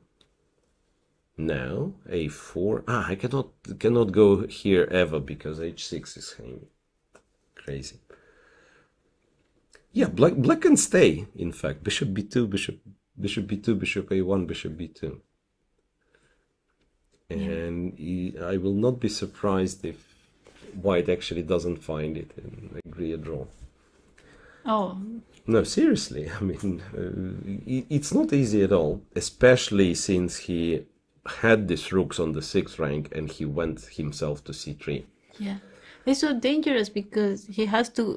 The queen is defending everything Too very many, too well. many squares, right? It's like I the mean, king is almost almost getting checkmated. checkmated. Yes, and No, but if you think it's a unique position, so a lot of pieces on the board. This guy is not moving. King h2, queen h4, black wins. The queen is not moving, defends too many things. This rook cannot leave the 6th rank because the h6 pawn. So it's very hard to move for white. For black, kind of the same thing. the If you bishop. if you move the rook from the g file, all of a sudden no checkmate threats and white finds something. You cannot move the king because it's in the corner. You don't have good square to move the queen. You cannot take the rook. You cannot take the rook because it's a checkmate. Yeah, so you move literally the bishop from a1 to b2 and you're waiting. It's crazy with the board full of pieces. Yeah. They are asking if there is 2 rounds today. Absolutely. Yes. Today we have double round. The next round is at 4 p.m. So there is not too much time for the players to rest, eat, and prepare for the next round. Also, there's not too much time for commentators to rest. Yes. So yeah, 4 p.m. it's our time here in Sardinia. So adjust to your time zone accordingly for the next round. The hint is it is 1 hour later than usual. So usually we start here at 3, but because today we have double rounds, the second round will start at 4. So our coverage for round 5 will start 1 hour later than usual afternoon broadcast. Okay, and nothing finishes. This is no. Finally, we are getting some results. Sugirov has lost. Sugirov has lost, or rather, his opponent has won. I believe like his opponent deserves sort of full credit. So in this position, he could do. Think he could do whatever he pleases. He decided to simplify like that. Yeah, and go a3 and go a2, and then the king is coming closer to b6, b5, c4. Black is winning. So that means on the top boards, the only game we have is board 2, right? On the top boards. We have board 9. Still. Board 9, Maxim, exactly. Maxim right. Against Bronstein, yeah. Chigayev with black against Or Bronstein. Yeah. And you know what? As we said, it was reasonably easy to misplay after king d2, king g7, and knight d4. Now, if Maxim plays knight d4, computer says no longer such a big advantage for white. So white is still better, but somehow it's very, very marginal. It was +4 for white, so like dead winning. And now it's less than a pawn, and he has to go here, and he has to allow this pawn to go forward, which is like crazy. And then the other pawn, I mean, I'm probably not doing it at all. Like if I'm playing white, I don't want it. I'll probably accept a draw because you can lose as well. Like pawn on f2, pawn on g3. You have to be very precise and yeah, like if seriously, like if I see something like this happening, that my opponent can go f2 or g3, and I have to calculate all this. Oh no. And there is not enough time. Look, and he's on 1 minute. Absolutely, he's on 1 minute. Yeah, and wait, crazy. And Chigayev played something else. He goes knight g3, after which it's not very good. It's your knight is blocking the pawn. Yeah, pawns. Rook f4, and then wait a second. Rook f4, f2. This is I'm just reading the computer line. Rook f2, knight e4, king here, knight takes, king takes, and rook b1. Maybe this is enough to make a draw, you know, before rook a1 Getting wins this, yeah. It could be enough to make a draw. Even though the pawn is getting far, but black also has the pawn and maybe runs with the king, who knows. So anyway, this game is anything but clear. And again, let's not forget white is below 1 minute. Yeah. So anything can happen. Yeah, 40 seconds to make a move. I think he just played, yeah, he played on the camera view. I see he played rook f4. The question is, can I do something else? Can I do like knight h5 or... I almost want to play knight h1. Knight h1, f2, g3. No, this is probably terrible. Yeah. And knight f1? Knight f1 check is not bad. King d3, but again, the knight in front of our own pawns, yeah? Yeah. So computer given this one, knight f1, knight h2, but I don't know what it does. So white all of a sudden starts running in front of... I know. Again, strange stuff. Okay, he just played. He just played... Ah, yes, he didn't play f2. I'm almost sure like he's trying to win. Because his opponent is down on time. So he's trying to win. So he gets the knight on h5. Now, if we believe the computer, rook c4 is winning. And don't ask me why c4 and not any other square. Yeah. Rook c4, g3, knight e3, f2, and... so we put the rook behind the g-pawn. King goes wherever it goes, say f7, f8, even computer is not sure. And then we go bishop b5. So these two guys stop the f-pawn and the rook is behind the g-pawn. And this is how... Wait, but... g2 you just take. Yeah. Okay, makes sense, but also doesn't make sense. Because it's very hard. And he went rook d4. After rook d4, g3, it's allowing... we are back to almost equal. I don't know what changed. It's getting close there. I don't know what changed after rook c4. I think it's in... Oh, well. In some positions, maybe you needed rook to the first rank, yeah, which you don't have with the rook on d4. Maybe that's the reason. But again, if we are kind of looking at this game from White's perspective, he doesn't have the time to figure out what exactly the small difference is. Super sharp. Yeah, and also I think Maxim is playing fast because doesn't want to give the opponent time to think. Just 1 minute to make very precise moves. Yeah, no, exactly. That what he's doing is very unpleasant for the opponent, for sure. Playing fast. So after rook d4, now he takes his time to calculate, and then we'll find some few moves, and we'll go for it. And a little update about board 2, by the way. Okay.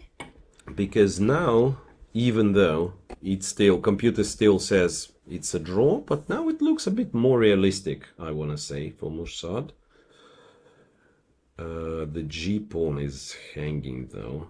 So I'm almost like, I want to say that White is about to win the h5 pawn, no?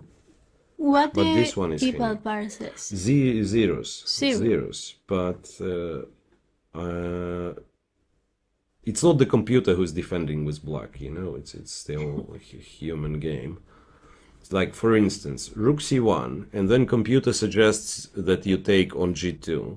But are you sure that like you want to make kind of to make this draw, right? I mean, are you sure that you want to make this kind of... I mean, the bishop just goes somewhere, and it's rook and bishop against the rook, right? So it's a draw. It's a draw, but like, how many people are comfortable defending it? I'm not sure. I wouldn't be, even though I know how to make this draw, but it's actually tricky. And there've been examples, like even strong grandmasters losing in a practical game. So all I'm saying, it's not as easy as a computer tries to present. But again, let's go back to board 9. Chigaev, of course, it's a much more tense position. And again, look, these pawns, f3, g3. something's going to promote. I feel like, I don't know, I have this feeling that black's going to win this one. Yeah. Computer's giving a funny move here. What? Rook g2. And that's why you had to have the rook here. So now rook g2 and black, and white cannot take, because then this pawn actually is promoting. With the rook on c4, that would be rook c1 resigns. Now it's actually black who is winning. Crazy. Chess is tricky, but at the same time, how do you find rook g2? It's not easy. So the line goes rook g2 and then something like king c1. King has to defend the pawn on b2. Yeah, like king c3, rook e2. Yeah, that's nice, disturbing this horsey. And it's already equal, according to the machine, because in a variation like that, what computer is doing, it defends the knight. He needs the knight to stop the pawns, and then black takes the b2 pawn. And the moment black takes the b2 pawn, it's probably a draw. Because all these guys will win black a piece. And yeah, the remaining white's advantage will not be enough. But he seems like he has to find rook g2. I'm not sure if the other moves make a draw. I'd say f2, we are back to white being winning. Yeah, because bishop b5 controls. Yeah, check or bishop b5, or check and bishop b5, and actually transposition, yeah? Check and bishop b5. So rook g2, wow. Okay, if I do something else, if I go knight f6, for instance, lost immediately. Very good. Because this, and I kind of run into, I don't have normal squares, so I would love to go king g6 and support my pawns, but then it's this check, and knights are tricky animals. Yeah. Horses here, yeah. Knights. Knights, horses. So Chigaev, he was kind of looking comfortable on the clock, but now he's also down to like 5 minutes. And has to find the only move, which is rook g2 check.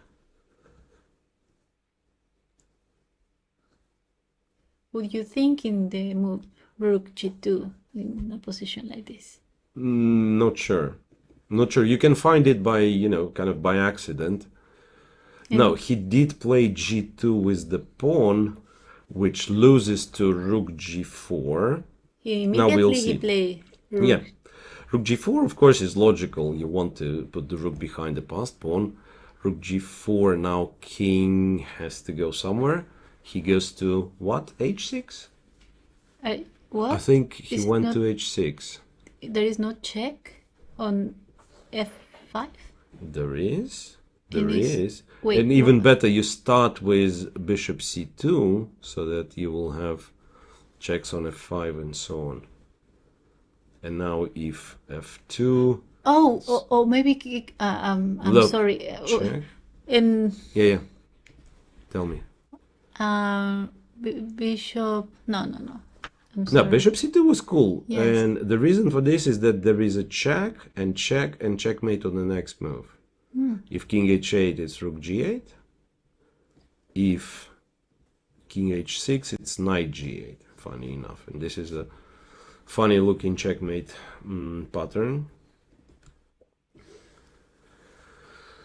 So 5 minutes for Chigaev and bare seconds for his opponent or Bronstein. Now bishop c2 is winning. Knight f5. Your move is also winning. Knight f5, king h7. Then continue with bishop c2. Did he play? Now he's down to like last 15 seconds or something, and he played bishop c6. Wait a second. What's bishop c6? Well, perhaps still winning, but that's super sharp. Bishop c6. So if f2, bishop g2, you have to play. No, that's crazy. He made a move with 11 seconds on the clock. Made a move with 11 seconds on the clock. Now, I mean, we cannot leave. This is such a sharp game, because the things are happening in the other games as well. Like on board 12, our game that we were looking was still in progress, and then Yeah, board two. I'll just check if there is a draw on board two. I'll tell you, but Yeah. no, for No, now, for for now it's now they fine. are still playing. Yeah. So we stay with this They one. are asking if Yeah. bishop c6 is a blunder. It's hard to tell what I mean by this. It does not give away the win. So white is winning still. So it's not the best move. The better move would be one of our lines, knight f5, bishop c2, or bishop c2 immediately. But at the same time, bishop c6 is very logical, how to say it. Like, you want to attack these pawns, and you probably go after this line. Bishop takes g2, and in this case... You don't have, like, 5 minutes to think in the checkmate or all everything. You need to make so that's moves. bishop c6 is what you play with, like, maybe seconds on a clock. You just bishop c6 to stop the pawns. This is like really easy to understand. And also it could be that he was planning to play bishop c6 if black would go somewhere else, because black, let's say, could go king f6, and then you don't have these checkmate ideas, so you still have to make a move, right? Okay, after bishop c6, Chigaev just played something, and I don't see what it was. Knight f6. Knight f6. Attacks the rook. Attacks the rook. Now, knight f5 needs to be played. Clock is going down. Yeah, again, 20 seconds left. The move to play is knight to f5. Wait a second. If I don't play knight f5, if I say go to g3, it's draw immediately because rook b1. And then knight g2. King c2? Ah, no, g1 then. Oh. He's threatening g1. He just check? Yes. Knight f5. He did play knight f5. So knight f5 is a strong move. I don't know why. Ah, I know why. Because after king h5, rook g3, this is a threat of checkmate. This is actually a threat of checkmate. Okay, this is and happening. He did, yes. He did play it, rook g3. He did play it. And they are changing of the scores. Yeah. They have to get the extra score sheets. And this is, this is a bit annoying, I have to say, that you have to write down the moves at the very end on 30 seconds. Yeah. I do it at the end, or just put I don't know, the initials. So after rook g3, he did play rook f1. And now, in order to win, what you do is you have to take on f3. No other way. Rook f3, and now you have to go knight g7 because the knight is hanging. So it's some weird looking tactic, almost like Pichot yesterday, like some knight is far away. I think he did it. He didn't do this. He gave a check on g7 first. He did give a check on g7 first. I don't know if it's any different. Now, yes, it is different. Because you go here, now after bishop f3, rook f... after bishop f3 there is no check, and he can play g1 queen. Yeah.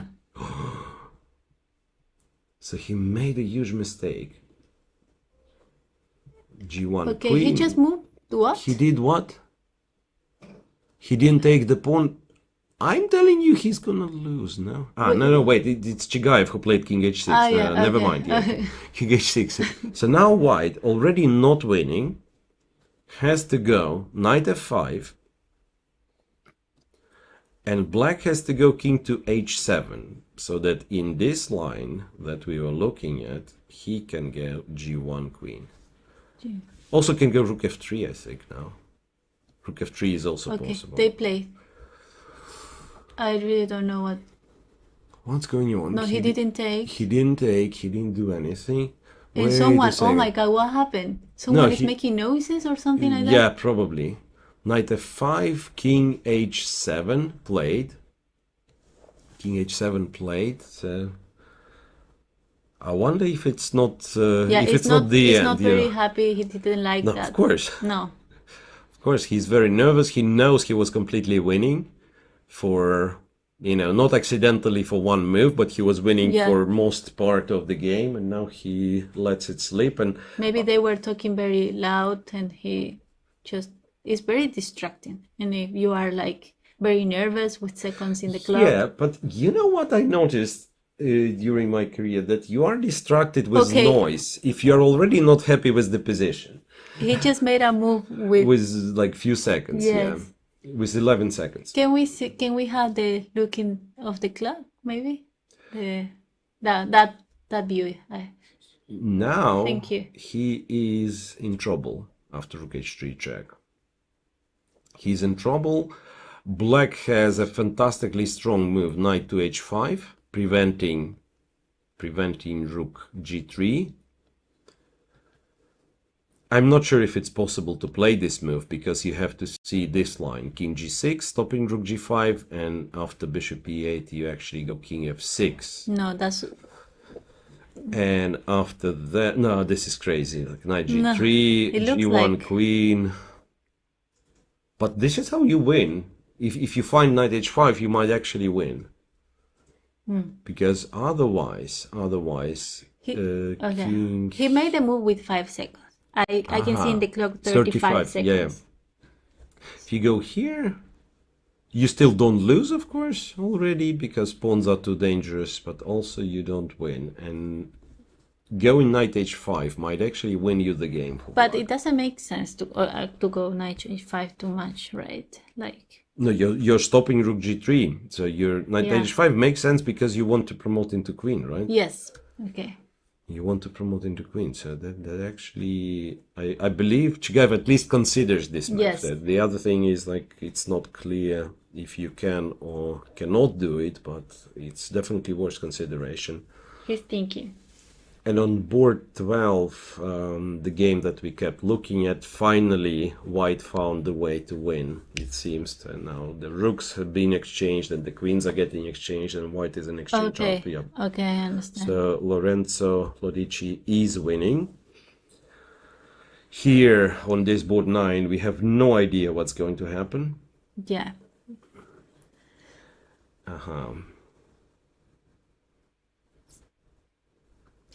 Maybe he saw it. Everyone has to stay until this game finish. Yeah. And we have to stay until this game finishes, absolutely.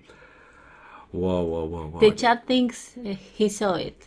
Yeah, that's the moment. I mean, to make difference between king g6 and king g8, you don't need to spend like 2 minutes, 3 minutes. You just decide, okay, this is the one I'm playing, and I go.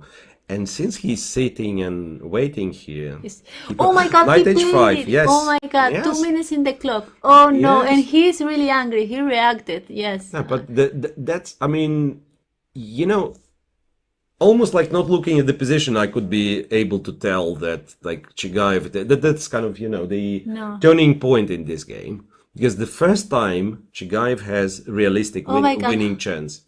I want to see the clock. He's going to win. Yes. I'm oh my God, betting. I'm betting. he's 7 going to seconds, 6 seconds, What? 5, What? 4, 3, 2, 2. He took the knight. He took the knight, of course, yeah. Took the knight. So now king g6.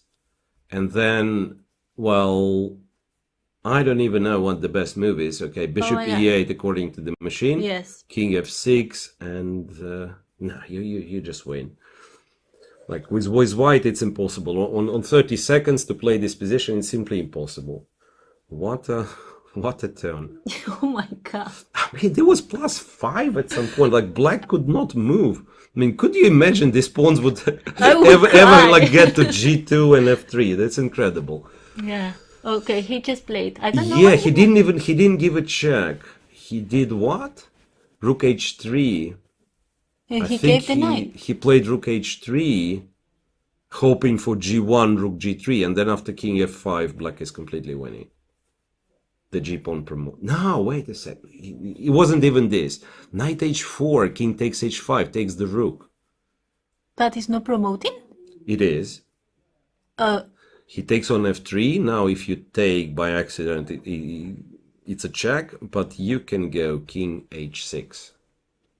Can go king h6. And he did. And he did it. King h6. Next move, you take the knight, and that's it. Well, White can go knight g1, rook g1, take here. And try to play with the 2 pawns. And try to play with 2 pawns. And actually, once again, white is unlucky. He's one move away from a draw because he could, if the king is on c2, he goes king b3, there is no check, and it would be a draw. But king c2, there is this silly rook c1 check and then promotion. Yeah. Crazy. Like Bad it's some, luck. yeah, I mean, one could say like you should have played better, but indeed, Oh my God. and he did go knight Oh, g1. and with again 2 seconds in the clock. Knight g1, Jesus. you take on g1, yes. And bishop takes. Yeah, you should take bishop g2, rook g2, king c3. But yeah, this should be easy. This should be easy. I mean, a4, just go king f8, a5 here. And white's problem is that it's either king stops the pawn or you go too far, then it's rook g6 1 and second. rook a6.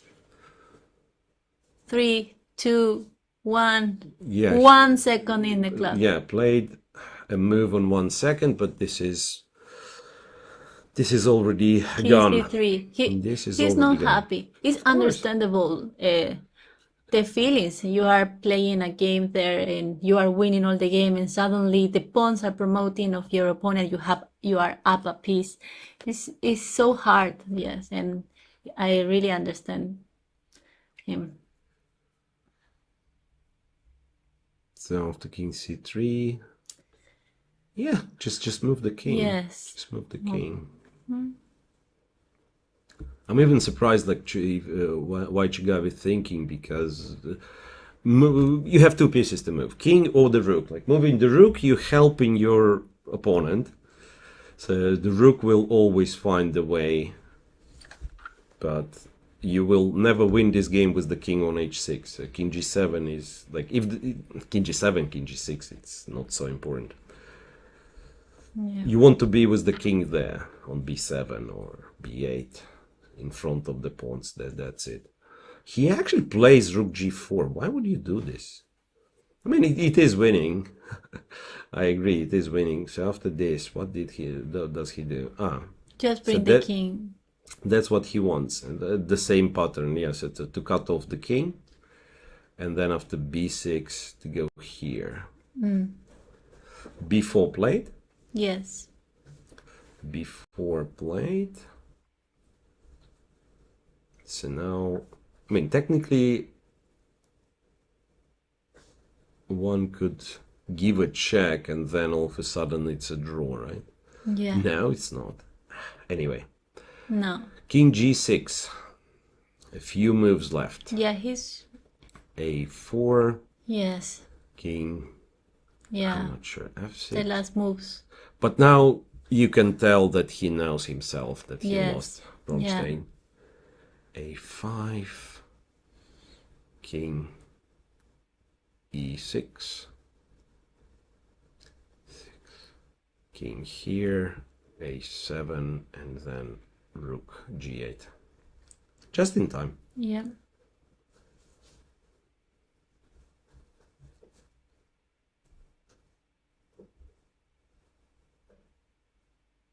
Okay. I don't even know what's going on board 2. It's a drawish position, but they keep playing. Yeah. Okay. Again, 20 seconds. No, it's not. Now it's more than a minute. He played a few moves in a row, but now, yeah, all the time in the world cannot save you. And board 2, yeah. So all the drama clarified on board 9. Chigaev is winning this crazy game. That the least probable result.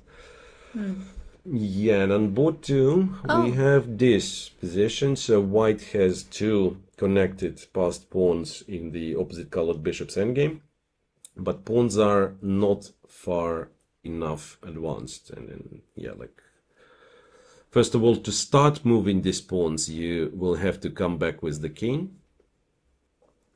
So I'm not even sure what Musad is playing for. Like, black can literally just wait with the king on like f7 and stuff.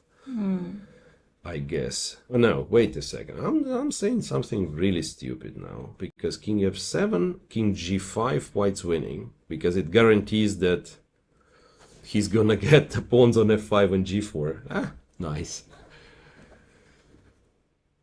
What? What is being Ah, so played? he's waiting with the king on f6. He's going bishop d1, bishop what, a5 and bishop e2. Wow. So this is almost like a study. Yeah. So waiting with the bishop on d1 and e2. Did he resign? Chigayev, Brunstein, Chigayev. No, I mean they're making moves, but I think that there is not much White can do. He has to come to terms with himself because, of course, it's a very, very painful loss in the game that he honestly deserved to win, like the way he played the first half. But then it was just not precise enough at the very, very end. Okay.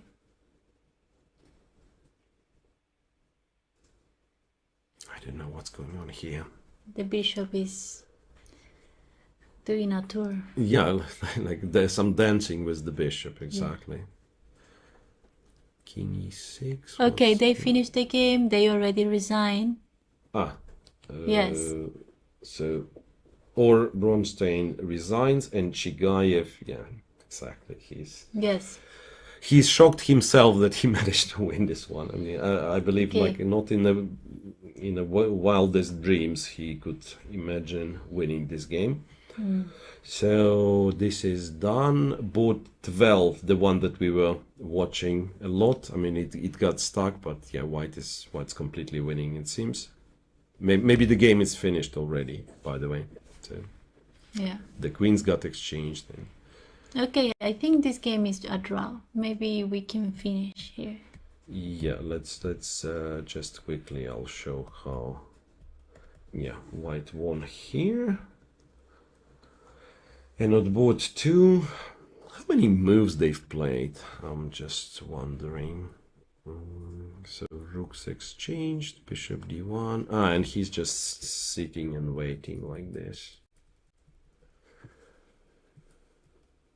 What? No. This is my analysis. Yeah. Never mind. This is the real position. King f7. No, king f7 is. Why doesn't it update? I don't know. It stopped updating for me. This board has stopped updating. Wait a second. Is it still a draw? This might be the big question for me.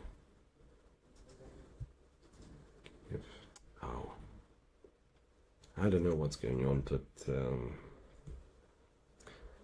looks like an error with the PGN file. I cannot get an update on position. So the analysis board that we have is not correct. It's not the real position.